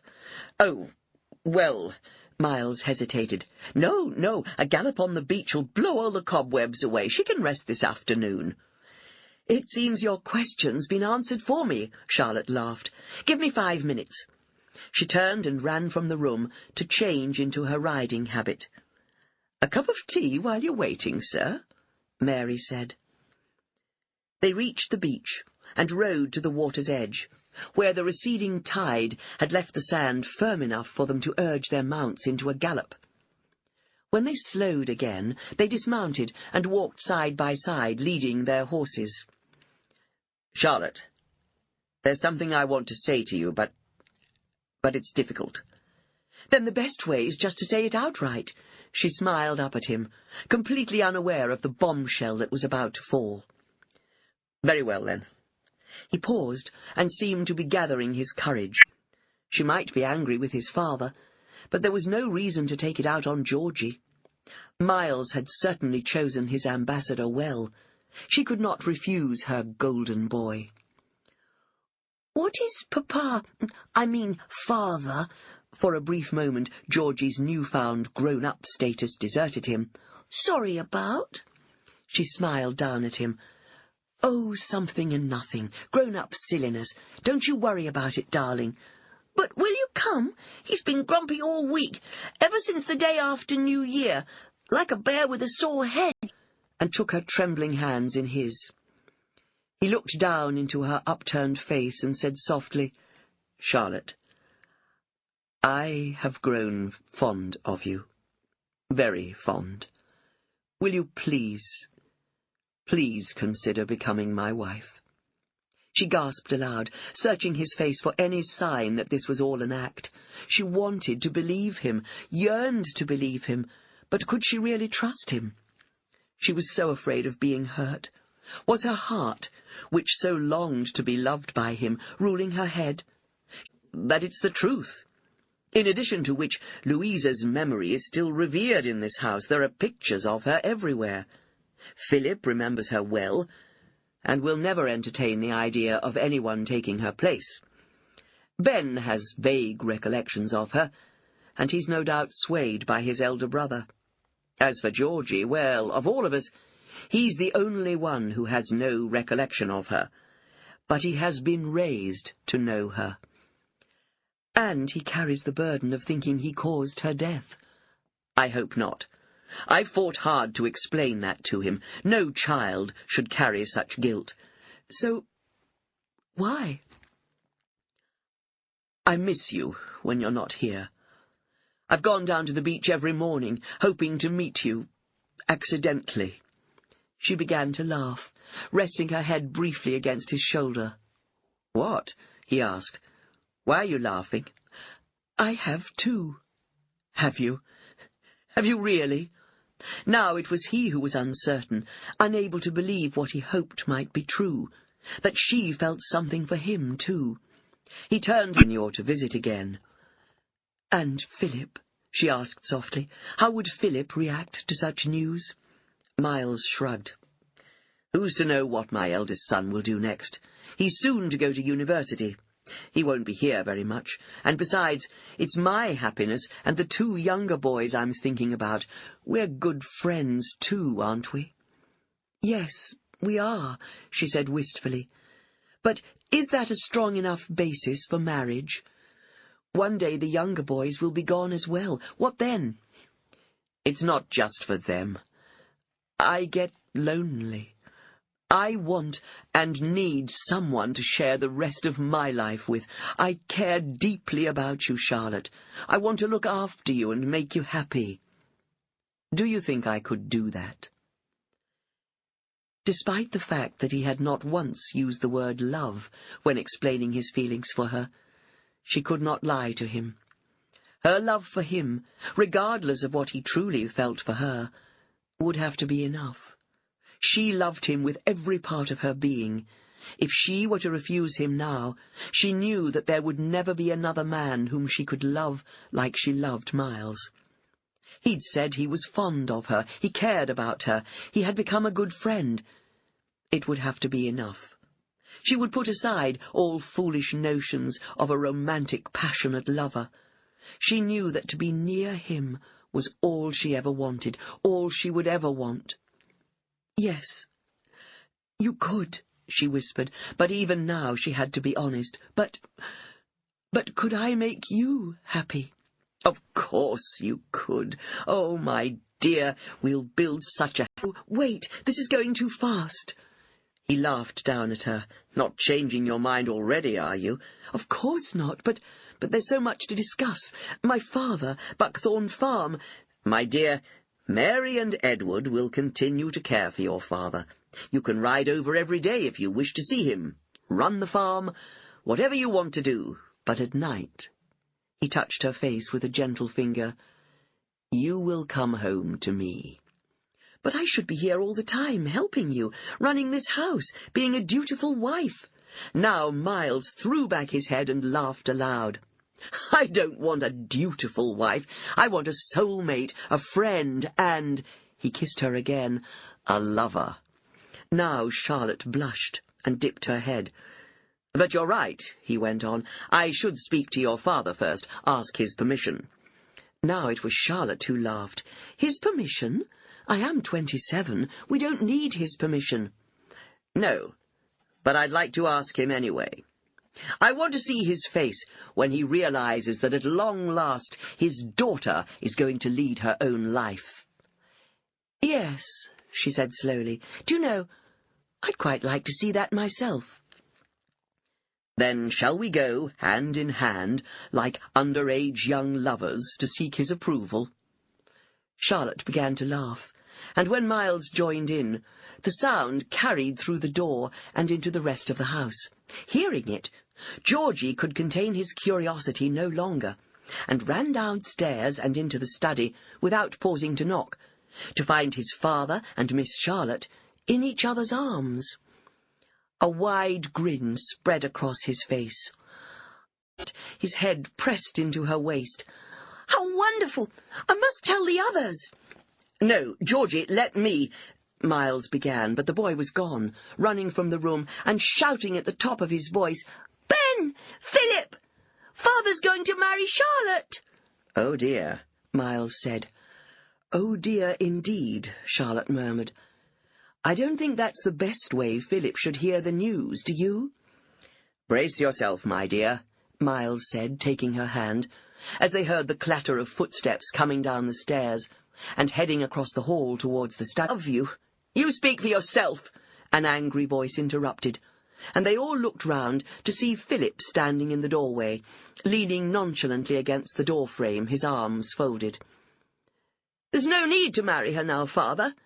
The old man's made his will, and everything will be mine when he dies, which can't be long now. And there'll be nothing she can do about it.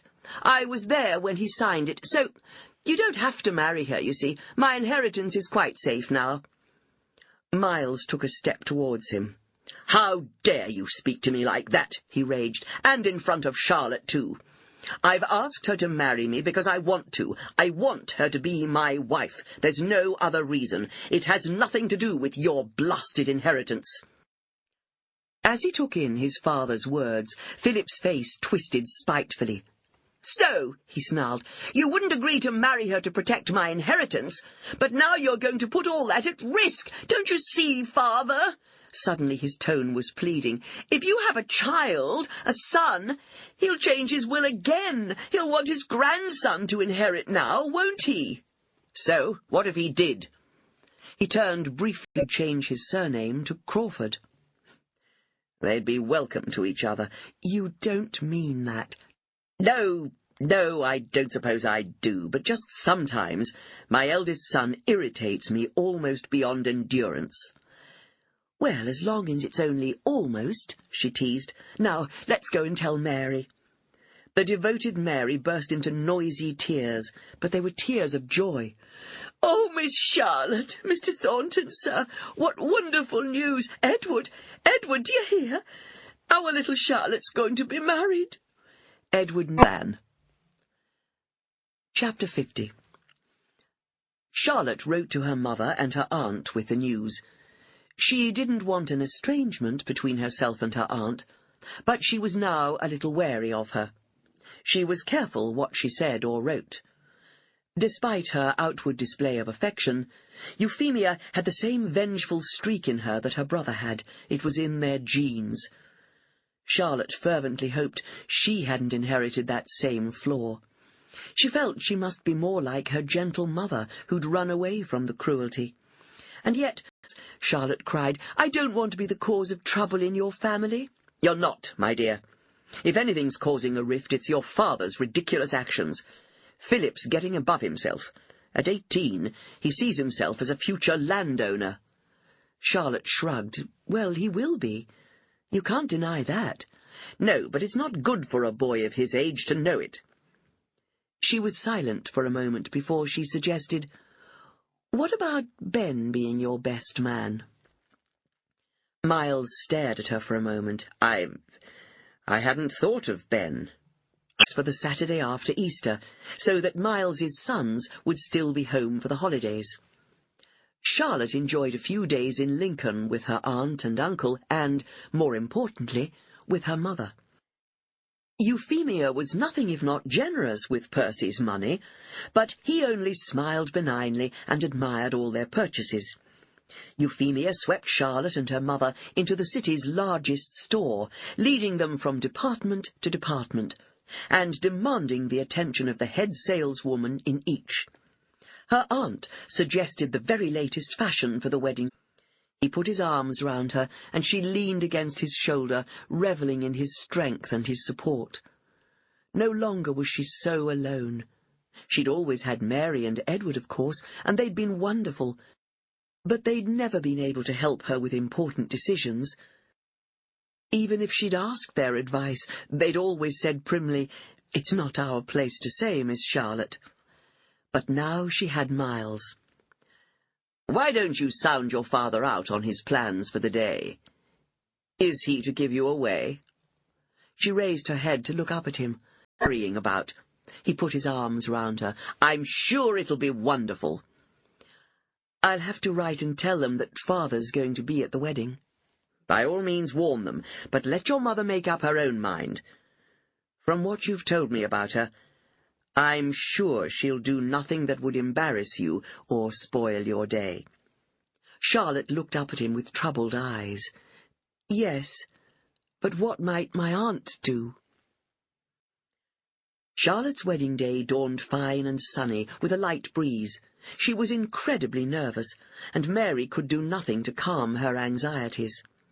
But it had nothing to do with her future husband or even his family. For once, not even Philip's spite could overshadow her happiness. Her only anxiety was her own relatives, and what they might or might not do. Mary went ahead, whilst Edward drove Charlotte and her father to the church in a flower-bedecked carriage that Miles had hired especially. "Such nonsense!" Osbert growled, as Edward almost lifted him into the vehicle, standing next to him. The young man was staring straight ahead, stony-faced, and Charlotte knew he was only there because he hadn't wanted his younger brother to usurp his rightful place. But at least, she thought, his presence will have made Miles happy. She smiled up at Miles as they both turned towards the vicar who'd replaced Cuthbert Iverson. He was a much older man with a benign smile and twinkling eyes. Her father would not be able to manipulate this man, Charlotte thought, as he began to speak in a deep, resonant voice, "You love me." Just as they were about to step out of the church, Charlotte noticed a woman sitting in the far corner, half hidden behind a pillar, and wearing a wide-brimmed hat with a veil over her face. Alice Crawford had come to her daughter's wedding. "Of course you're coming to the reception!" Euphemia's raised voice could be heard ringing through the churchyard as the guests and onlookers watched the couple emerge from the porch. Miles and Charlotte paused for photographs to be taken by the man who kept disappearing beneath the black cloth. "For chunt." Philip said, his eyes narrowing. "Well, we'll just have to see that doesn't happen, won't we?" And then a rare thing happened. Osbert Crawford actually smiled. Miles had let it be known that anyone and everyone was welcome at the manor. Mrs. Beddoes had been baking for weeks, and extra help had been employed from Ravensfleet, so that there was enough food to feed an army. The guests mingled freely and happily on the sunlit lawn. But one woman kept herself in the shadow. "I didn't see you there. We're just about to leave. Now, how about a kiss for your sister? Isn't it time we let bygones be bygones?" But Osbert held himself aloof, glaring at her with hatred in his eyes. Through clenched teeth, his eyes boring into hers, he asked his sister, "Who is that woman?" Euphemia, her eyes sparkling for a fight, stepped closer, but Charlotte caught her arm. "Please, Aunt, no." But Euphemia was not to be outdone. She shook off Charlotte's hand, her eyes narrowing as she said slowly, "I'm so glad you could come. Let me see you to your car." "But," Euphemia began. "Come along, my dear." Percy, catching on very quickly, took hold of his wife's arm and, with surprising determination, led her away. But Euphemia was not to be outdone. As Percy led her to the driveway at the side of the lawn and towards their waiting car, she called out in a loud, imperious voice, deliberately, so that everyone would hear, "Alice! Come, my dear, we are ordered home." As the last guest departed down the driveway, Charlotte said, "Thank you, Miles. Your diplomacy avoided an ugly scene." "I think I missed my vocation," he chuckled, putting his arm round her. "Now, forget all about it, my dear. No harm done." But Charlotte wasn't so sure. Soon the whole district would hear the gossip, and would be speculating on how Alice Crawford came to be still alive when she was supposed to be buried in the churchyard. "Before we leave, there's just something I want to show you," Miles said. Charlotte had changed from her wedding gown into her. "There should be plenty of light from the big window. I've had it enlarged especially." "Oh dear," she thought. "He's decked out a nursery in pink. Oh dear." But when he flung open the door, Charlotte gasped aloud. The whole room was fitted out as an artist's studio. There was everything there that she could possibly want, and more. Desk and chair, easels, drawing boards, canvases stacked against the wall, tubes of oil paints, watercolours, brushes of every size and shape, pencils, pens and inks, pastels, a small bookcase which Felix had filled with books on drawing and painting and the lives of some of the great painters. There were tears in her eyes as she kissed him. It's the most wonderful wedding present. I never dreamed. He chuckled as he pulled her close. I do, of course, have an ulterior motive. What? Whenever you're missing, I'll know exactly where to find you. Chapter 52. Charlotte was happy. Happier than she'd ever been in her life, or ever dared hope to be. Ben and Georgie accepted and welcomed her wholeheartedly. Only Philip was still prickly, but even he seemed to mellow a little after the incident over Louisa's portrait. On the afternoon of their return home from honeymoon, Georgie flew across the hall, slipping and sliding on the polished floor as he ran to greet them. Papa! Charlotte! He threw himself against them in turn, forgetting in the excitement of the moment that he was supposed to be quite grown up now. Ben smiled quietly from the staircase. Philip appeared on the landing. He leaned over the banister. And what, his voice rang out, do you mean by leaving instructions for Mother's portraits to be removed from the dining room, and even from your study, Father? I suppose she's demanded it, has she? Charlotte gasped and turned wide eyes on her new husband. You shouldn't have done that, Miles. I'd never ask such a thing. Miles ignored her. Instead, he raised angry eyes to Philip. We'll talk about it later. No, Charlotte said sharply. We'll talk about it now. Philip, please come down. Sulkily, the young man descended the stairs. Now, she said more gently, what is all this about? Georgie said nothing, but she felt his hand creep into hers. Philip, Charlotte prompted, please tell me. Father left instructions that whilst you were away, Wilkins should remove the paintings of our mother from view. His lip curled. I suppose he thought it would upset you, being constantly reminded of how beautiful. The first time in my life, I'm going to disobey you. Already, she's coming between us. She'll break up our family, you'll see. He glanced towards Charlotte now. I will not apologize, but I will say one thing. Whatever your ulterior motive is, and I'm sure you have one, I'm grateful for you allowing the portraits to be put back where they belong. I do thank you for that. And now I'm going back to school. As he turned to go upstairs, he passed Ben standing on the bottom step. You know, Phil, I never thought I'd say it, because until recently... Philip's an idiot! Philip's an idiot! Stop that, Georgie, Charlotte said sharply, and held out her hand to him. That's not nice. The little boy stopped and came meekly back to her. Sorry, Charlotte. She stroked his hair and smiled down at him, and he knew himself forgiven. As for Philip, he stared at Ben for a long moment, and then turned and ran up the stairs 2 at a time. It had spoiled their homecoming, but Ben and Georgie made her so welcome that Philip's cruel jibes, if not forgotten, but watercolour and oils were her favourites. She grew bolder and painted larger pictures, stacking them against the walls or on the top shelf.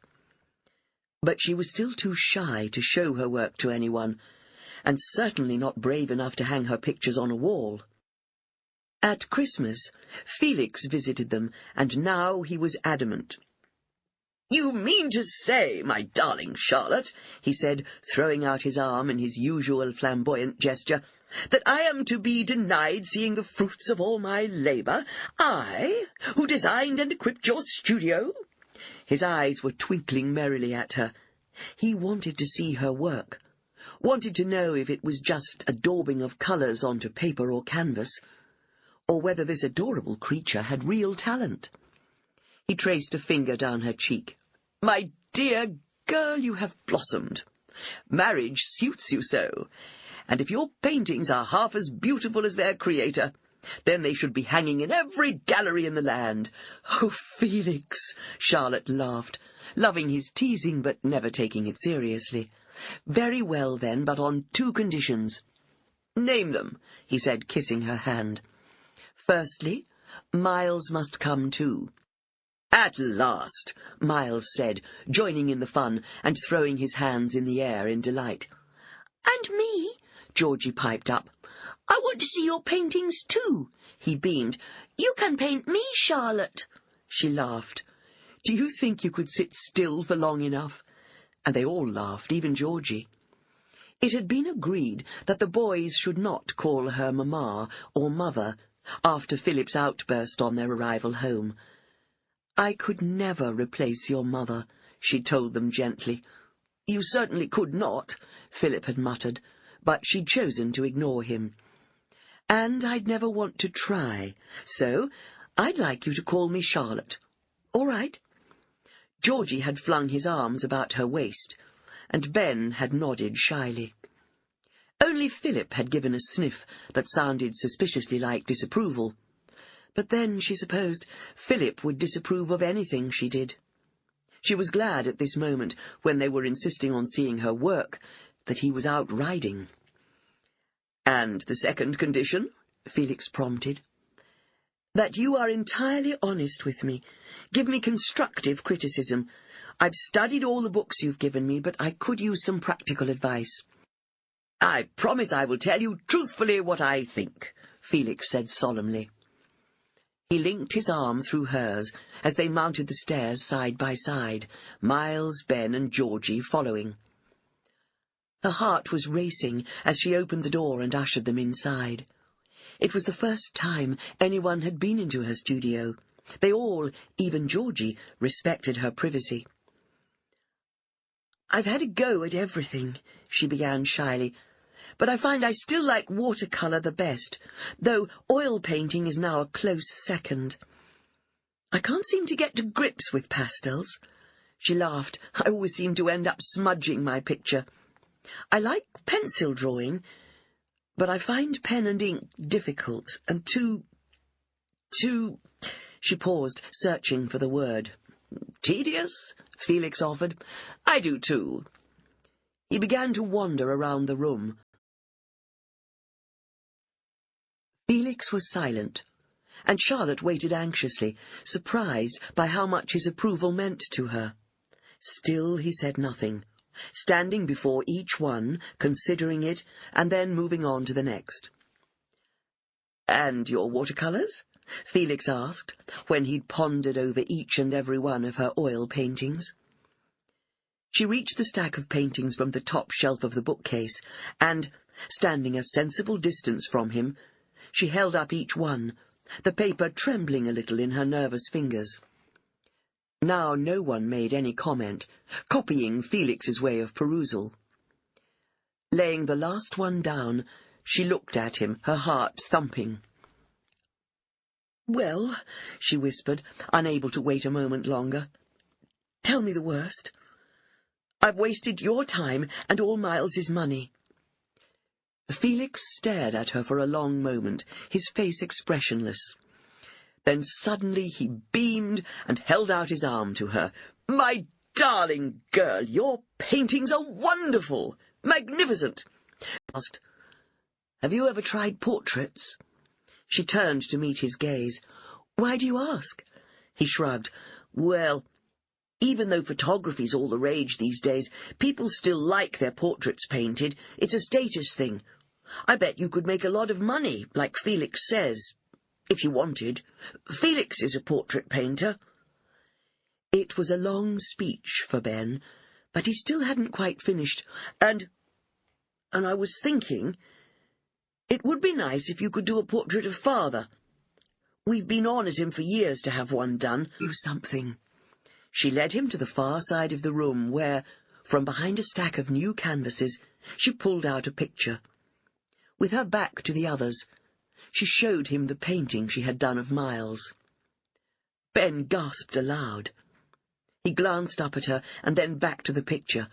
"Oh, Charlotte, it's brilliant. Your others are good, very good, but this is fantastic." Now, reluctantly, he dragged his gaze from the picture. Shaking his head slowly, not understanding, he said, "Why have you hidden it?" Finally to depart, but she had promised to come back if there were any problems. The community seemed shielded from the economic devastation that troubled the rest of the country during the early years of the 1930s. Joe and Peggy flourished at Purslane Farm, and whilst Jackson continued to enjoy his bachelor state, and had a string of girlfriends, all eager to lead him to the altar, he resolutely resisted. John, meanwhile, quietly married his long-time sweetheart. They rented a small cottage in Ravensfleet. No recriminations. Miles never once broached the subject, though secretly Charlotte consulted the doctor to see if it was her fault. Dr. Markham declared her fit and healthy, and told her not to worry. "Sometimes conception doesn't happen, my dear, because you want it too much. You're too tense. Just relax and enjoy your life. You're happy, aren't you?" "Very. I've never known such happiness," she confided. "But I know Miles so wants a daughter." A daughter, eh? Of course he'd grown, and was now tall and handsome, with fair curling hair and a strong, lithe body, and seemed always to have a permanent grin on his face. But he was still the same mischievous, lovable scamp he'd always been. "Georgie's never-failing good humour can get a little wearing," Philip would remark loftily on his rare visits home. "Is he ever going to grow up?" Privately, Charlotte hoped Georgie would never change. She couldn't help him being her favourite, though she would never have voiced such a thing. "He'll not be far away. Cranwell's still in Lincolnshire, and Ben's home now." He did not mention Philip, sensitive as ever to the fact that his eldest son and his young wife had an uneasy relationship. Though it was never talked about, it was sometimes like watching two fighting cocks skirting each other warily. He dreaded the day when one might push the other too far, and there would be a flurry of feathers. Charlotte continued her painting, and Felix would visit every so often and bear away several canvases and watercolours, sending her what she regarded as a ridiculously large cheque when he sold them in his London gallery. The only thing that she remained adamant about was refusing all attempts to encourage her to advertise her talents as a portrait painter. Those she confined to the people around her whom she loved, presenting them, rather shyly, with a work of art they would cherish. She visited her mother, aunt, and uncle in Lincoln regularly, often taking Miles with her. But her mother steadfastly refused to come to Raven. "Dear boy." He'd smiled readily, even though there was the longing for a daughter that never left him. "Oh, she does. And you make her supremely happy." She'd patted his arm. "I never thought to see the dear girl so contented." Euphemia had not alluded to the patter of tiny feet making their idyll complete. Her own childlessness made her sensitive to the feelings of both Miles and Charlotte. Chapter 54. At a few minutes past 11 on the morning of Sunday the 3rd of September, 1939, the whole family at the manor sat in Miles's study, clustered around the wireless set, listening to Mr. Chamberlain's solemn pronouncement that the country was now at war with Germany. Electricity, and even the telephone, had come to the manor in recent years, though not to Buckthorn Farm. Osbert Crawford resolutely refused to have such newfangled nonsense installed. Miles switched off the set and sighed heavily. Charlotte's eyes widened with fear, but Georgie, visiting officer for Ravensfleet, telephoned this morning. He has an evacuee for us. His smile broadened. A little girl. Charlotte forced her thoughts back to the present moment. How lovely! How old is she? Where is she from? When's she coming? Whoa there! He took her hands in his. She arrived 3 days ago with the party of children from London. 3 days? Charlotte was puzzled. So why hasn't she been found a billet, a home with someone, before now? Well, Miles was hesitant. She did, in a way. Then why... She was sent back because she's difficult. Difficult? How do you mean? She had head lice when she arrived. A lot of the children did, but this little girl was unlucky enough to be placed with 2 spinster sisters in Ravensfleet, who just threw up their hands in horror and dispatched her back into Mr. Tompkins' care. He and his wife have done their best, but he says she's very willful and has tantrums. They can't get her to wash, and they certainly love and care, I'm sure. As Mr. Tompkins opened the front door to their 3rd loud knock, Charlotte thought she'd never seen the usually calm, mild-mannered man look so harassed. "Thank goodness you've come, but I'm not sure I'm doing you any favours." He was interrupted by a whirlwind of blonde hair, wiry limbs, and a face like thunder, pushing past him and then between Miles and Charlotte. The child ran down the path, flung open the gate, and started off along the road. "I ain't staying here no longer," she shouted over her shoulder. She turned them back to the little waif, sent far away from her home to strangers. But we can't take that risk. Charlotte! Mrs. Tompkins came into the room. She and Charlotte were a similar age, and had known each other from childhood, even though Charlotte had never been allowed to make friends. "Mabel!" Charlotte greeted her warmly and held out both her hands. "Don't worry, we'll take her home. Do our best." Mabel grimaced.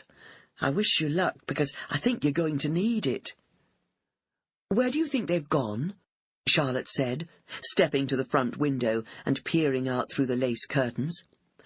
"She said she was going home, but she's not taken her belongings." Mabel sniffed. "Mind you, they're hardly worth taking. She's only got the clothes she's wearing, and they've seen better days, poor little lass. The only other thing she brought besides a gas mask was a moth-eaten old teddy." "And she's gone without it?" Mabel nodded. Charlotte's eyes gleamed, as if an idea formed in her mind. "What's his name?" "Well, her name, you mean? Jenny Mercer." Charlotte laughed. "No, I meant the teddy bears, actually." Mabel shrugged. "I've no idea." "No matter," Charlotte murmured, heading for the front door. Leaving the cottage, she headed down the path and out into the road.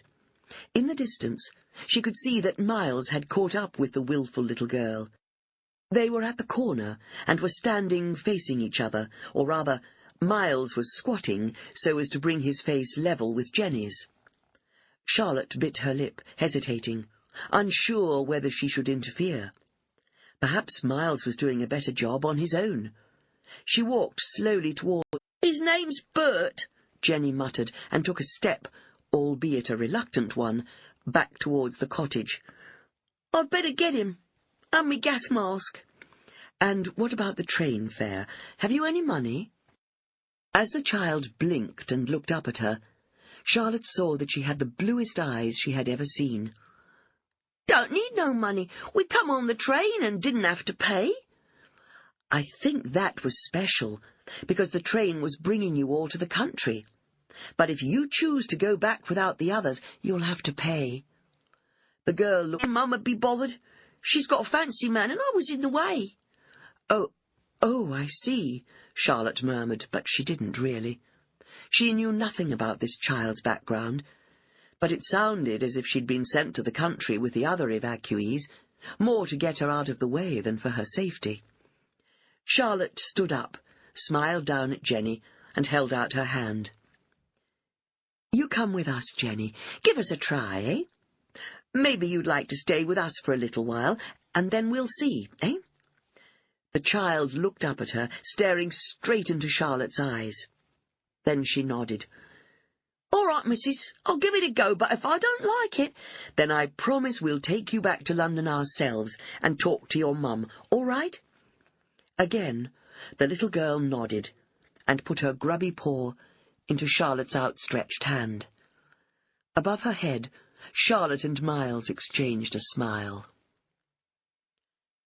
Chapter 55. Georgie arrived home on a 72-hour pass. The first sounds he heard on entering the front door were high-pitched screams and a great deal of splashing water emanating from the first-floor bathroom. "What on earth's going on?" he laughed, dumping his kit bag in the hall and greeting his father, who emerged from the sanctuary of his study.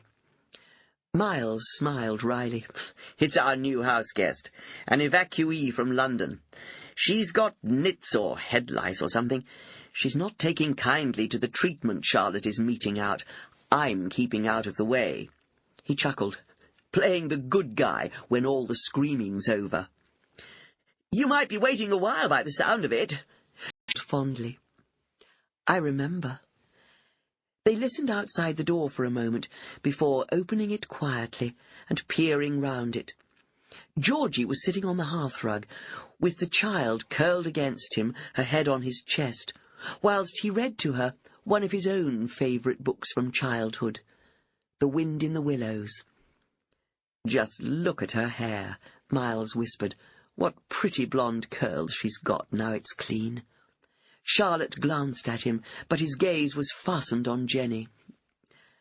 "Blonde hair and blue eyes. So we see," Miles murmured, his eyes still drinking in the sight of the clean, sweet-smelling child, leaning against Georgie and sucking her thumb. Her eyes drooped with tiredness. "I think it's time she went to bed," Charlotte said quietly, torn between not wanting to spoil the tranquillity, but conscious of her duty as a surrogate mother. "Right, little one," Georgie said, moving her gently from his lap and standing up. "Time for beddy-byes." Charlotte held her breath, expecting an outburst, but none came. When he picked her up, Jenny wound her arms round Georgie's neck and laid her head against his shoulder. She was almost asleep already. "Poor little scrap," Miles murmured, touching her curls gently, as Georgie carried her out of the nursery and into the bedroom next door to it.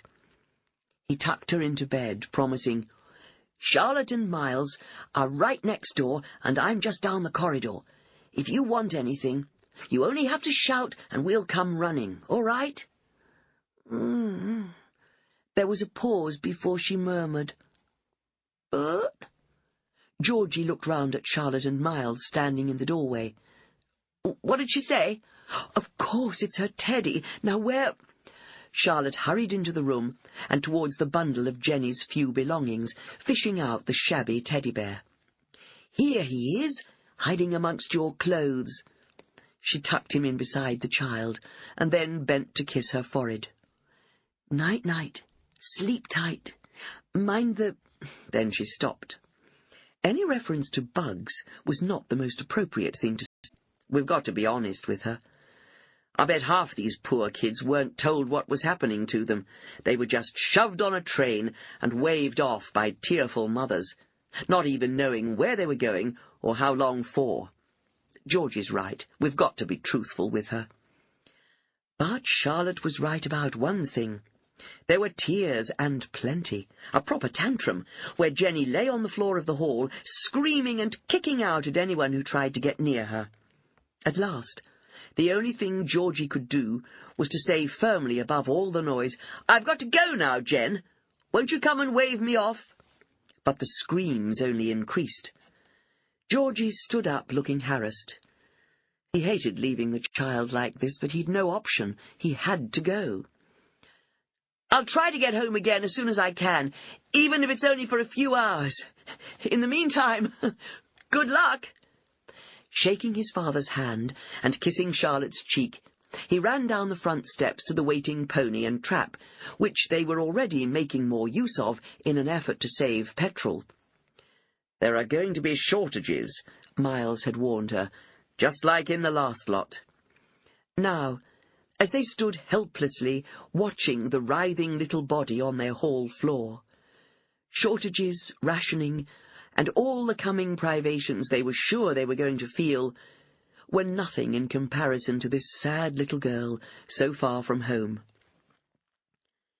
Eventually the sobs subsided, and Miles, instead of being cross, merely held out his hand and said, "Shall we go and see if we can find Ben, and help feed the chickens? It's about time they were having their tea. Perhaps we could help feed the pigs, too." Jenny stood up, scrubbed away her tears with the back of her hand, and marched towards the front door, Bert's legs dangling from her arms. Miles winked at Charlotte and followed the child. The following weeks were not easy, but gradually Jenny seemed to be settling down. The first time they took her to morning service, Osbert Crawford descended from the pony and trap, and stood looking down at the child standing between Miles and Charlotte. "What on earth have you got there?" "Father, this is Jenny Mercer. She's come to stay with us for a while." "An evacuee?" Osbert snorted. "A girl? Couldn't you have got a boy? At least a boy would have been useful about the farm." "We wanted a little girl," Miles said firmly, putting his hand on Jenny's shoulder. "Huh! What use is a girl?" Osbert eyed the child and sniffed. The little girl returned his frown steadily, and then, to Charlotte's secret delight, Jenny stuck out her tongue at Osbert, turned and marched ahead of them all into the church. "The cheeky little urchin," Osbert growled. "I'd horsewhip her if she was mine." "Then thank goodness she isn't," Miles said sharply, and followed Jenny inside. Osbert hobbled after them, but Charlotte was obliged to wait outside for a few moments longer, until she had controlled a fit of the giggles. There were still tantrums, tears, and a stubborn, scowling face when something didn't suit her, and Jenny flatly refused to go to the local school. "I don't like the other kids, the ones what live here." "I believe so." Miles beamed. "We've plenty of rooms here not being used. We could, with the help and approval of the Education Authority, set up classes here. That way, Jenny would have some playmates, and all the children would get their proper schooling." "It sounds like a good idea," the man agreed. He was thoughtful for a few moments before saying, with a degree of increased interest, "Let me make some inquiries, and I'll get back to you." Events moved to the dining room, which had been turned into a schoolroom. Mrs. Beddoes was in her element, cooking nourishing meals. Only Wilkins wore a perpetually worried expression, but even he at last began to feel that he was doing his bit to help the war effort, and stopped feeling so guilty that he was too old to volunteer. As for Miles and Charlotte, they revelled in every minute of it. Miles couldn't wait for lessons to end, when he could round up all the children, about a dozen of them, locals and evacuees, plus Jenny, of course. Then he'd lead them out onto the front lawn to referee a rowdy game of football. Charlotte timed her visits to Buckthorn Farm when the children were at their lessons, so that she could be on hand to bathe a grazed knee, or to play with those who wanted a quieter pastime, or just read a story aloud to a group.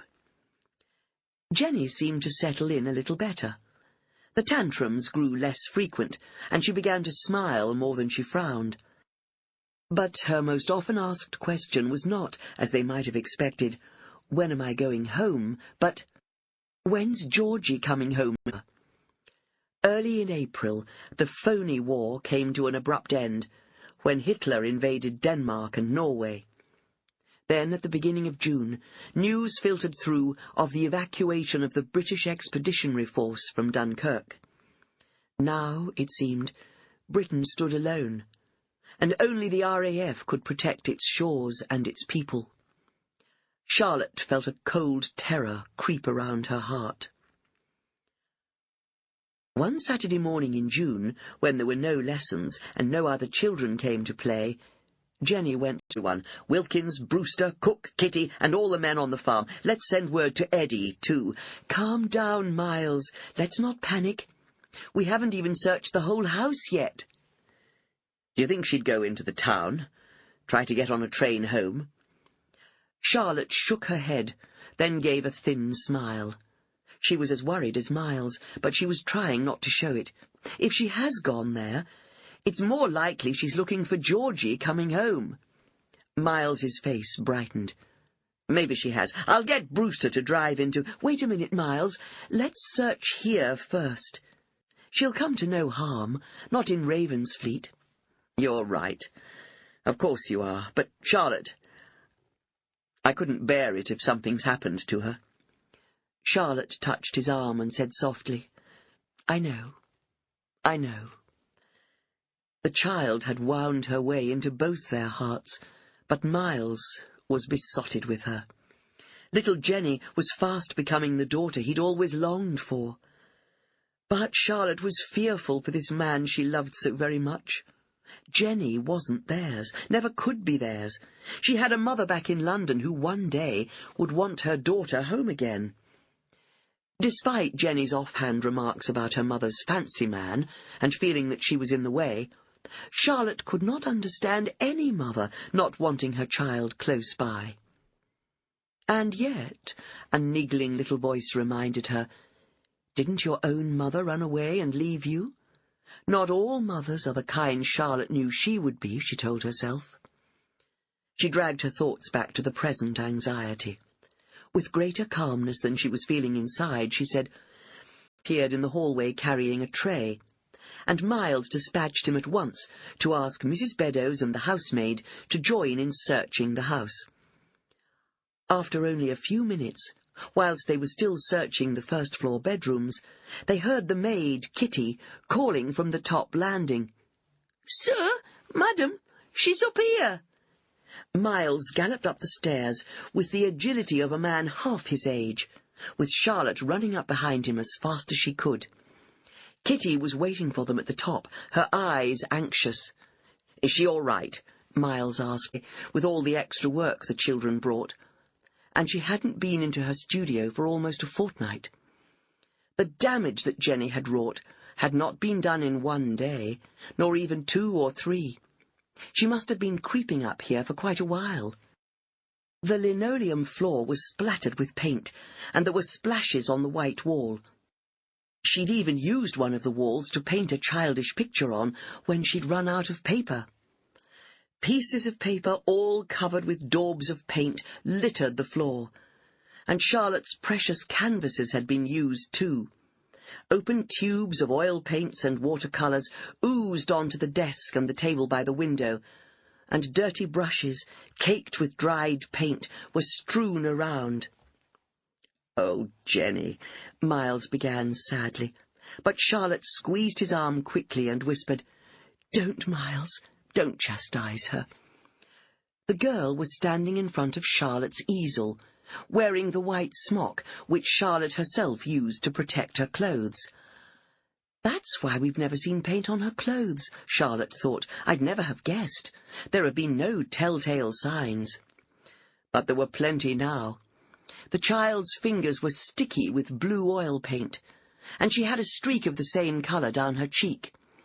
With a loaded brush poised in front of a canvas on the easel, she glanced at them standing by the door and grinned. "Hello, I'm painting a picture for Georgie." Charlotte took a deep breath and, leaving Miles standing by the door, gazing helplessly at the carnage, she crossed the room. Smiling, she said, "How nice, darling. May I see?" She stood to present the grasses and bushes that grew on the sandhills. "I'll, leave you to it, then, shall I?" Miles said uncertainly. Charlotte glanced up and winked broadly. "We'll be fine." As he closed the door softly behind him, he heard Jenny's high-pitched voice say, "I'm sorry if I've made a mess, Charlotte, but it is such fun, isn't it?" And at once he knew what he would buy the little girl for Christmas. Perhaps he could turn a corner of the playroom into her own little studio, so that she wouldn't invade Charlotte's domain again. He would talk to Charlotte later, he promised himself. Chapter 57. A week later, Georgie managed to get home on a short leave. Charlotte met him in the hall before Jenny could reach him. "She's painted you a picture," she warned him, forbearing to tell of the disastrous consequences of the child's efforts. "Miles got it framed. It's of the beach, so be sure to recognize what it is. Actually," Charlotte put her head on one side and smiled, "for her age, a painting room, as she called it." When Miles had suggested setting something up for her in the playroom, Charlotte herself had said she could share her studio. "Keep all the mess in one place," she'd said, smiling. "Fine," Charlotte said now, in answer to Georgie's question, as she took a seat beside him. "We have a nice teacher who comes in every day, a young woman whose fiancé is in the army.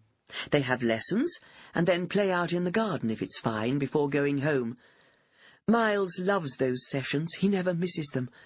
And then he takes some of the ones who live the farthest away home in the farm cart, and they love that." "It sounds idyllic," Georgie murmured wistfully. "Not really. A lot of the evacuees are still homesick, but we're doing our best." "And Jenny? What about her?" "She's settling in better now, though it's taken a while. We still get the odd tantrum, but Miles spends a lot of time with her." Georgie smiled pensively. "The daughter he never had, eh?" Charlotte couldn't answer. "If anything happens to me, look after Dad, won't you?" Huskily she murmured, "Of course, you know I will." But silently she thought, "But who will look after me if I lose my golden boy?" Georgie. CD 13. Ben was later arriving home from his work than normal. Charlotte had to hold dinner back by half an hour, much to Mrs. Beddoes' consternation. He came into the room solemn-faced and avoiding his father's eyes. Charlotte's heart leapt in her breast. Something was wrong. She could see it in his manner and written on his face. And so could Miles. "What is it, son? Bad news?" Several young men from the district, though no one close as yet, had been reported killed or missing since Dunkirk. Miles feared the worst. "Let's have dinner," Ben smiled thinly. "I'm sure Mrs. Beddoes is in a flap already." "Tell us now," Charlotte said. "Another few minutes won't matter." Ben sighed. No one else in the room had spoken. Miles and Georgie seemed to have been turned to stone by Ben's announcement. Jenny, wide-eyed, stood watching them all. "I wonder," Philip drawled, "if I shall get the same reaction. As it happens, I've volunteered too, the army. That's what I've come home to tell you all." Now he smacked Ben on the back. "You've rather stolen my thunder, old boy." With a supreme effort, Charlotte jumped to her feet and clasped her hands, staring at them both. "With all 3 Thornton boys after him?" Charlotte moved to Miles's side. She looked up into his face. He was grey with sadness, and his strong shoulders seemed to sag. It seemed to her that he had aged 10 years in a matter of seconds. But, true to his nature, he said no word of censure. He merely stretched out his hand, a hand that trembled a little, to congratulate his boys, and to wish them well. But only Charlotte knew the dreadful fear that was in his heart, for it took root in her own, and she of acknowledging that perhaps their country was facing its darkest hour. Georgie spent most of his time with Jenny, teaching her to ride the second-hand bicycle that Miles had bought for her, even sitting her in the saddle on a docile pony and leading her along the quiet lanes. He took her to the seashore to see if the samphire was ready for picking. "We'll take some home," he told her, "and Mrs. Beddoes will show you how to cook it." He laughed. "She's quite the expert, since Charlotte first showed me where to pick it, and—" There was a catch in his voice as he remembered his happy childhood. As Georgie had no memories of his own mother, Charlotte had filled that void for him at least, and he knew she looked upon him as her own son, her special boy. He realized now how desperately worried both she and his father must be about him, and now his 2 brothers had joined up too. He stood up suddenly and glanced around. "Come on, Jen," he said, holding out his hand. "Time to go home. The tide's coming in." When they arrived back at the manor, it was to find that an urgent message awaited him. All leave had been cancelled, and Georgie had to return to camp immediately. As he bade everyone farewell in the hallway, he shook his father's hand, clapped his two brothers on the back, and picked up Jenny and swung her round. But he saved his special bear hug for Charlotte, whispering close to her ear, "Look after yourself, dearest Charlotte." And then he was gone, running down the steps, his kit bag bumping against his legs, out to where Brewster waited to drive him to the station. Over the following weeks, the war news was never far from her thoughts. Ben went back to the life he loved, working on home farm, whilst he waited, but Philip didn't want to involve himself in anything. He whiled away the days reading, or just sitting staring into space, preferring to be alone rather than in company. Jenny stood in front of him as he sat on the terrace one sunny August morning, reading the newspaper. She regarded him solemnly for several moments, before Philip became aware of her silent presence. He frowned over the top of the paper. "When his mother was alive, you mean?" Slowly, Miles nodded. For the remaining days of his leave, Jenny monopolised Philip. "Georgie's not here," she told him candidly, "so you'll have to do." Hearing it, Charlotte held her breath, expecting a bad-tempered outburst from her stepson, but to her amazement Philip only laughed. "Well, I suppose it's no bad thing to be second in command. So, Jenny, what do you want to do today?" Charlotte turned away, shaking her head in wonderment. I must be he needed some time alone. Slowly, she climbed the stairs towards her studio to seek her own solitary consolation. But it was not to be found. Jenny sat in her own little corner, daubing a piece of paper with yellow ochre and dots of green.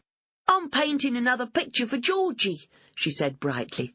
"He'll be home again soon. That's Samphire, that is. We picked it together, me and Georgie." Charlotte had never known what it felt like to have her heart broken, but in that moment she knew. "Where is she? I can't find you were here, Georgie," she murmured sadly. "She wouldn't have gone missing. She'd be stuck to your side like a limpet." Miles burst in through the front door. "They've told her," he blurted out. "Those little buggers have told her about Georgie. That's why she's run off." Charlotte gasped, and her eyes widened. "Oh, how could they?" He ran his hand through his hair and took a deep breath. "I suppose we shouldn't blame them. The whole village knows. The kids are bound to pick it up, and they don't understand. But where's she gone? I've looked everywhere I can think of. Where did Georgie take her? Where did they go last?" "The shore," Charlotte gasped. "Last time he was home, he took her to the seashore." Chapter 59. Within minutes they were both on horseback, riding towards the sea, neither of them daring to voice their fears. Jenny didn't understand the ways of the sea, its tides and treacherous currents and creeks. She wouldn't know what to do if the water came swirling in around her. They galloped down the long lane towards the sea bank. Pausing at the top of the rise, they scanned. After a few moments, Miles shouted again, "There! There, Charlotte! I did see something!" Charlotte, too, had caught a movement a short distance in front of them, something white and fluttering in the breeze. "Look!" she pointed excitedly. "She is here! That's a peg with a piece of white rag tied to it." Miles frowned. Then he remembered. You think Georgie told her what you told us all those years ago, so she could find her way back?" "I'm sure of it." They wet samphire she'd collected. "I was all right, mister, honest. Georgie told me how to watch out for the water coming and how to set the pegs. I wouldn't have drowned. Georgie—" Her voice broke and her head dropped. Miles held her close, feeling the thin little body racked with sobs. Beside them, Charlotte rode in silence, her throat full of tears, remembering how she'd taught Georgie about the tides and how to mark the path back across the marsh. And he'd passed the knowledge on to little Jenny. Georgie had thankful that they were far enough away from Linthorpe for them to be no louder than they already were. "And planes," she heard Miles mutter. "There are planes almost overhead." Jenny gave a scream and buried her head against Charlotte as more dull thuds sounded in the distance. "It's Hitler! He's coming!" Intrigued rather than frightened, Charlotte tried to untangle herself from the child, but Jenny held on tightly. "What's happening?" Charlotte asked. In a low voice, Miles said, "They're dropping bombs." Miles beamed at him, recognizing an ally, albeit for very different reasons. The man didn't want Jenny back with them any more than Miles wanted to let her go. But Dot was the little girl's mother, and she was adamant. "All the other kids is back now. Jen's the only one in our street not back home, and folks is talking." She nodded towards Arthur. "Especially now Arthur's moved in. But we're getting married, aren't we, Arthur? And we want her back. We want to be a family." She smiled archly. "You never know. There might be a little brother or sister for her one day." Miles was amused by the flash of sheer terror which flitted across the man's face, but Arthur hid it manfully and forced a thin smile. "You never know your luck," he murmured. "So," Dot said, standing up, "if you can let me have her things, missus, we'll be on our way. Arthur, go and call her. She can't be far away." She shuddered dramatically. "She'll not like all them open spaces we drove through to get here, I know." "I don't know where she'll be. Look, Dot, she don't want to come home. It's obvious. Why don't you—" "Shut up, Arthur. She's coming back with us, and that's final." She turned back to Miles. "You best find her, mister, 'cause I ain't going back without her." Dot sat down again, a stubborn look on her face. "She could be anywhere." "Then you aren't looking after her very well if you let her run wild like this." "We don't. I mean—" Miles was floundering, and Charlotte stepped in. "Jenny will be quite safe," she said calmly, pushing aside the memory of their own panic when the girl had gone missing. "She knows the area well now, and—" "Well, you best find her, missus," Dot said again, "'cause I'm staying here till you—" Chapter 60. Charlotte found Jenny in the place that had been her own childhood hideaway, the hayloft at Buckthorn Farm. The girl had fallen asleep, nestled in the dry hay. Charlotte sat beside her, gazing out of the small square window, until Jenny roused herself, rubbed her eyes, and sat up. "Have they gone?" "Yes, for the moment, but your mother wants you home, darling." Jenny's lower lip trembled. "But I don't want to go. I like it here. Don't you want me any more? Wouldn't find me?" Charlotte was silent. She didn't tell her that she'd told the searchers not to go into the hayloft at Buckthorn Farm. She'd guessed that was where the girl would be. She'd deliberately prevented them from finding Jenny. She sighed inwardly. She knew the girl would have to go back to London sooner or later, but at least she'd won them a little time in which they could all get used to the idea. Especially Miles, though she doubted he would ever come to terms with letting Jenny go. Christmas was always going to be difficult. It was their first since the awful news that Georgie had been posted missing, and now it was likely that very soon Jenny would have to leave them. There'd been no word yet from Dot, but they all knew it was only a matter of time. Even if she'd changed her mind and decided to let her daughter stay in the country once the war ended, the little girl would have to go home. "I don't suppose," Miles murmured one night, as they lay in each other's arms, "that they'd let us adopt her." Charlotte sighed. "I don't think so. The mother needed her support." But his next words lessened her pain, though only a little. "I want to spare you having to leave her with them," he said bitterly. "I'm not even sure I'm going to be able to do it." "Then let me—" "No, Charlotte," he snapped. "I have to do this." He turned away from her, and Charlotte watched him go with tears in her eyes, feeling rejected yet again. Jenny clung to her when the time for parting came, and sobbed noisily. Charlotte could no longer hold back the tears that flooded down her face in such a public place. No, it'd be best for him to get home first. Very good, madam. She had to wait another 2 hours before she saw Miles walking up the driveway. She went to the front door and waited for him to reach her. She had the telegram in her hand, and he knew at once that it bore bad news. He gained the top step and leaned wearily against the door jamb. Which one is it this time? It's Philip. He's been badly wounded. There's a number to ring. With a supreme effort, Miles pushed himself upright and walked, shoulders hunched, towards the study. Charlotte followed him, watching him with worried eyes as he sank into the chair behind the desk, reached for the telephone, and motioned to her to hand him the telegram. Wilkins entered the study quietly, and set down a tray with sandwiches and tea.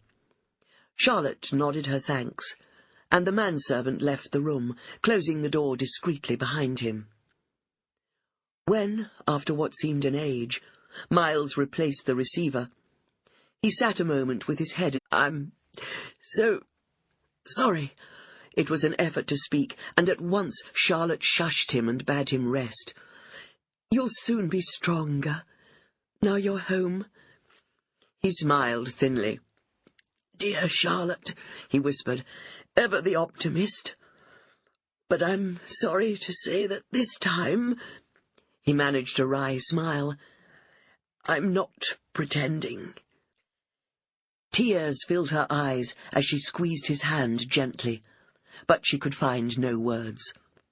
Philip closed his eyes and slept, but they remained sitting beside him until the nurse shooed them away. They left him reluctantly, knowing that every moment with him was precious. "I suppose," Miles said carefully, as they sat together in the growing dusk, the first time they had found a little peace in the flurry of the last few days, "we should let your father come to see him. Does he know yet?" Charlotte shook her head. "I haven't told him. What with Jenny going and then hearing about Philip. As for it. He had a similar bluff, no-nonsense manner, yet he was kindly and caring too, and he was as good as his word. 2 consultants came to the manor to examine Philip a week after each other, but could not give any better a diagnosis than Dr. Bennet had done. "No more, Father. I've accepted the inevitable, and so should you. And now," Philip grinned weakly, "you'd better let Mr. Crawford come. I've a few things I want to say to him." Charlotte rode alone to Buckthorn Farm, brief nod, and went upstairs to shut herself away at the top of the house. She was no longer frightened of her father, as she once had been, but she was wary of him. But the visit passed off peacefully, and Charlotte was not even aware that Osbert had left, until Kitty came to fetch her. "Mr. Crawford's gone, Mum, and Master Philip is asking for you." "Oh dear, is he?" "Nothing's wrong, Mum. He's fine. Well, as fine as the poor man can be, but he says he wants to talk to you." "Your uniform and your medal?" Charlotte asked Ben when he came home on compassionate leave to visit Philip. "I couldn't. I'd be far too embarrassed." "Then may I at least see your uniform and the medal, and will you tell me how you'd wear it, please, Ben?" Her voice dropped. "It's for Philip." Ben smiled sadly. "You're a crafty little minx, Charlotte Thornton. You know I can't refuse if you put it like that." Charlotte widened her gaze innocently. "But it's the truth." As the 3 of them went back downstairs, leaving Philip to rest. "Does he want us to fetch Alfie here in person? Or does he mean he wants me to do a painting of him?" Since the birth of his son, Philip had had little to do with either Alfie or Lily. "I don't know," Miles said. "Could you do one? A painting of Alfie?" "Yes," Charlotte was confident. "I see him often enough, and besides, I can always make an excuse to visit their cottage if I need to." Eddie, Lily, and their growing family still lived in the— "Oh, what is that pretty head of yours scheming?" Miles smiled. Charlotte tapped him on the nose. "Never you mind." She turned to Ben. "Could you find out from Philip if you're right? It might be better coming from you." Ben nodded. "I'll go back up. Sit with him until he wakes, and bring the conversation round." He looked at his father. "May I tell him you'll get in touch with Felix? That would be a way to open up the topic again." "Of course. I'll telephone him at once." A little later, Miles saw. Then he turned to the paintings on the wall, studying each one. "Ah, she has such talent, your stepmother," he murmured. "Such a waste." Philip lifted his head. "A waste? What do you mean?" "All those years when she was young, she was denied the chance to learn and flourish. It's a miracle she paints as well as she does. But then, no amount of learning replaces genuine inborn talent. If only she could have studied with the best." "Could she still?" Felix gave a hearty laugh and turned to look at him. "My dear, dear boy, Charlotte would never leave your father to go to study in London or anywhere else. She's devoted to him. Besotted might be a better word." You mean she really loves him?" "Oh, my goodness, yes. Haven't you seen it in her eyes? At the mere mention of his name, her eyes light up, and when they're together, her gaze follows him around the room." "Really?" He lay back as Felix came and sat down beside the bed. "And my father did want Alfie to visit." Going to the cottage, Charlotte had learned that, no, Alfie had still not yet been told the truth as to the identity of his biological father. Instead, both Eddie and Lily, who'd no wish to keep a dying man from seeing his son, generously agreed that Alfie should visit the manor on the pretext of sitting for Mrs. Thornton.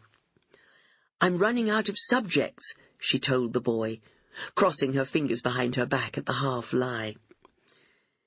"Thought you'd prefer to do our Lizzie. She's much prettier." The boy continued to visit Philip, even after he was no longer required to sit for Charlotte. Charlotte, come quickly!" Miles's voice resounded from the hallway, reaching to every corner of the house. Even in the studio they heard him. Charlotte's heart skipped a beat, and then began to thud painfully. Her eyes wide, she exchanged a frightened glance with Felix. Oh no, not more bad news. She ran downstairs, whilst Felix hovered anxiously on the landing. At the foot of the stairs, Miles was waving a piece of paper and smiling jubilantly. It was to see his dear friends receive good news for once. "Champagne, Wilkins, for everyone. And bring a bottle to Philip's room. We must tell him at once." They mounted the stairs, hand in hand. At the top, Felix tried awkwardly to embrace them both at once, his eyes shining with tears. Philip was sleeping fitfully. His face was flushed, and his eyes dark with pain. "Do you think we should tell him?" Charlotte whispered, as the three of them tiptoed into his room. "Tell me what?" Philip asked, his eyes fluttering open. Miles couldn't contain his excitement, his relief, any longer. He moved to the side of the bed and put his hand gently on Philip's shoulder. His voice husky with emotion, he said, "Georgie is alive." Philip closed his eyes on a long sigh and whispered a heartfelt, "Thank God." There was a gentle tap on the door, and Wilkins entered the room carrying a tray and beaming. "The staff send their congratulations, sir. This is wonderful news. All the escapees end up in Colditz Castle. Good old Georgie! He must have been giving the Germans a right run-around to end up there." "You mean he's been trying to escape, Phil?" Miles asked. "Several times, probably. It's the place they send POWs who keep trying to escape. Good old Georgie!" Philip raised his glass again. "Give 'em hell, little brother." "I must go to London," Miles said suddenly the following morning at breakfast. When Charlotte nodded, the woman actually smiled, though it was a sad, wistful smile. "Oh, fancy that! She never stopped talking about you, about the fields and the beach, and how you let her paint pretty pictures. She loved it up there with you, she did." Her face clouded. "But Dot got a bee in her bonnet that we were thinking she was a bad mother, 'cause all the other kids had come home and hers hadn't. Silly cow," she added with feeling. "If my lads had had a nice place with you, I'd have left 'em there till all this bloody lot's over. Hadn't got the sense she was born with, Dot hadn't. And then she buggers off without a word of goodbye, and we've lived next door to one another for 10 years or more." She shook her head. "I blame that fella she took up with. A right spiv, if you ask me. I reckon the law was on his tail, and that's why they opped it." "I should have fought harder to keep Jenny," Miles murmured heavily. "But Dot was the girl's mother, and—" "I know," the woman said with feeling. "More's the pity. Oh, dear, there I go again. Dot was all right in her way, but she was a selfish cow. Miles roused himself. "Have you got somewhere to go? I mean, you and your family could come to us if—" "Now, that's real generous of you, mister. I appreciate that. I really do, but we'll be all right. We'll tough it out now. Can't last much longer. Besides, I need to be here when my old man comes home on leave. And we've got a good shelter to go to, the underground. We have a sing-song down there most nights. And to be honest with you, the bombing's not been so bad just lately. Maybe old Hitler's realised he can't beat us Londoners." On that note, they said smile, but then his smile faded. He rose slowly. "What is it, my dear? Is something wrong? Is it Philip?" He came swiftly round the end of the desk towards her, holding out his hands. Charlotte shook her head and said huskily, "No, no. He was fine when I left." She closed the door quietly, and then put her hands into his. She stood looking up at him, drinking in every detail of his face, the face that had become so very dear to her. "Left?" Miles frowned. "I didn't know you'd gone out. Where have you been?" I've been into Ravensfleet to see Dr. Bennet." "Doctor— My dear, are you ill?" Tears welled in her eyes and spilled down her cheeks, but she was laughing. "No, no, I'm gloriously, wonderfully well. Oh, Miles, we're going to have a baby." He stared at her, dumbstruck for a moment. Then he whispered hoarsely, "Pregnant? You're pregnant?" "Yes. Isn't it wonderful?" But it didn't look as if he shared her joy. She felt his hands holding hers begin to tremble, and he was biting down hard on his lower lip. "Aren't you pleased? It's what we've wanted." She paused and added uncertainly, "Isn't it?" It was certainly what she'd always wanted, but now, watching the fleeting emotions on his face, she wasn't so sure about Miles.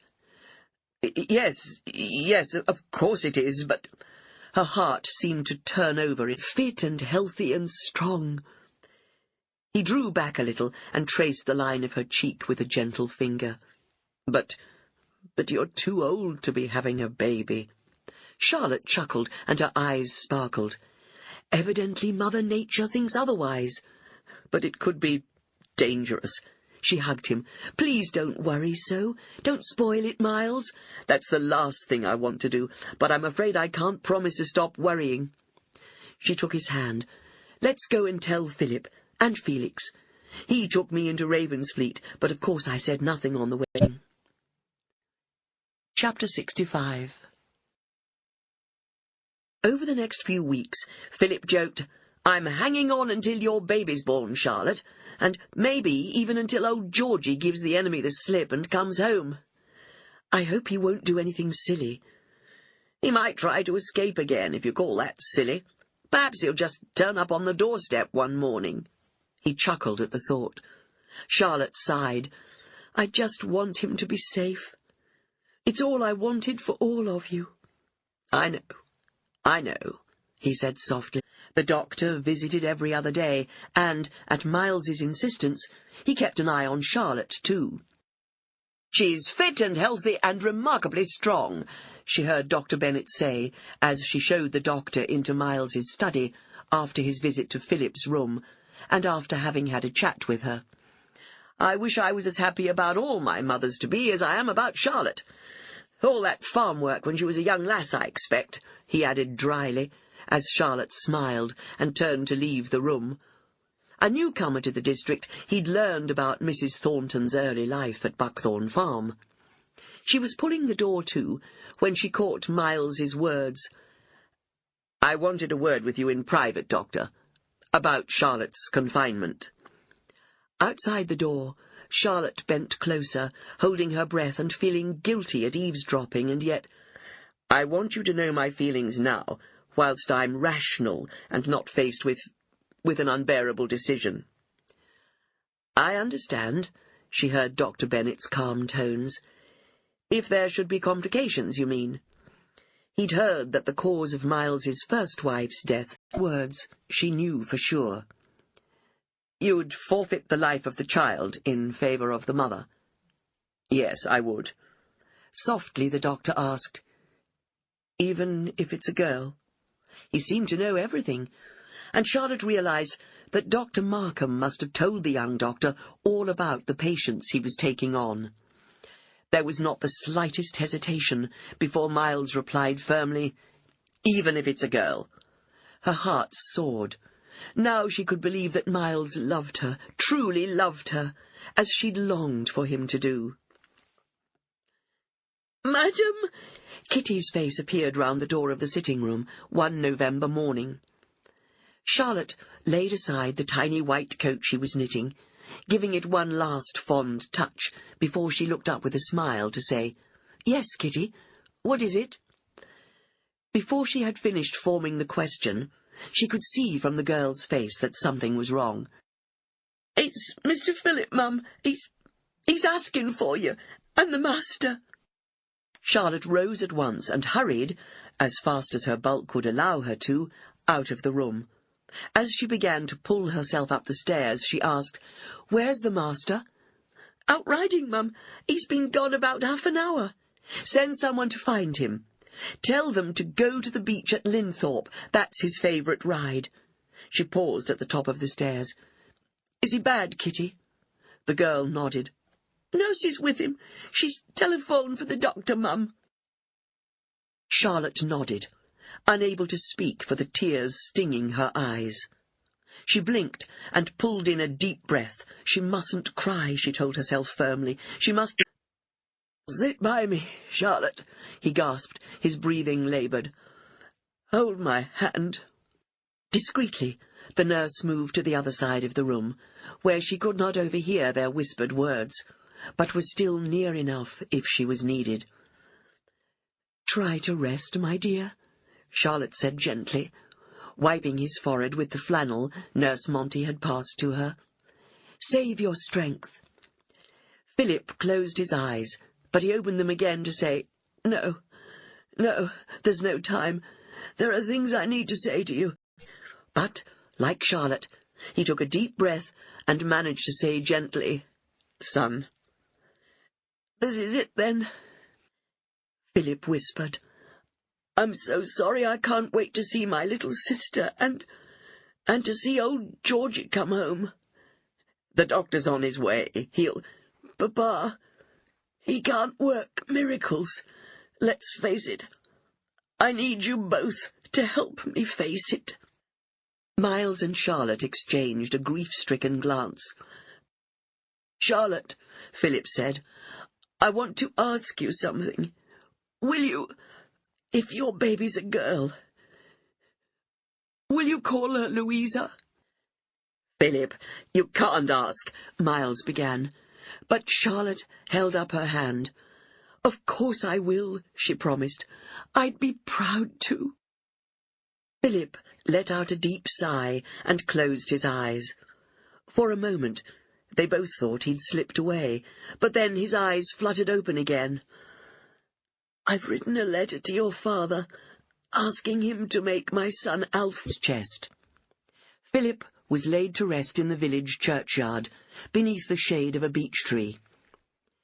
"He's free of pain now," Miles said, trying to comfort them all. As they turned to leave, they saw Eddie, Lily, and Alfie standing a respectful distance away. Miles went across to them. "Thank you for coming. It would have meant a lot to Philip." Lily bobbed a little curtsy and said, "I've told him, sir. Alfie knows the truth now." Miles nodded and smiled. "Your grandfather." For a moment the boy looked startled, and then he grinned. "By heck, Dad, I've got a toff for a grandad." They all laughed, and it didn't seem at all irreverent or unfeeling, Charlotte thought. It was the way Philip, the Philip of the last few months, would have wanted it. That night, Miles drew Charlotte into his study. "There's something I want to show you." He settled her in a chair beside his own at the desk, and reached down a large, old-fashioned Bible from the bookshelf. He laid it reverently on the desk, and opened it at the flyleaf. On the page that should have been blank was a handwritten list of the births, marriages, and deaths of the Thornton family, going back several generations. "Oh," Charlotte smiled. "how lovely! I'd heard of this being done in a family Bible, but I've never seen one. Miles, do tell me about them all." They sat together, with Miles's arm round her shoulders, their heads bent close, as Miles pointed to each name in turn. Miles shook his head. "No, not any more. He was killed in 1915 at Ypres in the Great War. See, here's his death date." Charlotte read the dates and felt the sadness behind the written words. The war to end all wars, they'd called the carnage of those years. And yet now it was happening again. "I think," Miles said, bringing her thoughts back to earlier generations, "it was my grandfather who started writing it all in this Bible." He pointed to the name Josiah. "Entry, my darling, will be a much happier one." He held her close, and she felt his tears wet against her neck. Chapter 66. With cruel irony, only a week after Philip's death, Charlotte felt the first labour pangs. If only he'd lived another few days, Philip would have seen her child born. But it was not to be. Knowing that his wife's confinement could not be long away, Miles had asked the nurse to stay on another few weeks.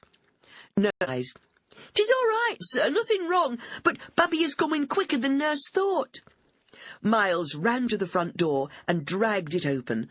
Then he stopped and heaved a sigh of relief.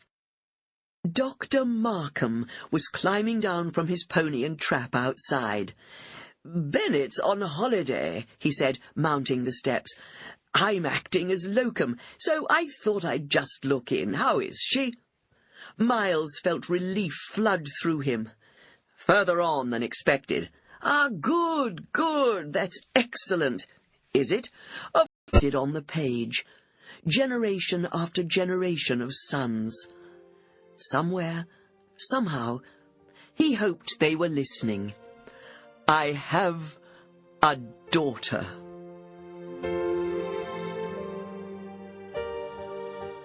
You have been listening to Sons and Daughters. It was written by Margaret Dickinson and read by Nicolette Mackenzie.